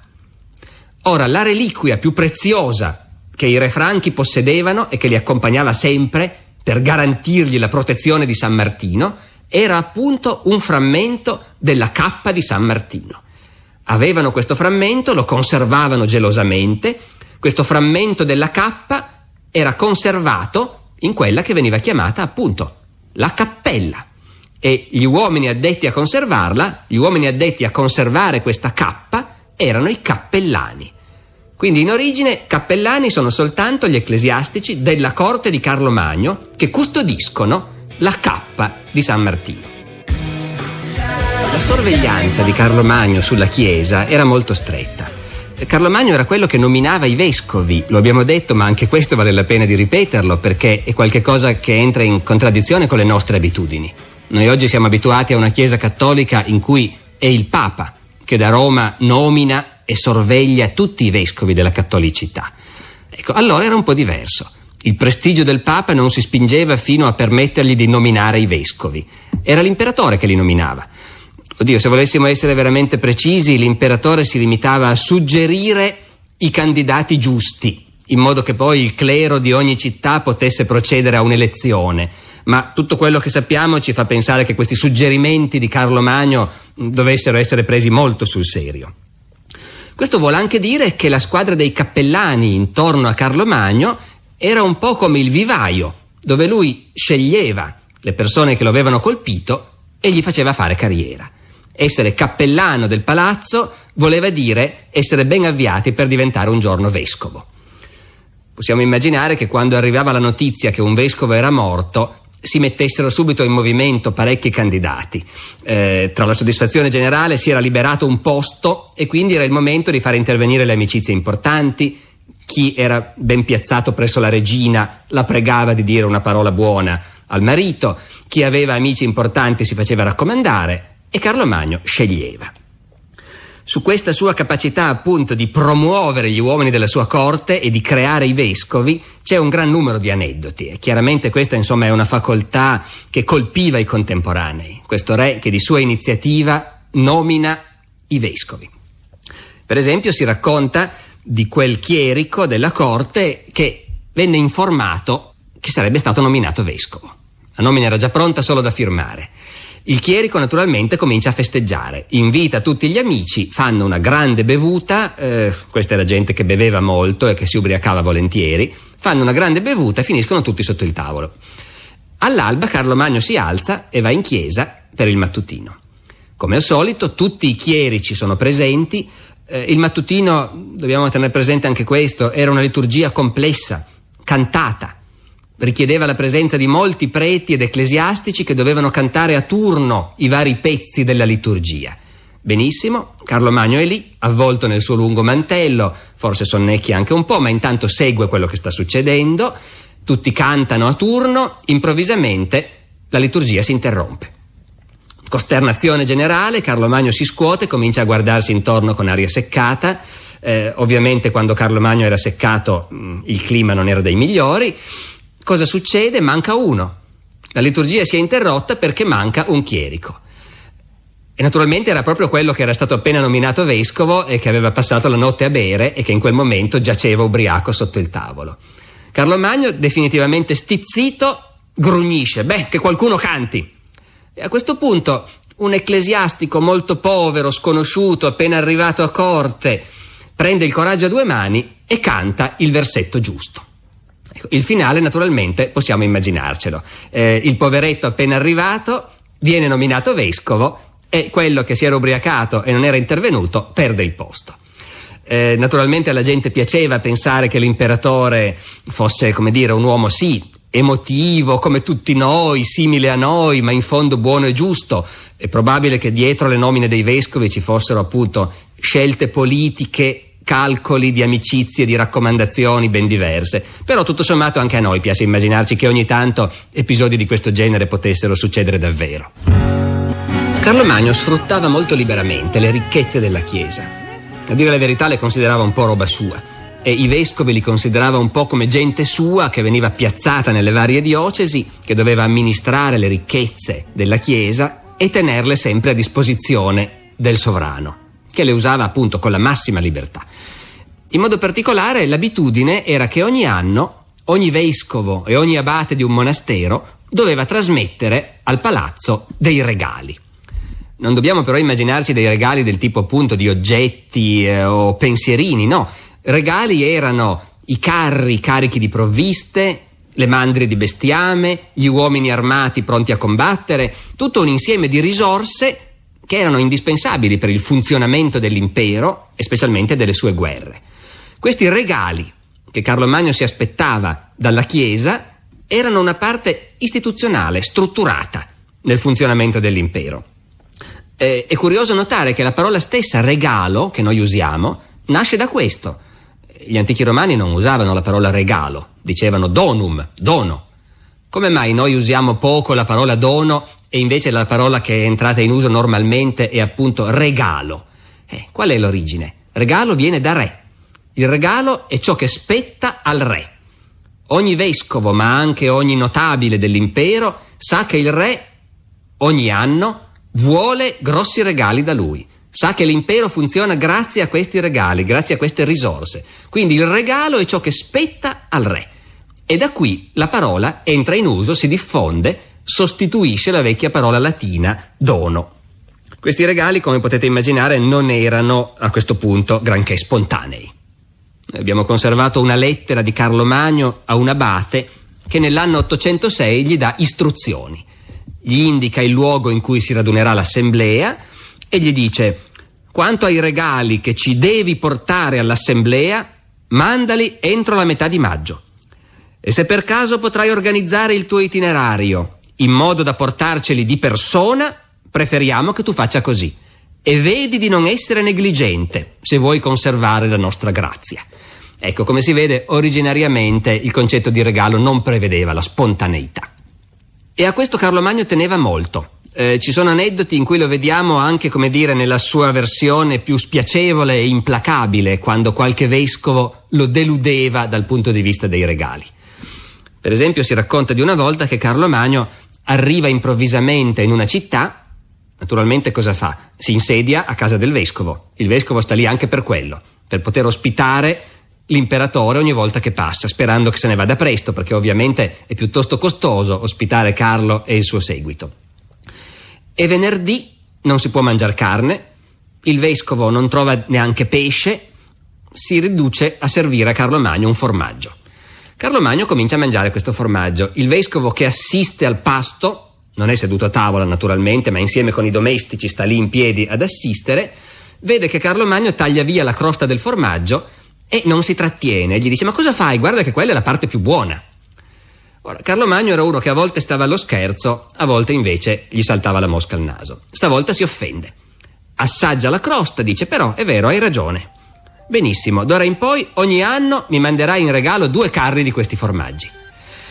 Il vescovo, costernato, fa: ma io non sono sicuro poi di trovarli sempre di questa qualità, sempre così buoni. Ma Carlo è implacabile. Gli spiega: tu li tagli a metà, controlli. Se sono buoni, li richiudi e me li mandi. Se non sono tanto buoni, puoi anche tenerli per te.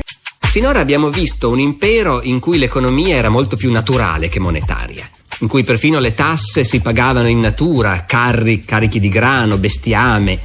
La moneta esisteva però, naturalmente. Non circolava moltissimo perché la moneta era preziosa. Al tempo di Carlo Magno si coniava una monetina d'argento chiamata il denaro e con 12 denari si comprava un bue. Quindi, come si può immaginare, per le transazioni spicciole il denaro non serviva. Però comunque il denaro c'era, circolava e anzi La riforma monetaria di Carlo Magno è uno degli aspetti più interessanti del suo governo e anche di quelli che hanno avuto conseguenze più di lungo periodo, potremmo quasi dire fino a oggi. Tanto per cominciare, Carlo Magno unifica la moneta del suo impero. L'impero l'ha costruito conquistando nuovi regni, nuovi territori. Prima in ciascun regno correvano monete locali. Carlo Magno sente l'importanza di dare alla sua Europa una moneta unica e stabilisce che in tutto l'impero dovrà essere coniato un unico tipo di moneta, appunto il denaro d'argento, secondo specifiche ufficiali che devono essere uguali in tutte le zecche. Ecco, a questo punto non ci stupisce che qualcuno un po' scherzosamente, ma non troppo, abbia parlato del denaro di Carlo Magno come di un proto-euro. Effettivamente è la prima volta, dopo i tempi dell'impero romano, che in Europa un'unica moneta corre in tutto il continente. Il significato politico di questa misura è evidente. Le monete passavano di mano in mano ed erano garantite dal fatto che sopra c'era il faccione dell'imperatore e il suo nome. Il nome la gente non lo sapeva leggere, ma il faccione lo riconosceva e quindi sapeva che quella moneta era di buon argento e del peso giusto, perché l'imperatore lo garantiva. È evidente quindi la funzione appunto politica, di stabilità, di garanzia che la moneta dà. Non è un caso se nelle leggi di Carlo Magno i falsari sono puniti in modo estremamente feroce. Raramente, lo sappiamo, le leggi del tempo condannavano a morte i delinquenti. Per i falsari si fa un'eccezione. Ma appunto perché falsificare una moneta non è soltanto un reato economico. Falsificare una moneta vuol dire far perdere la faccia al re. Vuol dire che la gente non si può più fidare che quella moneta con sopra la faccia di Carlo Magno sia buona. E quindi il falsario è colpevole di lesa maestà ed è condannato a morte. Dopodiché, particolarmente importante per le sue conseguenze durature, è il fatto che Carlo Magno stabilisce delle regole precise per la coniazione di questi denari d'argento. Carlo Magno vuole che questi denari abbiano tutti lo stesso peso e quindi manda questo tipo di istruzioni alle zecche. Ogni zecca deve prendere un certo peso d'argento, una libbra, e da questa libbra d'argento deve coniare 240 denari, non uno di più, non uno di meno. In questo modo è garantito che ogni denaro avrà il peso giusto. Ecco perché questo è interessante, perché in realtà in questo modo si uniscono il concetto del valore del denaro con quello del peso, la libbra per l'appunto. Col tempo, quando il denaro si svaluta, c'è l'inflazione anche nel Medioevo, non soltanto oggi, la gente comincia a abituarsi a usare il termine libbra come se fosse una cifra monetaria. 240 denari uguale una libbra. Se io ti devo 250 denari, diremo che ti devo una libbra e 10 denari. Perché mi sto fermando su questo? Perché la parola libbra comincia a essere usata per indicare un valore monetario. Ed è per questo che molto tempo dopo, in Italia, questa parola libbra, semplificata nella pronuncia comune, diventata lira, diventerà il nome della moneta nazionale. Uno dei compiti principali di Carlo Magno, come re dei Franchi e poi come imperatore, era la giustizia. Questa non è un'epoca che conosca la separazione dei poteri.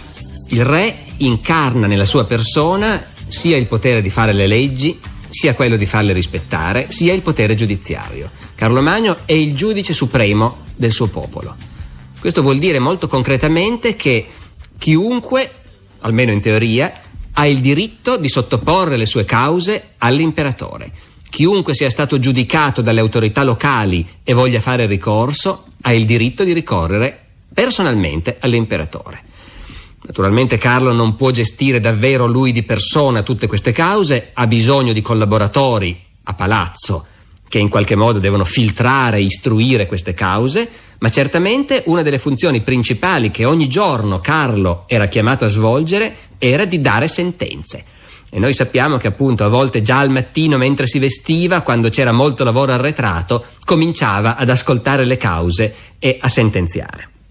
In quanto giudice supremo, supremo giudice d'appello soprattutto del suo impero, Carlo Magno poi doveva disporre di collaboratori da mandare in giro in tutte le province di questo immenso impero a sorvegliare il funzionamento dei giudici locali.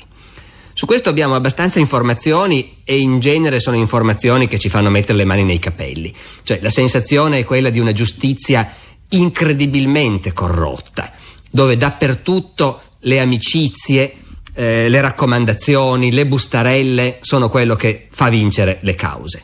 Carlo Magno ne è consapevole, in qualche misura cerca di intervenire, ma non è facile farcela. I missi dominici, che sono una di quelle istituzioni dell'impero di Carlo Magno di cui abbiamo tutti sentito parlare a scuola, che ci ricordiamo, i missi dominici sono innanzitutto questo: sono delle commissioni d'inchiesta che vengono spedite nelle province quando si è accumulata una quantità esagerata di ricorsi, di proteste, per andare a vedere un po' cosa sta succedendo.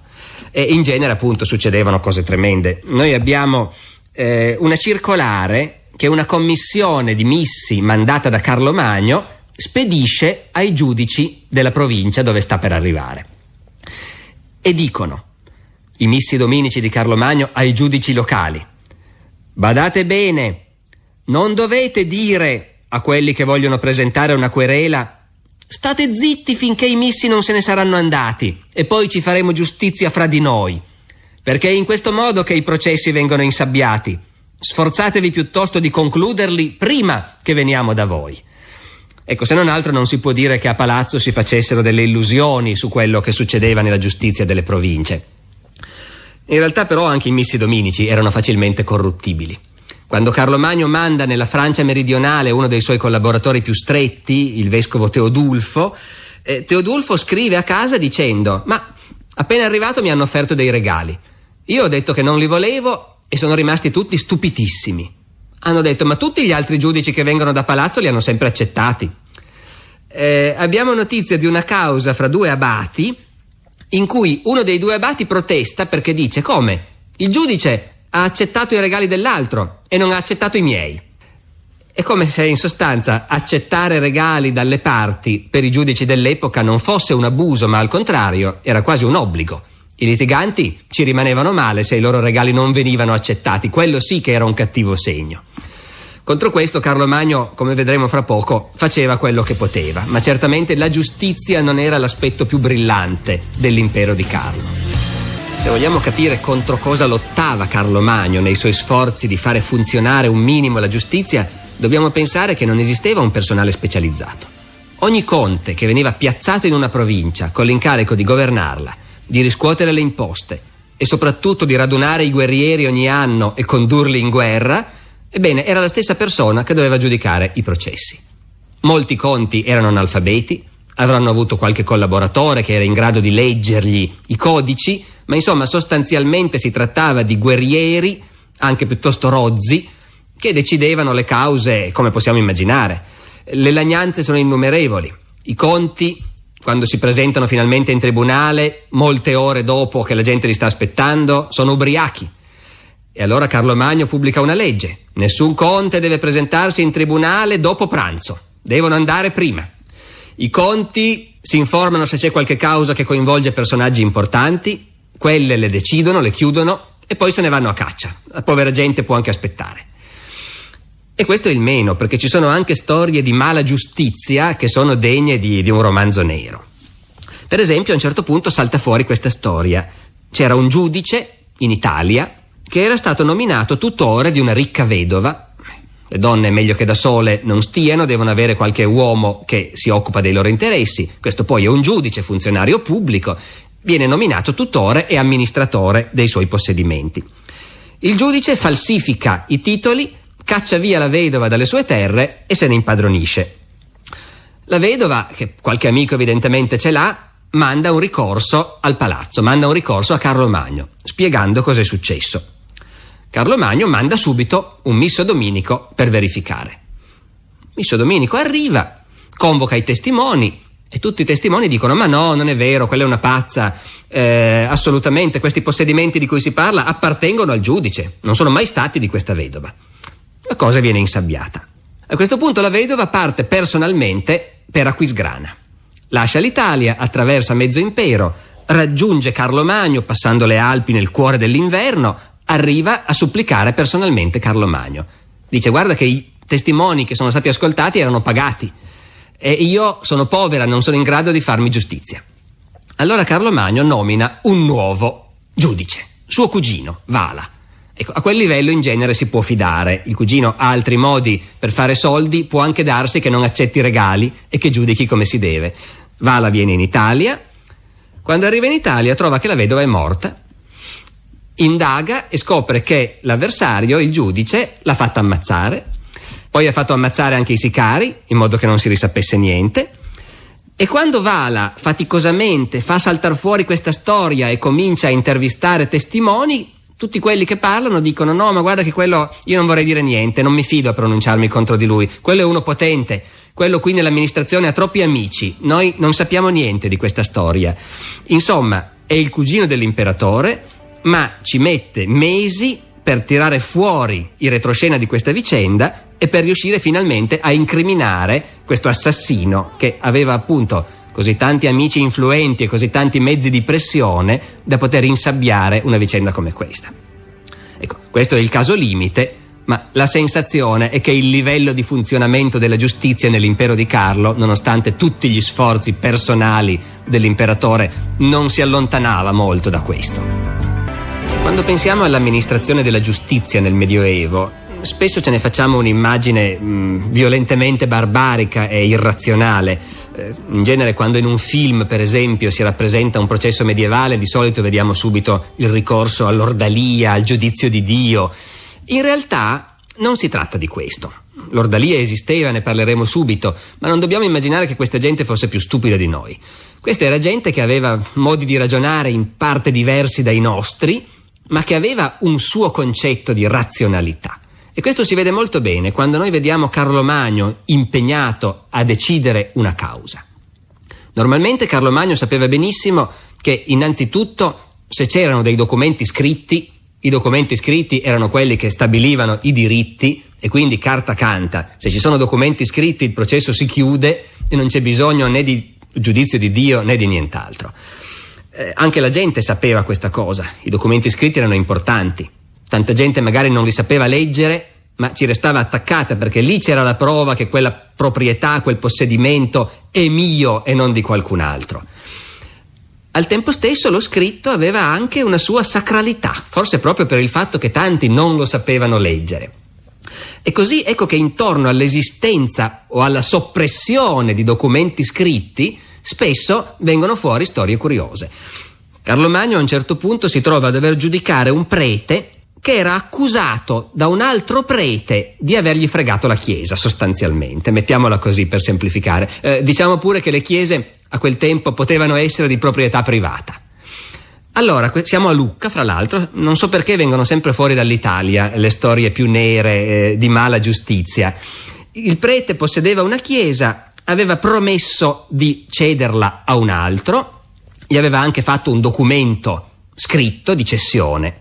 Poi non si sa come questo documento sparisce. Carlo Magno avvia l'inchiesta, interroga i testimoni, finalmente viene fuori che il documento è stato rubato e distrutto ed è stato rubato da un altro prete che voleva impadronirsi lui di questa chiesa. E questo prete dice: sì, io effettivamente sono andato a prendere la carta, il documento. L'ho portato al primo prete, lui mi ha detto: benissimo, adesso che abbiamo questa carta in mano siamo a posto, basta distruggerla. E allora però non sapevamo bene come fare, perché sapevamo che forse poi ci avrebbero interrogati, non volevamo dover giurare il falso. Allora abbiamo aspettato un po', abbiamo trovato uno straniero, un pellegrino britanno che passava di lì, gli abbiamo detto: vieni qua un momento. Gli abbiamo dato questo documento e gli abbiamo spiegato che doveva buttarlo nel fuoco. Il pellegrino ha bruciato questo documento e così noi abbiamo pensato che fosse tutto a posto. Ecco, la storia viene fuori, naturalmente poi questi due furfanti la causa la perdono, ma è interessante appunto questo doppio atteggiamento nei confronti del documento scritto, che da un lato è una fondamentale prova e al tempo stesso appunto ha questa dimensione irrazionale, sacrale quasi. Dopodiché, quando c'è bisogno, si ricorre al giudizio di Dio. Ma non dobbiamo immaginarci giudizi cruenti in cui appunto la supposta strega viene buttata nel fiume, se viene a galla è colpevole, se invece affoga è innocente, come a volte si vede nei nostri film. Non è così. Il giudizio di Dio nella forma più tipica consisteva in questo, che i due avversari si mettevano in piedi con le braccia larghe contro una croce, e quello che resisteva più a lungo, ebbene, quello aveva avuto da Dio la forza di dimostrare che la sua causa era quella giusta. Dopodiché, appunto, irrazionalità, forse, ma questa era gente convinta che Dio era lì e controllava quel che succede sulla terra e interveniva per far trionfare il buon diritto. All'interno di questa convinzione anche il giudizio di Dio aveva una sua razionalità. In tutta l'attività di governo di Carlo Magno si riscontra la capacità di fare interventi che anche noi giudichiamo perfettamente razionali, mirati allo scopo, e al tempo stesso di dare fiducia a una sfera invece del soprannaturale, del sacro, che noi vedremmo in contrasto con la razionalità degli interventi politici. Invece, di nuovo, se noi vogliamo capire Carlo Magno, dobbiamo sapere che nella sua mente e nella mentalità collettiva questi due aspetti non erano in contrasto. Voglio chiarire questa cosa con un esempio molto concreto. Al tempo di Carlo Magno, di tanto in tanto, delle carestie investivano il paese. Questo era un mondo che viveva a livello di sussistenza, dove anche nelle annate buone la massa dei contadini aveva appena da mangiare, e quindi era abbastanza facile che un cattivo raccolto portasse la fame tra la gente. I cronisti parlano in almeno 2 occasioni durante il regno di Carlo di carestie molto violente, in cui la gente è ridotta dalla disperazione al cannibalismo, in cui si segnalano allucinazioni collettive, per cui gli affamati in pieno inverno credevano di vedere il grano crescere nei campi e anzi addirittura nelle foreste e nelle paludi, e avevano addirittura l'impressione di toccarlo questo grano. E il cronista conclude: ma nessuno poteva mangiarlo. Ecco, in queste situazioni in cui la fame devasta intere province, il governo naturalmente deve intervenire. E che cosa faceva in questi casi Carlo Magno?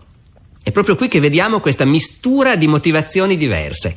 Normalmente, quando c'era la carestia o quando c'era rischio di carestia, Carlo Magno per prima cosa stabiliva che si dovevano fare preghiere collettive per chiedere a Dio di allontanare dalla gente questo flagello. Così, per esempio, nel 792, quando la carestia forse più grave del suo regno si sta avvicinando, Carlo Magno ordina che ogni prete del regno deve celebrare 3 messe. E oltre a celebrare le messe, tutti gli ecclesiastici devono digiunare per 2 giorni e anche tutti i conti e i loro vassalli devono digiunare per 2 giorni per ottenere da Dio la remissione di questo flagello. E questa cosa è fatta con senso pratico, non mistico, con l'idea che questo è un intervento che davvero ha probabilità di riuscire.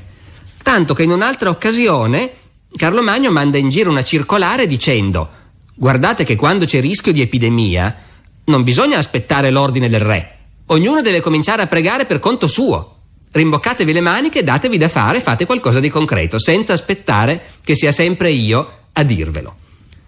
Dopodiché, al tempo stesso, senza nessuna soluzione di continuità, in queste stesse ordinanze Carlo Magno stabilisce che ognuno si dia da fare per nutrire i poveri, che tutti i ricchi e i potenti che hanno dei mezzi distribuiscano questi mezzi. E a un certo punto, ammaestrato dall'esperienza, Carlo Magno comincia a mettere in piedi anche proprio delle riserve di cereali governative e stabilisce che in caso di carestia queste riserve devono essere messe sul mercato, stabilisce dei prezzi massimi per calmierare il mercato. Ecco, questo è lo stesso uomo che dice: pregate e datevi da fare, perché in questo modo forse combatteremo la carestia. I 2 aspetti, nella loro mentalità, non sono in contrasto. Ci si aspetta che se noi facciamo tutto quello che possiamo, tutto quello che è nei nostri mezzi, anche Dio, che è lì, e questa gente, Carlo Magno e la gente del suo tempo, Dio lo sente presente, si sente sempre sorvegliata da Dio, Dio che è lì, se noi prendiamo le misure giuste, interverrà per aiutarci. Abbiamo parlato spesso delle guerre di Carlo Magno, ma come funzionava? Com'era organizzata la macchina militare franca? Il principio di fondo è che tutti gli uomini liberi erano tenuti a contribuire. Questo risaliva ancora ai tempi antichi, in cui i Franchi erano una tribù guerriera simile ai Sioux o ai Cheyenne, in cui ogni uomo era anche un guerriero. Questa cosa, almeno sulla carta, non era cambiata. Ancora Carlo Magno aveva il diritto di convocare tutti i Franchi e tutti i Longobardi, tutti i Bavari, tutti i Sassoni, quando li ebbe sottomessi, per fare la guerra. Naturalmente questa era una cosa che funzionava sulla carta, in pratica non era tanto semplice da organizzare. Ancora una volta dobbiamo immaginare questo immenso impero che occupa quasi tutta l'Europa, in cui le comunicazioni sono ridotte al minimo e in cui ogni anno il re convoca i guerrieri per fare la guerra. E certe volte la guerra si fa sui Pirenei e certe altre volte invece si fa sull'Elba, e tutto questo deve essere previsto con molti mesi di anticipo, perché bisogna mandare alle autorità locali degli ordini di convocazione che permettano di far trovare poi i guerrieri al momento giusto nel luogo in cui devono cominciare le operazioni. Carlo Magno si appoggiava largamente non soltanto sulla rete dei suoi funzionari locali, dei conti, ma anche, come al solito, sulla Chiesa. Anche in questo vediamo bene che la Chiesa, con la sua struttura territoriale ben organizzata, serviva in qualche modo a supplire alle mancanze, alle lacune dell'apparato di governo. Tutti i vescovi ogni anno si vedevano arrivare degli ordini dell'imperatore che stabilivano che i guerrieri dovevano essere mobilitati e dovevano partire in tempo per trovarsi in un certo giorno nel luogo stabilito. Ecco, citiamo per esempio una lettera che un arcivescovo, l'arcivescovo di Treviri, Etti, scrisse a un certo punto a uno dei vescovi suoi subordinati: «Ci è pervenuto un terribile ordine del signor imperatore, per cui in tutta la provincia in cui lo rappresentiamo dobbiamo avvertire gli abitanti di prepararsi per la guerra, tutti, per partire per l'Italia. Perciò ti ordiniamo da parte del signor imperatore di comunicarlo con zelo e senza perdere tempo a tutti gli abati, le badesse, i conti, i vassalli e a tutto il popolo della tua diocesi, di prepararsi tutti quanti». Ecco, questo sulla carta. Poi le cose andavano un po' diversamente. Tanto per cominciare, le autorità locali scremavano, sceglievano quelli che dovevano partire sul serio e quelli che invece potevano starsene tranquillamente a casa. Sappiamo già che questa era un'epoca in cui la corruzione era piuttosto radicata nell'amministrazione. Dappertutto arrivano lamentele. I conti convocano continuamente per la guerra le persone che gli stanno antipatiche, quelli che gli hanno fatto degli sgarbi. I loro amici stanno a casa tranquilli, gli altri invece continuamente sono convocati e devono partire. Inoltre l'idea di convocare la massa del popolo, i semplici contadini, aveva sempre meno senso man mano che in qualche modo l'esercito di Carlo Magno si trasformava in una forza più professionale. Il semplice contadino povero aveva poco da fornire all'esercito. A un certo punto Carlo Magno è costretto a fare una legge in cui stabilisce che chi è convocato non deve presentarsi armato solo di un bastone. Bisogna che abbiano qualche cosa di più. Ecco, questo ci dà anche il senso di come in un impero di quelle dimensioni il vecchio sistema, la vecchia idea che tutti gli uomini liberi devono partecipare alle guerre del re, ecco, cominciava a essere in qualche modo anacronistica. Carlo Magno di questo si rese conto e prese le sue contromisure. La massa dei combattenti a piedi, armati con arco e frecce o magari appunto soltanto di bastoni, in realtà contava sempre meno. Al tempo di Carlo Magno, anche se i livelli tecnologici erano sempre molto modesti, non dimentichiamocelo mai, però comunque c'erano già i mezzi per armare dei guerrieri, come dire, qualitativamente migliori. Al tempo di Carlo Magno era già possibile mettere in campo dei cavalieri che avevano, non dico l'armatura, ecco, quando noi vediamo nei musei o nei castelli le armature medievali, dobbiamo sempre ricordarci che è roba che viene molto più tardi, alla fine del Medioevo, se non addirittura nel Rinascimento. Al tempo di Carlo Magno l'equipaggiamento era molto più modesto. Però c'erano già stati abbastanza progressi nella metallurgia, per esempio, perché un combattente a cavallo potesse essere coperto da una cotta di maglia o magari da un giaccone di cuoio tutto ricoperto di scaglie d'acciaio. Ecco, un combattente a cavallo armato in questo modo, con la spada, con la lancia, contava molto di più di una dozzina di contadini appiedati e armati a malapena di bastoni. Di conseguenza Carlo Magno sceglie di puntare, molto più che in passato, su un piccolo gruppo di cavalieri specializzati. E questa è una svolta importante. Tutti quanti noi associamo al Medioevo l'idea del cavaliere, della cavalleria, no? Ecco, bene, è al tempo di Carlo Magno che nasce la preponderanza militare del cavaliere. che dall'alto del suo destriero può guardare con disprezzo alla massa dei combattenti a piedi. Ma al di là dell'aspetto ideologico, la cavalleria, il glorioso eroe a cavallo, ecco, tutte queste sono belle cose, ma concretamente quanto costava tutto questo? In realtà costava enormemente. L'epoca, ripetiamolo, è primitiva, tecnologicamente primitiva.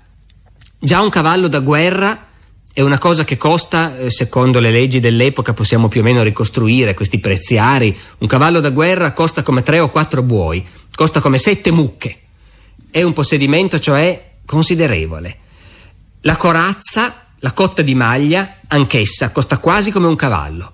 Un elmo costa come diverse pecore.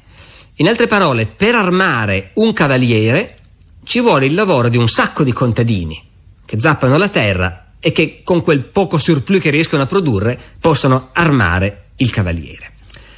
Da qui l'importanza enorme di queste armi, perché fabbricare delle armi è l'unica industria veramente importante dell'epoca. Anzi, è curioso notare che già allora c'è in qualche modo una vocazione dell'Occidente alla fabbricazione di armi. In generale gli arabi o i greci non compravano niente prodotto in Occidente, non gliene importava nulla. L'unica cosa che gli arabi avevano voglia di comprare in Occidente, perché gli occidentali, gli europei, le fabbricavano bene, erano le armi, le spade. E ci sono leggi di Carlo Magno che proibiscono di esportare armi verso il mondo islamico, per esempio. Dopodiché, appunto, dati i costi, armare dei cavalieri non era uno scherzo. L'intera struttura sociale dell'impero di Carlo Magno tende a organizzarsi a favore di un'elite di grandi proprietari terrieri, di latifondisti e di loro amici, i quali hanno tanti contadini che lavorano per loro e quindi sono in grado di armarsi con questo equipaggiamento che, benché primitivo, rispetto al mercato dell'epoca è costosissimo. Ecco che quindi progressivamente sotto Carlo Magno noi vediamo il passaggio dall'antico popolo germanico di guerrieri liberi alla struttura sociale aristocratica dominata da un'elite di cavalieri che invece è poi tipica del Medioevo. La prevalenza della cavalleria al tempo di Carlo Magno è anche in qualche modo l'origine del feudalesimo, perché feudalesimo in fondo vuol dire questo, vuol dire che il re distribuisce terre a un gruppo ristretto di guerrieri specializzati, di professionisti. Questi non lavorano, hanno i contadini che lavorano per loro, passano il tempo a esercitarsi per usare queste armi. Anche perché, diciamocelo, sarà una tecnologia elementare, ma combattere a cavallo con questo armamento pesante, saper usare la lancia e la spada, insomma, non è uno scherzo. E quindi evidentemente sempre più si passa, al tempo di Carlo Magno, dal popolo egualitario in armi all'aristocrazia feudale. Parlando di tecnologie, una delle tecnologie più interessanti di quest'epoca è la staffa. Sulla staffa si è discusso moltissimo. Diciamo pure che nell'antichità la staffa non esisteva.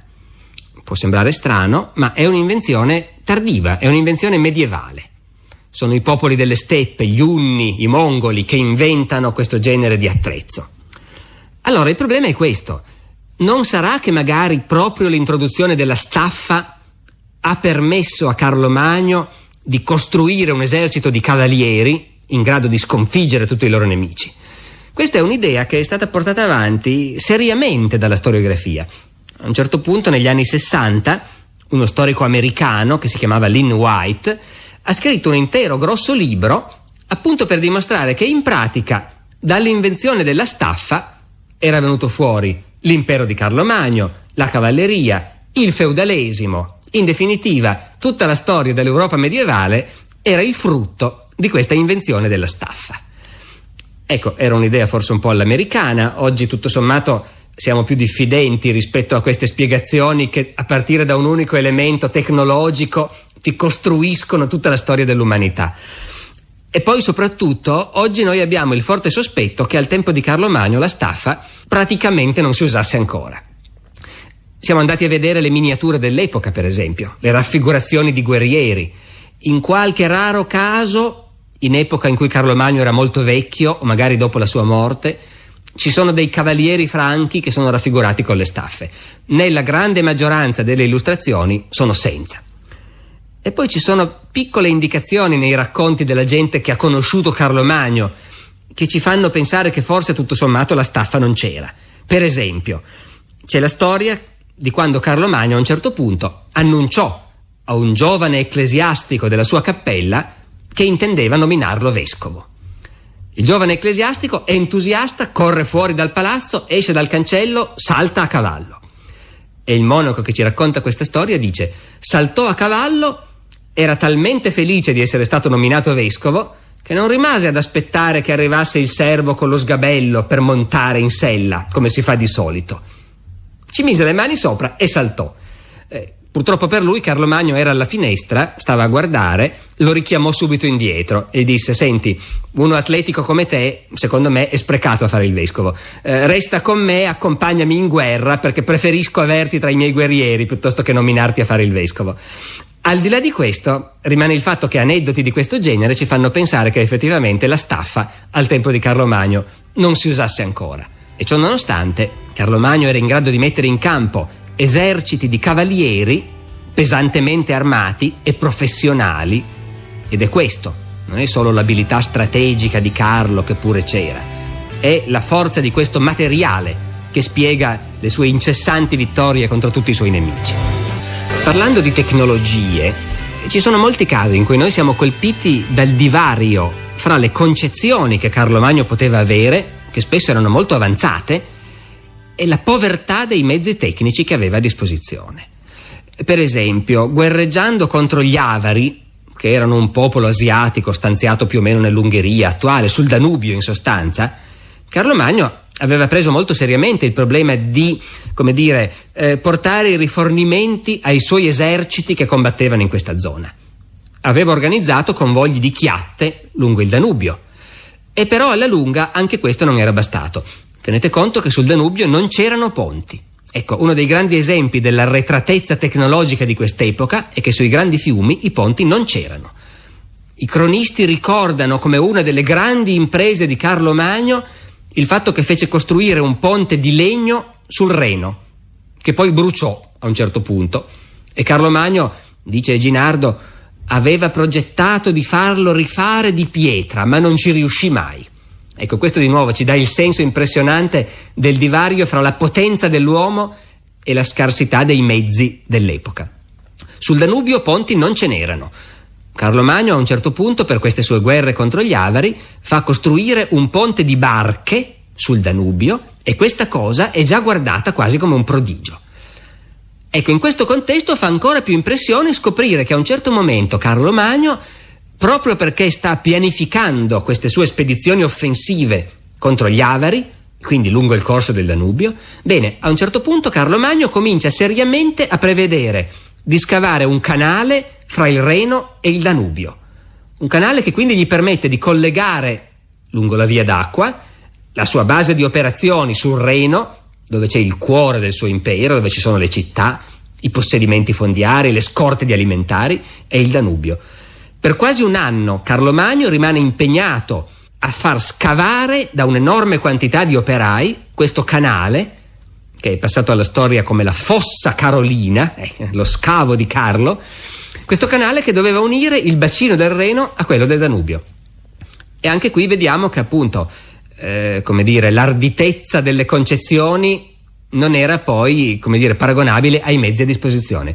Gli ingegneri di Carlo non erano tanto avanti, i progetti per lo scavo del canale si rivelano fallimentari, per di più sono anche sfortunati, quell'autunno piove continuamente, il terreno è troppo molle, il canale continua a cedere. Dopo mesi e mesi in cui ha mobilitato enormi risorse per scavare questo canale, Carlo Magno rinuncia.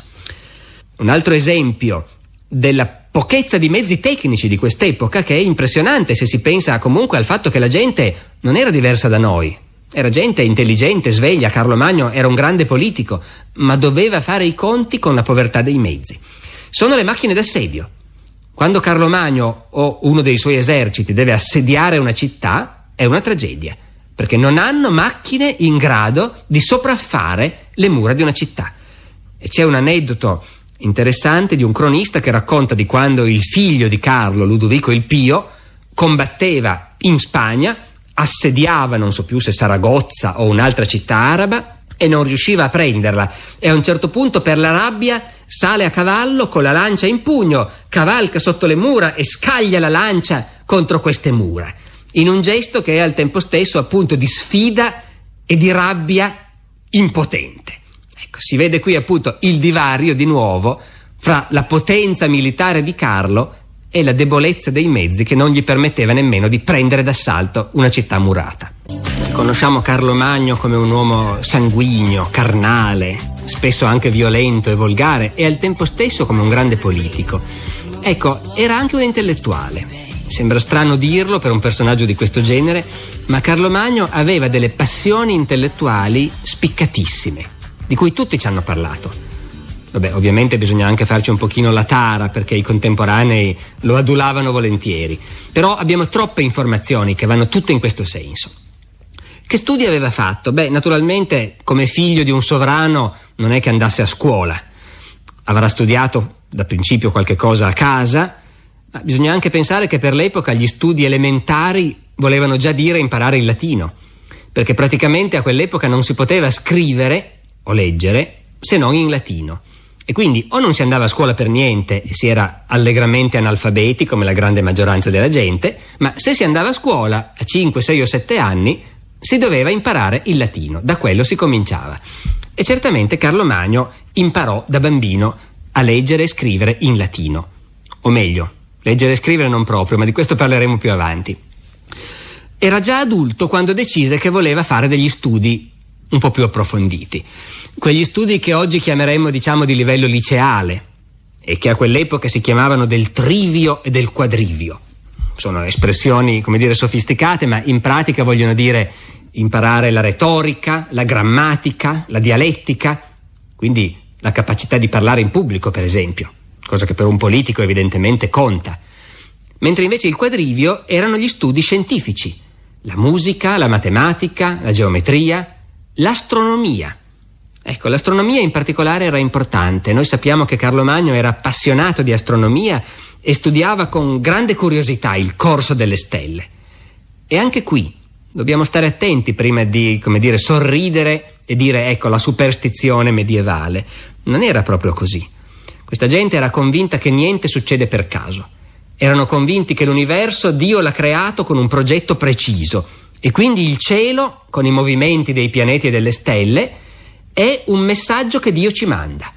Questa gente era convinta che il cielo è un immenso manoscritto in cui Dio scrive i suoi messaggi all'umanità e quindi saper interpretare questi movimenti è un aiuto prezioso negli affari di questo mondo. Dopodiché l'aspetto della cultura a cui Carlo si è appassionato di più sembrerebbe essere la linguistica. È buffo anche questo, però noi già sappiamo che Carlo, già solo per poter governare il suo impero, doveva conoscere e parlare parecchie lingue. Bene, Carlo è vissuto in un'epoca in cui le antiche tradizioni del popolo franco si stavano perdendo, in cui la grande maggioranza dei franchi ormai stavano cominciando a parlare in lingua romanza, sarebbero diventati presto i francesi. E Carlo Magno era angosciato perché si stavano perdendo le antiche tradizioni del suo popolo. Ci dice il suo biografo Eginardo che il re a un certo punto cominciò a comporre una grammatica della lingua franca, una cosa in cui noi di nuovo vediamo l'intellettuale molto innovativo, molto all'avanguardia, perché chiunque a quel tempo avrebbe detto grammatica, il latino, l'unica lingua che vale la pena di studiare è il latino. E invece Carlo Magno è affascinato dal tentativo di far sopravvivere la lingua del suo popolo, far raccogliere le antiche canzoni dei franchi. È una specie di etnografo, insomma, sostanzialmente, che percepisce che tutta l'antica cultura barbarica sta scomparendo e che si dà da fare per quello che può per salvare dall'oblio tutto questo insieme di tradizioni del suo popolo. Gli intellettuali che formavano la cerchia di Carlo Magno, naturalmente, un po' erano affascinati da quest'uomo grande e grosso, da questo capo guerriero e politico spregiudicato, che al tempo stesso era così appassionato dalla cultura. Era una figura fatta per piacere, chiaramente, a uomini di chiesa, a uomini di libri. E quindi, naturalmente, tutti loro fanno a gara nell'elogiare Carlo Magno per la sua passione intellettuale.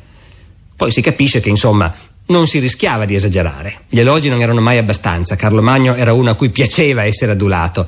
E quindi ecco che gli intellettuali della corte Parlano del re come di un dottore in grammatica, maestro di retorica, eccellentissimo dialettico, superiore a Catone, a Cicerone, a Omero. Anche qui non ci risulta che Carlo si offendesse, gli piaceva. Ecco, detto tutto questo, forse potrà far sorridere l'ascoltatore di oggi sapere che in realtà Carlo Magno non sapeva scrivere. Ma qui, di nuovo, vale la pena di fermarci per misurare la distanza fra le epoche. Noi oggi diamo assolutamente per scontato che leggere e scrivere sono la stessa cosa. I bambini vanno a scuola e nello stesso momento imparano a leggere e scrivere. Ebbene, per molto tempo non è stato così. Per molto tempo i due insegnamenti erano nettamente separati. Carlo Magno sapeva leggere. Non ci voleva poi molto, tutto sommato, si imparava già da bambini. Ma scrivere era tutta un'altra faccenda. Noi dobbiamo immaginare saper scrivere, per Carlo Magno o per un uomo della sua epoca, un po' come sarebbe oggi conoscere la programmazione dei computer. Ecco, tutti usiamo i computer, ma pochissimi sanno programmarli. Scrivere a quell'epoca era la stessa cosa, sostanzialmente.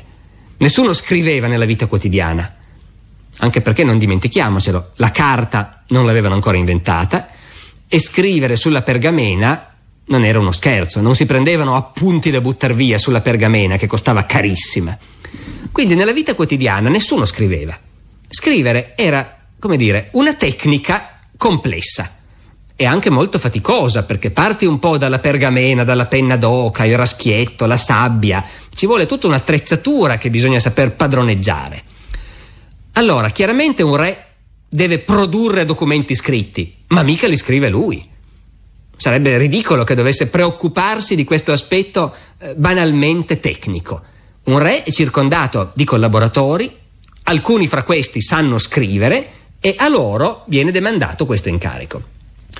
L'unica cosa che il re deve saper fare è il suo monogramma in calce alle lettere, perché questo è, come dire, la garanzia di autenticità. È l'equivalente di quello che oggi è il timbro di un ministero. Il re deve saper fare il suo monogramma. Tutti i re dell'epoca sanno fare il monogramma in calce alle loro lettere, alle loro ordinanze, alle loro leggi, ma questa è una cosa che si impara a fare a memoria, non vuol dire saper scrivere.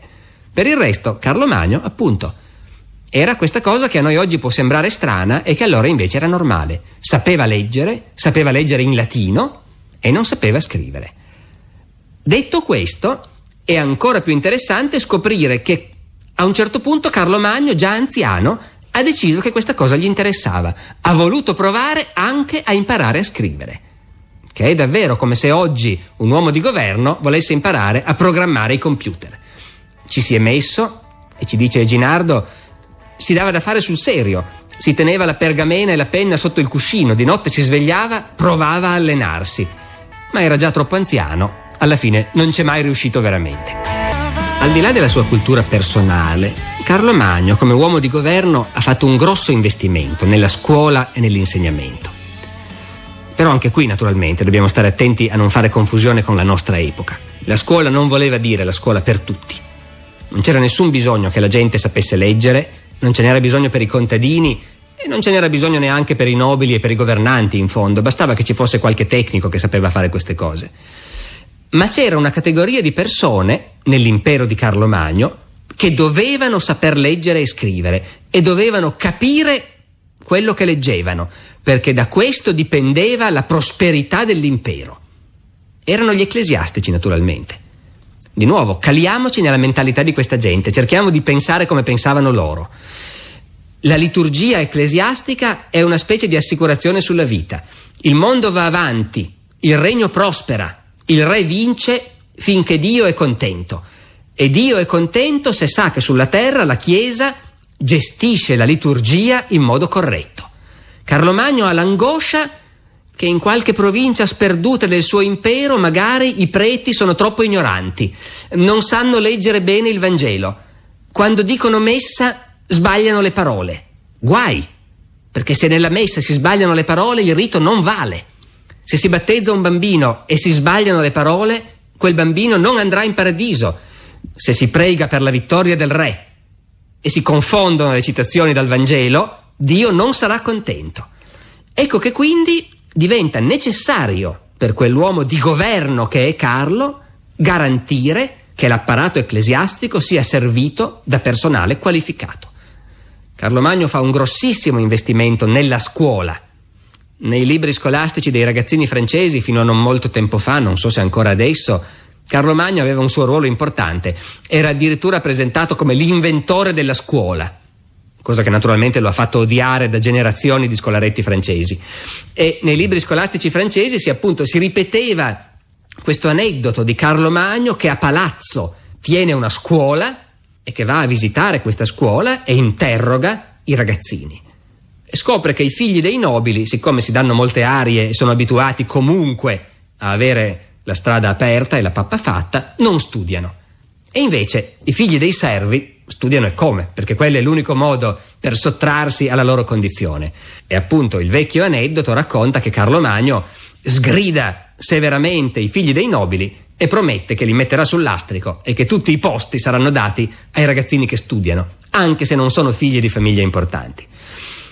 Ecco, però, al di là di questo aneddoto che appunto nei libri di scuola delle elementari francesi è sempre ripetuto, quello che importa chiarire è che le scuole sono per i preti e per i monaci. Sono loro che nel sistema dell'epoca devono saper leggere e scrivere, e guai se non sanno farlo. A un certo punto c'è una lettera di Carlo Magno che spiega molto chiaramente qual era il suo atteggiamento. Dice: noi spesso riceviamo delle lettere da qualche monastero in cui ci assicurano che i monaci passano il loro tempo a pregare per me con grande zelo. E purtroppo certe volte queste lettere sono scritte in cattivo latino, per cui ci viene il dubbio che, come non sono tanto capaci a scrivere, così magari non capiscano neanche tanto i testi sacri che leggono, e se pregano per il mio successo in questo modo, Dio ci scampi. Perciò è assolutamente indispensabile che d'ora in poi i preti e i monaci siano andati a scuola. L'impegno, l'investimento di Carlo Magno nella cultura si misura anche, e forse soprattutto, da quello che fa per la circolazione dei libri. Ecco, teniamo presente che i libri all'epoca sono scritti a mano. Sono scritti a mano e su pergamena, che è un materiale costosissimo. In queste condizioni potremmo pensare che i libri praticamente non ci fossero, ed effettivamente un libro aveva un costo enorme. E tuttavia Carlo Magno era consapevole del fatto che i libri erano indispensabili perché l'impero funzionasse. Erano innanzitutto i libri sacri, è chiaro. Bisognava che ogni cattedrale, ogni monastero avesse la sua Bibbia in un testo controllato, corretto, per essere sicuri che le preghiere che salivano a Dio da tutti gli angoli dell'impero fossero tutte uguali, tutte giuste e quindi gradite a Dio. Questo vuol dire che Carlo Magno fa un enorme investimento nella produzione di libri. Ecco, non vorrei dare troppe cifre perché così alla radio, insomma, le cifre non sono facili da memorizzare, ma questa voglio darla. Nei primi 800 anni dell'era cristiana, fino a Carlo Magno, noi possediamo in tutto 1800 codici manoscritti. Per il secolo di Carlo Magno ne abbiamo più di 7000. In altre parole, Carlo Magno ha rappresentato una svolta drammatica. Sotto di lui la produzione di libri conosce un'accelerazione enorme.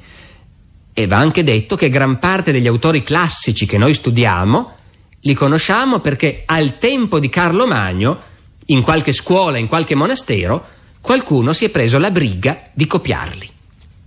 Naturalmente, appunto, i libri più importanti di tutti erano le Bibbie, e la Bibbia è un testo complesso. La Bibbia è un testo maledettamente lungo. C'era un intero monastero, il più importante di tutta la Francia, San Martino, a Tours, dove il grosso dei monaci era addetto alla produzione industriale di Bibbie. Dico industriale perché noi sappiamo che appunto in modo sistematico, organizzato, per anni e anni, quel monastero ha lavorato soltanto a produrre Bibbie, tutte uguali, che poi venivano spedite ai 4 angoli dell'impero. Ebbene, però, attenzione, si producevano 2 Bibbie all'anno. E per fare una Bibbia, già soltanto per la pergamena, era necessario macellare qualche centinaio di pecore. Ecco, questo ci dà l'idea del prezzo di un libro e di quello che voleva dire per il re promuovere questa produzione libraria. Non parliamo poi della rilegatura. La rilegatura in pelle era costosissima. Carlo Magno a un certo punto regala all'abbazia di Saint-Denis, presso Parigi, una foresta con tutti i cervi che vivono in questa foresta, perché le loro pelli possano essere usate per rilegare i libri dell'abbazia. L'altro aspetto su cui mi pare che valga la pena di insistere è lo sforzo di Carlo Magno per standardizzare la produzione. Sotto Carlo Magno si diffonde anche una nuova scrittura che tutti gli scriptoria, tutti gli atelier dove si fabbricavano libri nell'impero adottano. E questo vale la pena di sottolinearlo anche perché la scrittura carolina, come viene chiamata, è una scrittura molto chiara, precisa, con le lettere separate una dall'altra.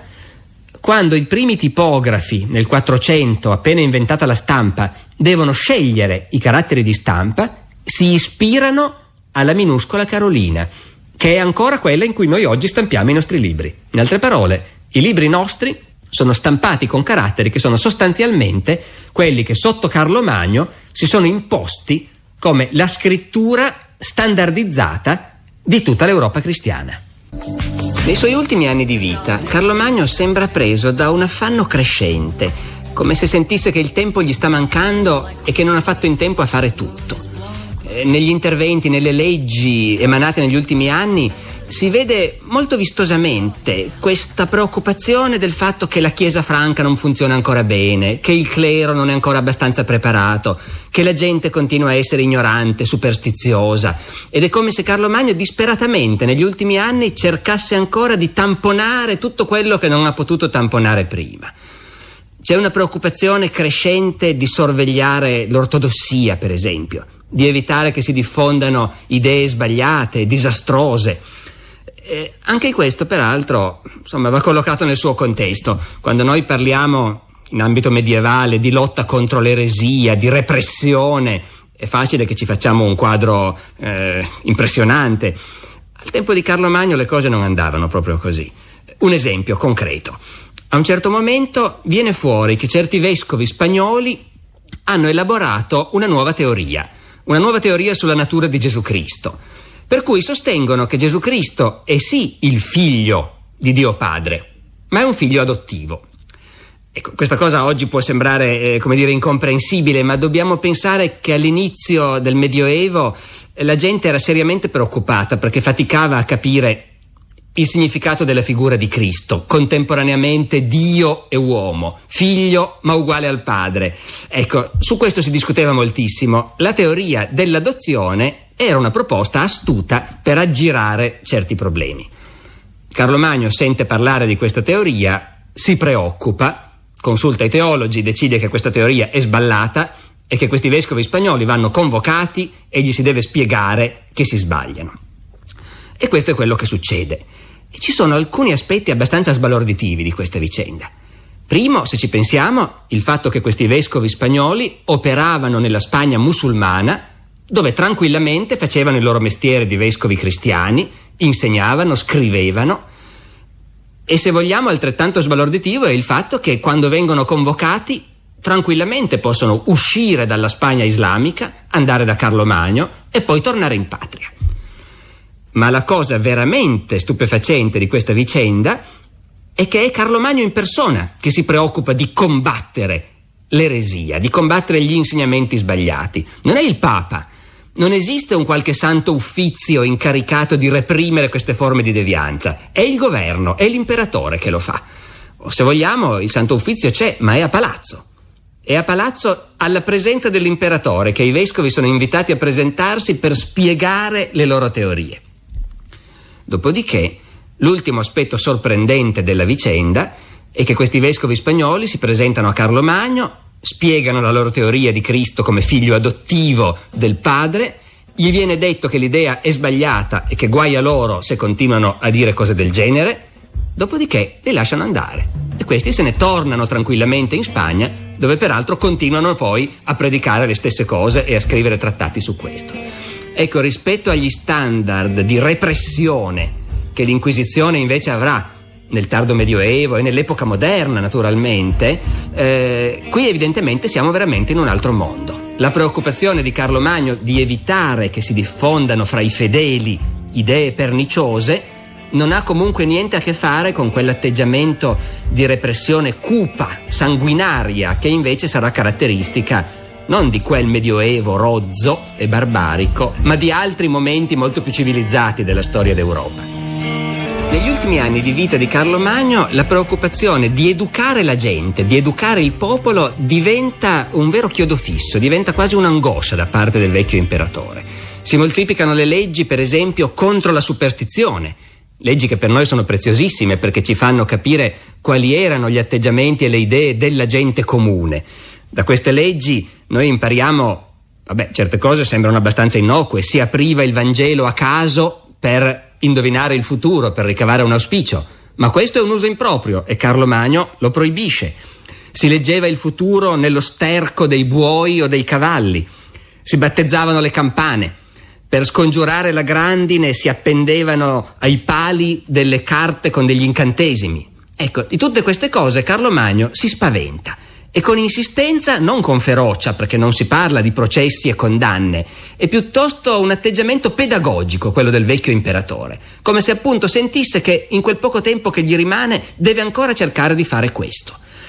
Naturalmente poi è soprattutto il clero che dovrebbe guidare il resto del popolo a essere preso di mira.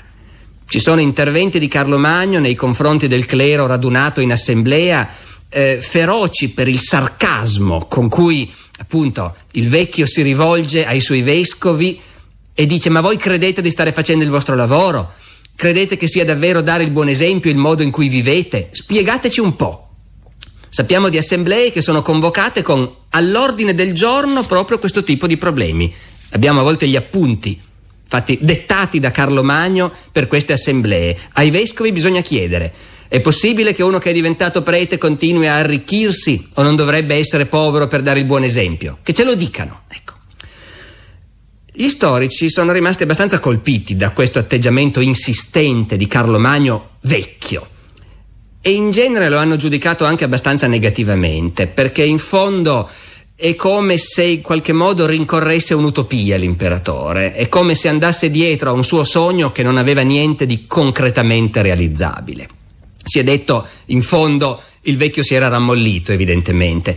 Anziché pensare ai problemi concreti del governo, inseguiva questo ideale di purezza, di perfezione, che la realtà intorno a lui smentiva continuamente.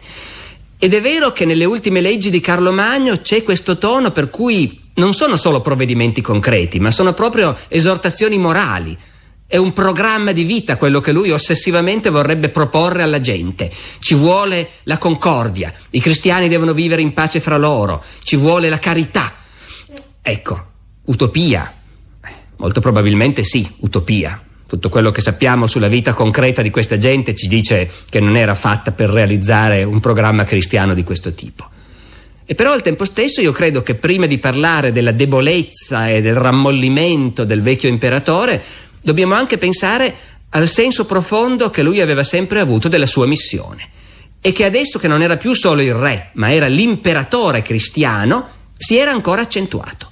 Carlo Magno è un uomo che ha una missione e che sente che questa missione gli è stata confidata da Dio e in qualche modo è come se dicesse: bene, io regno su tutti i cristiani d'Occidente, li ho pacificati, ho sconfitto tutti i nostri nemici. Dappertutto i pagani chinano il capo davanti alla mia spada, dappertutto si diffonde la fede cristiana. E allora, quando è allora che si dovrebbe provare a realizzare sul serio il cristianesimo? È come se Carlo Magno negli ultimissimi anni dicesse in fondo: se non ora, quando? Il tempo di Carlo Magno stava finendo davvero. Negli ultimissimi anni si moltiplicano i presagi della sua morte, o perlomeno gli avvenimenti infausti che i contemporanei interpretano come presagi. Questa era un'antica tradizione, non è una superstizione medievale. Anche nel mondo romano la morte di ogni imperatore era regolarmente preceduta da questi segnali soprannaturali che i cronisti registrano accuratamente. Anche in questo Carlo Magno dunque è un imperatore romano. I presagi sono tanti e i contemporanei si inquietano. Naturalmente è facile interpretare come presagio anche un avvenimento del tutto naturale. Per esempio, brucia il grande ponte sul Reno a Magonza che Carlo Magno aveva fatto costruire. C'erano voluti 10 anni per costruirlo ed era di legno. Un'altra indicazione, di nuovo, dell'estrema povertà tecnica di quest'epoca. in cui questo ponte di legno, che poi brucia in poche ore, può essere presentato come una delle grandi realizzazioni dell'imperatore. Più sinistri sono altri segnali. Scosse di terremoto che fanno tremare il palazzo di Aquisgrana, rumori sinistri che provengono dai soffitti delle stanze in cui si trova l'imperatore.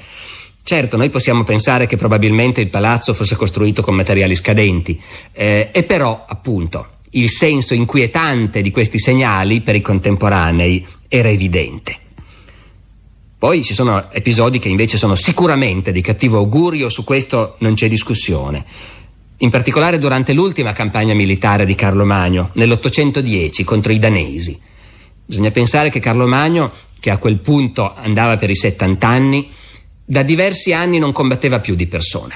Da diversi anni non si muoveva più da Aquisgrana, mandava i suoi figli e i suoi generali a combattere le sue campagne. Ebbene, a un certo momento la situazione sul confine danese si deteriora a tal punto che Carlo Magno, per l'ultima volta in vita sua, decide di partire personalmente, di andare a condurre i suoi uomini ancora una volta in una campagna militare. Una campagna che, come al solito, viene accuratamente pianificata e che in effetti non ha nemmeno bisogno di andare fino in fondo, perché appena cominciano le operazioni militari, sapendo che di fronte a loro c'è l'imperatore in persona, i danesi si sbandano, si ribellano al loro stesso re, chiedono immediatamente la pace.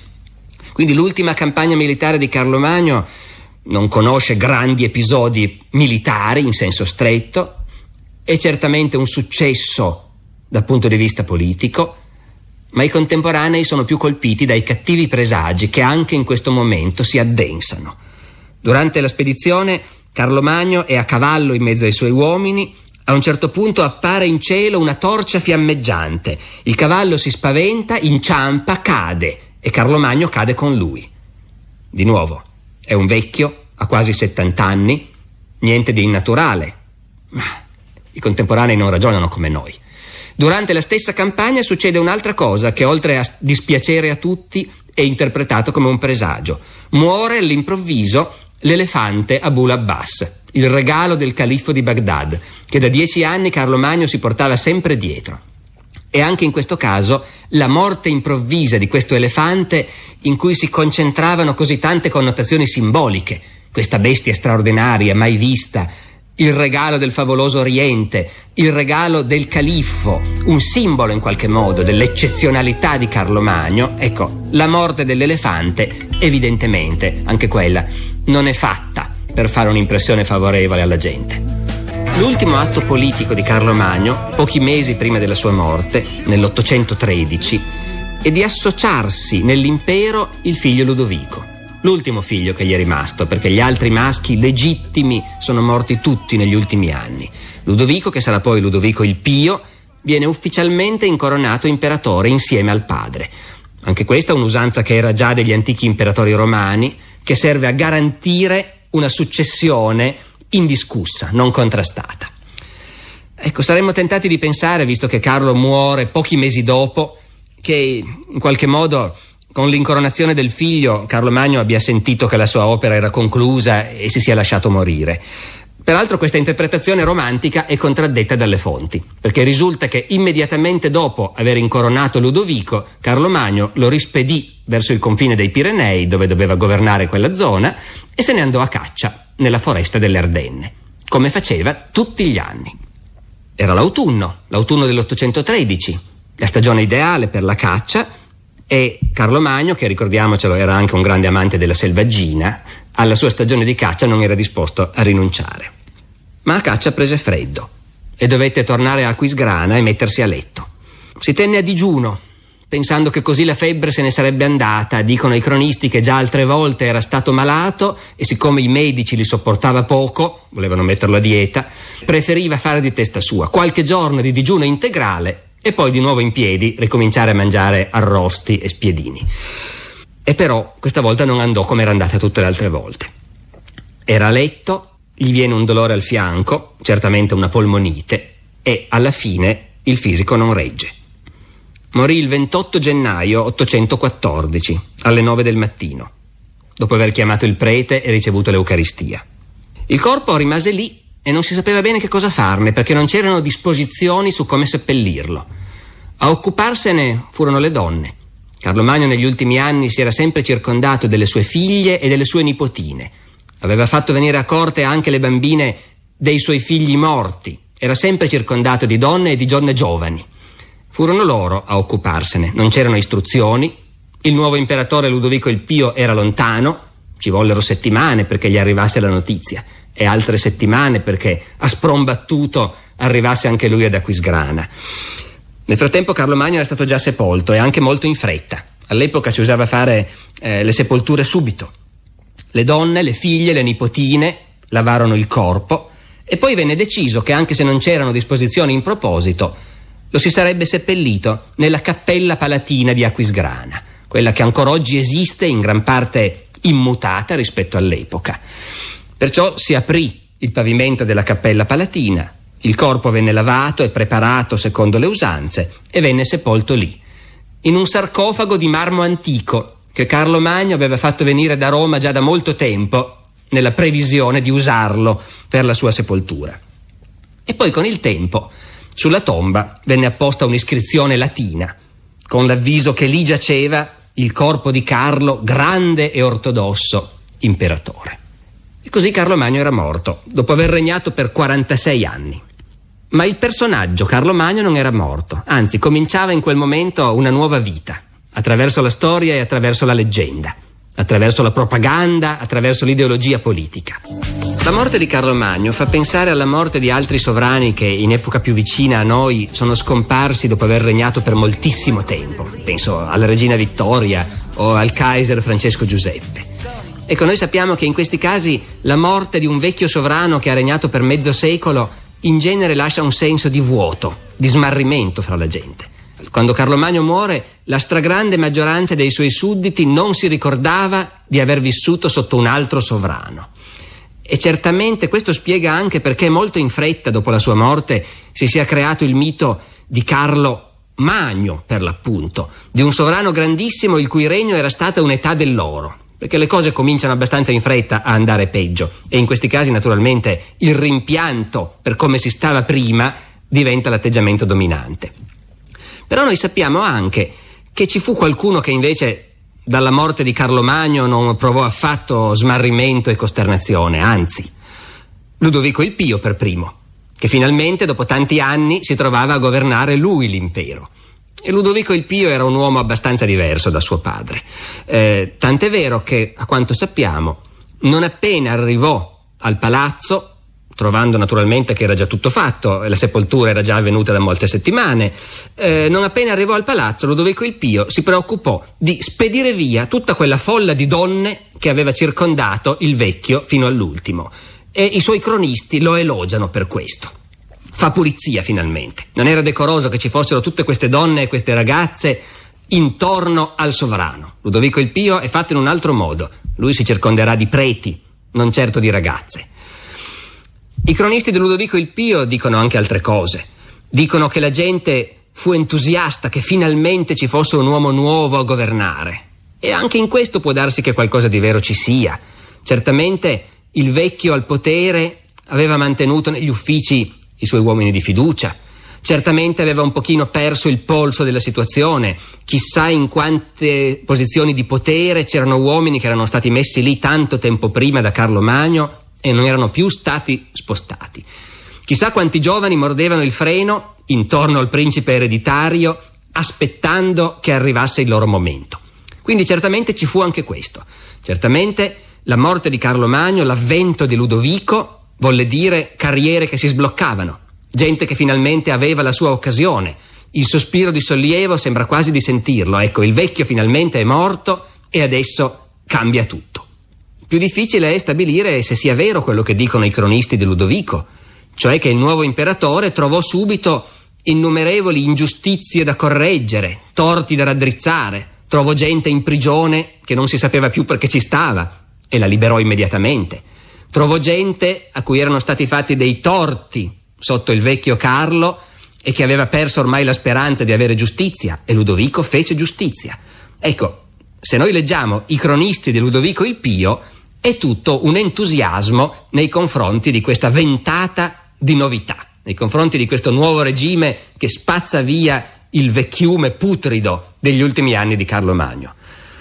No, naturalmente i cronisti medievali hanno la stessa attendibilità che possono avere oggi i giornali di partito, cioè scrivono perché devono celebrare quello che li paga e quello da cui dipende la loro carriera. Quindi attenzione, non dobbiamo mai prendere alla lettera niente che venga scritto da un cronista medievale.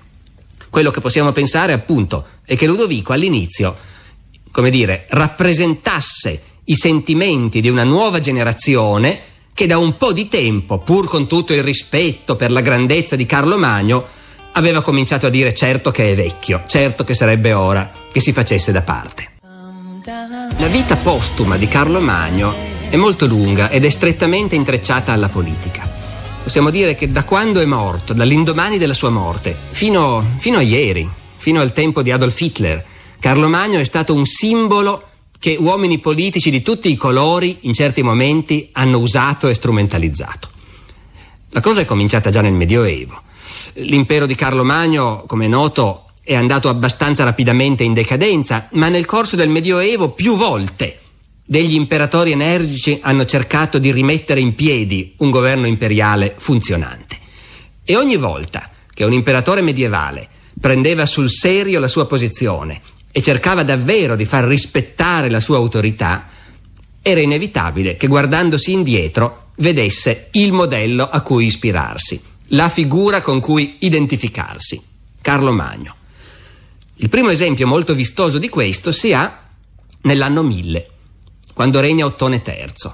Ottone III è giovanissimo, è poco più che un ragazzino ed è stato educato dalla madre, che è una principessa bizantina, nell'idea della gloria dell'impero romano. La sua idea fissa è riportare l'impero romano alla sua antica gloria, come al tempo di Augusto, come al tempo di Costantino, come al tempo di Carlo Magno. Ottone III a un certo punto, questa è una storia che ci racconta un cronista e sarà anche questa molto romanzata, ma vale la pena di raccontarla comunque. Ottone III a un certo punto decide di scendere nella tomba di Carlo Magno per confrontarsi con il corpo, o quello che ne resta, del suo predecessore. Dov'è la tomba di Carlo Magno? Ma gli dicono tutti, nella Basilica di Aquisgrana, si sa, ma dove esattamente? Questo non lo sa più nessuno. Non c'è rimasto niente a segnare il punto preciso in cui Carlo Magno è stato sepolto. Sapete che a quell'epoca, specialmente i personaggi importanti, si seppellivano all'interno delle chiese, sotto il pavimento. Ottone III va ad Aquisgrana, fa sfondare il pavimento, trovano la cripta in cui è sepolto Carlo Magno. E chi ci racconta questa storia, o chi sta abbellendo, se non inventando questa storia, dice che Ottone scende e Carlo Magno è lì, sepolto ma non nel suo sarcofago, è seduto in trono e il suo corpo si è conservato perfettamente, è intatto, tranne per un solo particolare, gli è caduto il naso. Per il resto è come se fosse vivo, anzi è così vivo che le unghie hanno continuato a crescere, hanno bucato i guanti e si allungano come artigli dalle mani. Ecco, una visione abbastanza terrificante da un certo punto di vista, ma per i contemporanei non è una specie di vampiro come sembra a noi questo cadavere, al contrario, questa conservazione vuol dire che era un uomo eccezionale, che era un santo, e infatti nella cripta Ottone sente l'odore della santità. Dopodiché prende la croce che Carlo Magno aveva al collo, gli fa rifare un naso d'oro con cui sostituisce il naso che gli era caduto e poi esce, fa richiudere tutto. Ecco, racconto immaginario in gran parte, certamente, ma è vero che Ottone ha fatto questa specie di scavo archeologico ed è vero soprattutto che Carlo Magno era in qualche modo il punto di riferimento nella memoria collettiva. Per un imperatore che voleva, come dire, far prendere sul serio la sua posizione, quello che bisognava fare era fare i conti con Carlo Magno e in qualche modo far passare alla gente il messaggio che da Carlo Magno ci siamo fatti investire, che la nostra legittimità sta in quella croce che abbiamo preso al collo di Carlo e che ci siamo appesi al collo nostro. Un altro imperatore per cui Carlo Magno è un punto di riferimento fondamentale è Federico Barbarossa. questo noi italiani lo conosciamo bene, è quello che nel XII secolo cerca di mettere fine all'autonomia dei comuni, è quello che provoca la formazione della Lega Lombarda e che poi dalla Lega Lombarda viene sconfitto a Legnano. Federico Barbarossa aveva un grosso progetto di restaurazione dell'autorità imperiale e quindi anche lui deve fare i conti con il suo Carlo Magno. Federico Barbarossa lo fa a suo modo. L'idea geniale, se vogliamo dir così, del Barbarossa è di organizzare la santificazione di Carlo Magno. Questa è l'epoca in cui ormai per fare un santo ci vuole, come dire, un processo di canonizzazione e un'autorizzazione del Papa. Non è più come una volta nel Medioevo all'inizio i santi erano semplicemente quelli che venivano così venerati dal popolo spontaneamente.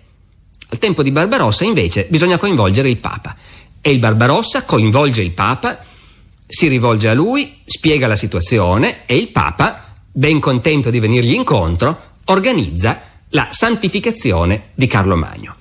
Si sceglie un giorno, se non sbaglio il 15 agosto, ma di questo non sono più sicurissimo a dire la verità, e ad ogni modo quello è il giorno di San Carlo Magno. Se non che alla lunga nasce un problema.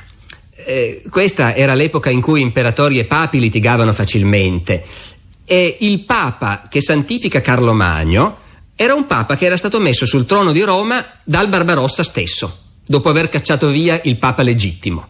Di conseguenza questo Papa che ha santificato Carlo Magno in seguito non è più stato considerato come un vero Papa, ma come un antipapa. Ora capite il groviglio giuridico che si è creato. Cosa ci facciamo adesso con questo San Carlo Magno che è stato creato con tutte le forme ma dal Papa sbagliato? È una situazione imbarazzante.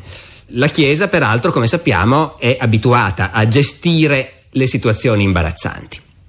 Perciò la cosa viene progressivamente messa a tacere con molta arte. Il giorno di San Carlo Magno non viene più ufficialmente celebrato dalla Chiesa romana e alla prima occasione, devono aspettare per un po' veramente, ma poi dopo qualche secolo c'è un nuovo santo che si chiama Carlo, che si può sostituire a lui, è San Carlo Borromeo, anche lui personaggio ben conosciuto. Quando viene canonizzato San Carlo Borromeo viene applicato nel giorno che prima era riservato a Carlo Magno. Così non ci si accorge granché del cambiamento. Ma siccome appunto la Chiesa romana è maestra anche nei compromessi, San Carlo Magno non viene abolito completamente, viene semplicemente degradato al livello di beato.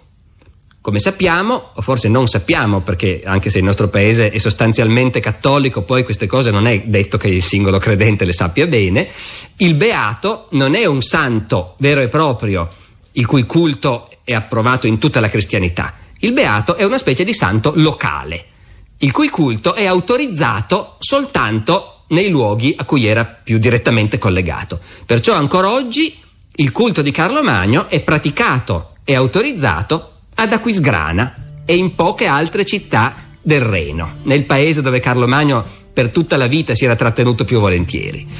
E così in questo modo appunto finisce il tentativo di Federico Barbarossa di guadagnarsi definitivamente la protezione di Carlo Magno e di fare in modo che Carlo Magno, promosso santo, possa intervenire presso Dio per aiutare come merita l'imperatore che ha fatto tanto per lui.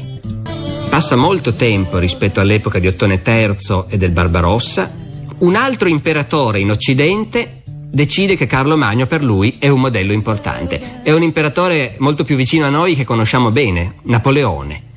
Per Napoleone la figura di Carlo Magno è ancora una figura politicamente rilevante. Teniamo presente che anche se sono passati tanti e tanti secoli, l'impero di Carlo Magno ufficialmente esiste ancora. Non è mai stato sciolto. Ha avuto tanti cambiamenti, è diventato un impero che occupa soltanto una parte della Germania e dell'Europa orientale, alla sua testa ci sono gli Asburgo, ma è ancora sempre formalmente il Sacro Romano Impero fondato da Carlo Magno. Il Sacro Romano Impero di Carlo Magno viene abrogato da Napoleone. È Napoleone in persona che decide che siccome adesso c'è un altro imperatore, lui, questo vecchio impero non ha più ragion d'essere. È Napoleone che nell'anno 1806 ordina all'imperatore del Sacro Romano Impero, Francesco d'Asburgo, di abolire, sciogliere il vecchio impero, Se poi Francesco d'Asburgo vuole continuare a chiamarsi imperatore, faccia pure, ma che si chiami imperatore d'Austria. Ecco, così come l'impero di Carlo Magno, attraverso tanti cambiamenti, il Medioevo, l'età moderna, ha continuato a esistere, così la leggenda di Carlo Magno continua a essere una leggenda politicamente importante. E lo si vede bene nel momento in cui appunto Napoleone, dopo la sua rapidissima carriera, decide di farsi incoronare imperatore. È un impero nuovo questo, l'impero dei francesi, non c'era niente del genere prima. Come fare per organizzare la cerimonia dell'incoronazione di questo nuovo imperatore? Napoleone vede immediatamente che l'unico precedente possibile è l'incoronazione imperiale di Carlo Magno. Anche lì c'era uno che all'inizio non aveva nessun diritto di essere imperatore e che invece si è conquistato questo diritto con la spada.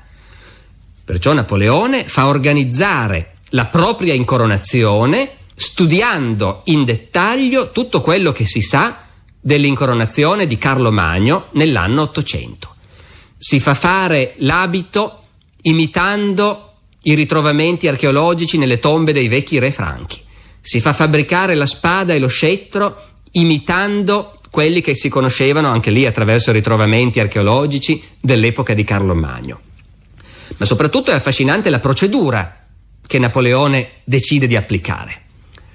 Carlo Magno era andato a Roma a farsi incoronare dal Papa, perché era indispensabile che ci fosse la presenza del Papa per legittimare questo nuovo potere imperiale. Napoleone, che per quanto ne sappiamo in Dio ci crede poco, che con la Chiesa non ha mai voluto avere niente a che fare, per farsi accettare dai suoi sudditi sente che è necessario avere il Papa. Però, primo cambiamento, Napoleone non va a Roma per farsi incoronare dal Papa, ma fa venire il Papa a Parigi e il Papa ubbidisce. Altro cambiamento, questo assolutamente centrale, e che ci fa capire come i problemi politici fossero ancora gli stessi da certi punti di vista. Noi sappiamo che gli imperatori medievali avevano avuto tanti problemi perché Papa Leone III aveva messo con le sue mani la corona sulla testa di Carlo Magno e quindi i papi avevano potuto rivendicare una superiorità sugli imperatori. Napoleone non fa lo stesso errore. Una volta che la corona è stata benedetta dal Papa, la prende e se la mette in testa da solo, dicendo: Dio me l'ha data, guai a chi la tocca. L'ultima incarnazione di Carlo Magno nella storia politica dell'Europa si ha nell'epoca dei nazionalismi, tra 8 e 900. L'epoca cioè in cui la storia d'Europa è dominata dagli scontri fra nazioni opposte e in modo particolare sul continente dallo scontro tra il nazionalismo francese e quello tedesco. Sappiamo bene che gran parte della storia dell'Ottocento e fino alla Seconda Guerra Mondiale è stata determinata nel bene e soprattutto nel male da questo scontro di nazionalismi.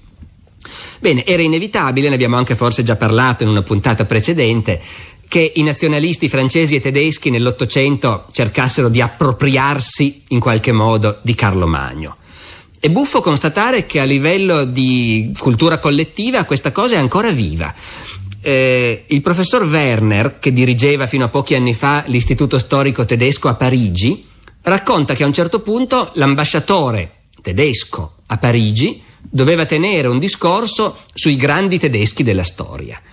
E il professor Werner fece una gran fatica per convincere l'ambasciatore a non comprendere fra i grandi tedeschi della storia Carlo Magno, perché sapeva benissimo che i suoi ospiti francesi si sarebbero offesi.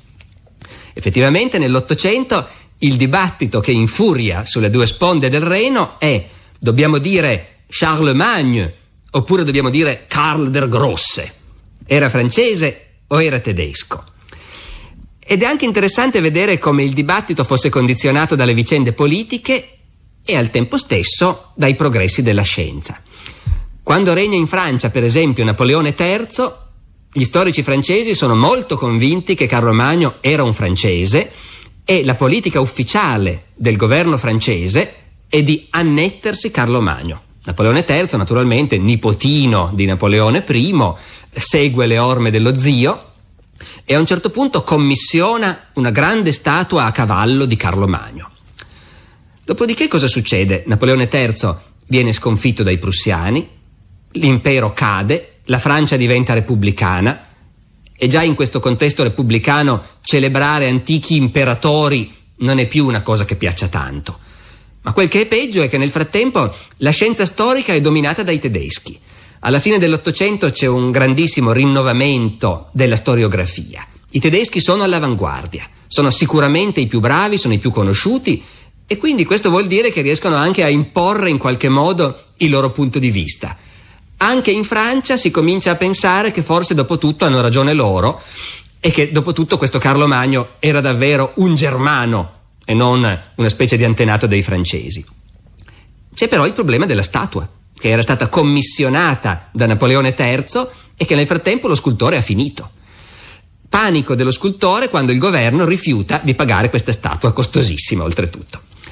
Discutono, ragionano, alla fine arrivano a un compromesso, la statua non la buttano via, il governo accetta di pagarla, la mettono sul sagrato di Notre Dame, ma in un angolino nascosto nei giardinetti in modo che praticamente non si veda. E infatti io ho sperimentato spesso, molta gente che è stata a Parigi e che ha presente benissimo la facciata di Notre Dame e il sagrato, che lì ci sia nascosta questa statua di Carlo Magno a cavallo non se ne ricorda. All'inizio del Novecento gli storici tedeschi hanno vinto la partita. Carlo Magno viene ufficialmente accolto nel pantheon degli eroi germanici progenitori del Reich. Naturalmente gli storici tedeschi cercano anche di dimostrare che Carlo Magno è stato un grande imperatore da ogni punto di vista e di ripulirlo da quelle macchie che si possono anche trovare nel suo carattere. Qualcuno ricorderà, perché ne abbiamo parlato, che uno degli atti più atroci di Carlo Magno è l'esecuzione in massa di 4.000 ostaggi sassoni, in uno dei momenti di esasperazione di questa sua interminabile guerra contro i sassoni. Ecco, gli storici tedeschi del Novecento sono un po' dispiaciuti che questo grande eroe germanico debba avere una macchia simile.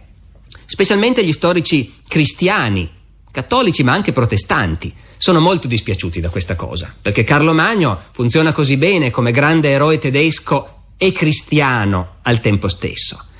Negli anni 20 e 30 c'è tutta una storiografia tedesca che cerca di dimostrare che forse questo massacro degli ostaggi sassoni non è mai avvenuto. E ci sono autori che si spingono molto in là, che vanno a rileggere le fonti suggerendo che forse una certa parola va letta in un altro modo, e quindi in realtà Carlo Magno non ha ordinato di decapitare, ma di deportare questi ostaggi. Naturalmente decapitare 4.000 persone in un giorno ha senso, deportare 4.000 persone in un solo giorno ha già molto meno senso come affermazione, e tuttavia ci si prova. Ci sono anche aspetti più inquietanti di questa discussione storiografica. C'è chi si mette molto seriamente a calcolare se con i mezzi dell'epoca era davvero possibile ammazzare 4.000 persone in un solo giorno. E fatto sulle riviste accademiche tedesche negli anni 30, un dibattito di questo genere un pochettino inquietante effettivamente suona. E tuttavia questi storici che si davano così da fare per riabilitare Carlo Magno come grande eroe tedesco e cristiano non avevano fatto i conti neanche loro con quello che stava succedendo nel loro paese.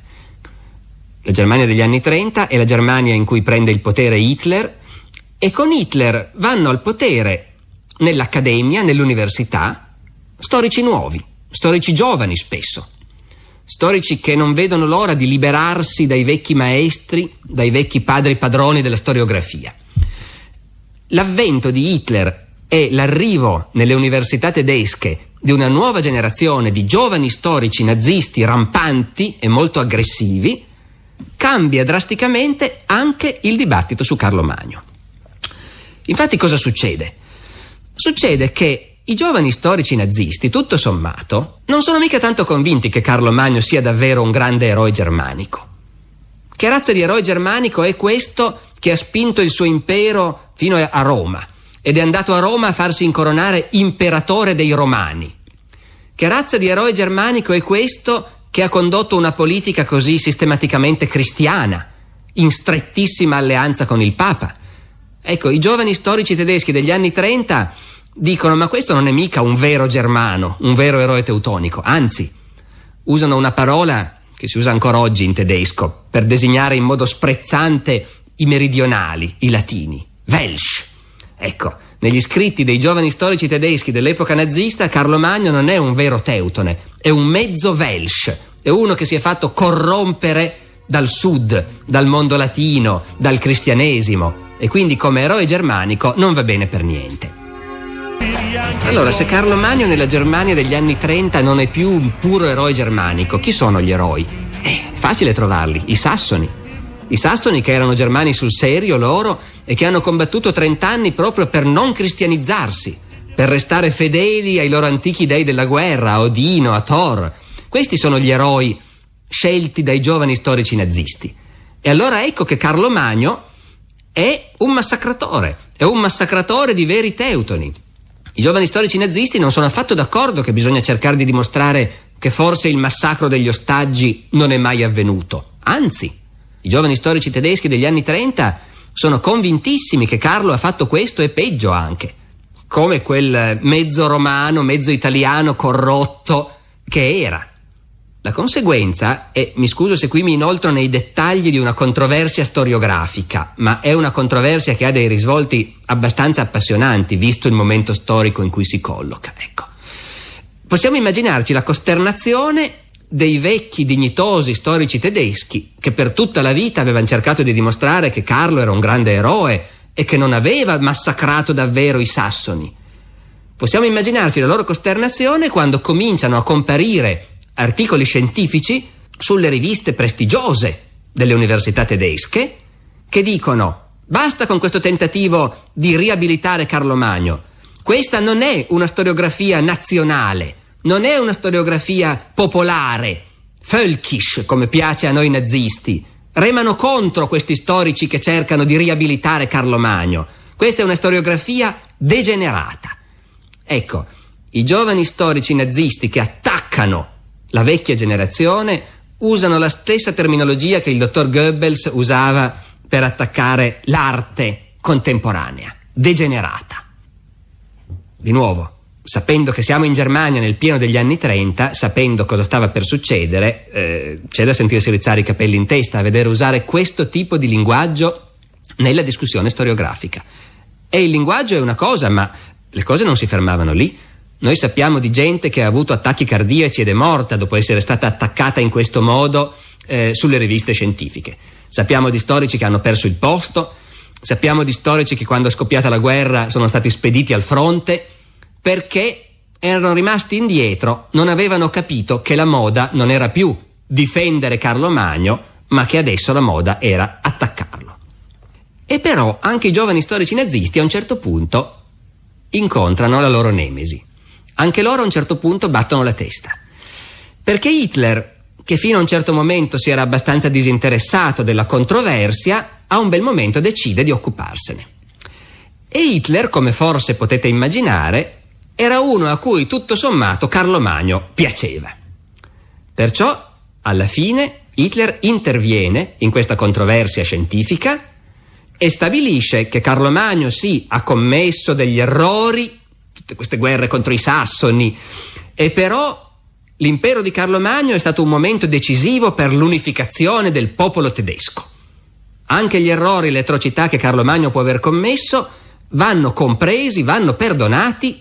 Ci sono discorsi di Hitler in cui si dicono queste cose. Guardate un po' di cosa si occupava in mezzo alle altre sue preoccupazioni. Anche gli errori di Carlo Magno vanno perdonati perché nelle circostanze storiche della sua epoca quello che ha fatto era giusto, serviva all'unificazione del folk, del popolo germanico. E così anche i giovani storici, come dire, anti-Carlo Magno, vengono pian pianino messi a tacere. Negli ultimissimi anni del regime nazista, negli anni della Seconda Guerra Mondiale, Carlo Magno conosce ancora una trasformazione, ha ancora un ruolo diverso dal punto di vista propagandistico. Gli ultimi anni del regime nazista sono quelli in cui Hitler combatte contro mezzo mondo, contro gli americani, contro i sovietici, per difendere quell'impero europeo che ha costruito con la spada. L'identificazione fra Hitler e Carlo Magno è sempre più chiara, sempre più evidente. Nella propaganda nazista si ricomincia a parlare con insistenza di Carlo Magno. Ma in che termini si parla di Carlo Magno a questo punto? Non più come dell'eroe germanico. Carlo Magno serve a Hitler, a Goebbels, alla loro propaganda, per dire ai popoli sottomessi dell'Europa che tutti loro hanno una causa comune. Ecco, ricordiamoci, anche se è sgradevole ricordarlo oggi, che in quegli anni l'insistenza sull'Europa, sulla difesa dell'Europa, sull'unità europea era un tema della propaganda nazista. Erano i nazisti che presentavano i tedeschi come la guida di un'unione di popoli francesi, belgi, olandesi, scandinavi, tutti che dovevano difendere la civiltà europea. In questa prospettiva Carlo Magno tornava buono. Era l'eroe internazionale che aveva unificato i popoli d'Europa. E in modo particolare tornava buono quando si doveva rivolgersi ai francesi. Noi oggi sappiamo che durante la Seconda Guerra Mondiale la Germania nazista ha avuto un consenso abbastanza vasto in certi settori della società francese. Abbastanza vasto da permettere a un certo punto di reclutare una divisione di SS francesi che viene spedita a combattere. Questa divisione di SS all'inizio sembrava che dovesse andare a combattere contro gli inglesi, perciò, dovendo darle un nome, hanno pensato a un certo punto di chiamarla Giovanna d'Arco. Poi invece viene spedita sul fronte russo, allora Giovanna d'Arco non serve più, questa divisione di SS francesi viene ribattezzata Charlemagne, in francese. È in qualche modo, come dire, il punto d'arrivo di questo tentativo di recuperare sotto la direzione nazista le forze degli altri popoli europei. E su questa divisione Charlemagne c'è un aneddoto curiosissimo. Hitler a un certo punto fa fabbricare a Sèvres un servizio di piatti di porcellana per la mensa degli ufficiali della divisione Charlemagne. E su questo servizio di piatti Hitler fa raffigurare Carlo Magno. E sul retro ci mette una straordinaria iscrizione latina, che io adesso vi traduco a memoria, e che sostanzialmente dice così: l'impero di Carlo Magno, che fu diviso dai nipoti nell'anno 843, ora lo difende Adolfo insieme con tutti i popoli d'Europa nell'anno 1943. Ecco, come vedete, siamo arrivati abbastanza vicino ai nostri tempi e Carlo Magno ha rivelato una capacità insospettata di tornar fuori nei momenti più diversi, di servire alle cause più diverse. Chissà cosa avrebbe detto lui se avesse saputo che il suo nome e la sua immagine sarebbero stata usata in questi modi. Probabilmente sarebbe stato comunque soddisfatto di sapere che di lui si continuava a parlare. Aveva tante qualità ma anche tanti difetti, era certamente un uomo vanitoso, gli piaceva che si parlasse di lui e probabilmente sarebbe anche contento se sapesse che noi per un mese abbiamo continuato a parlare di lui. Adesso però abbiamo davvero finito. È stato bello, vi saluto.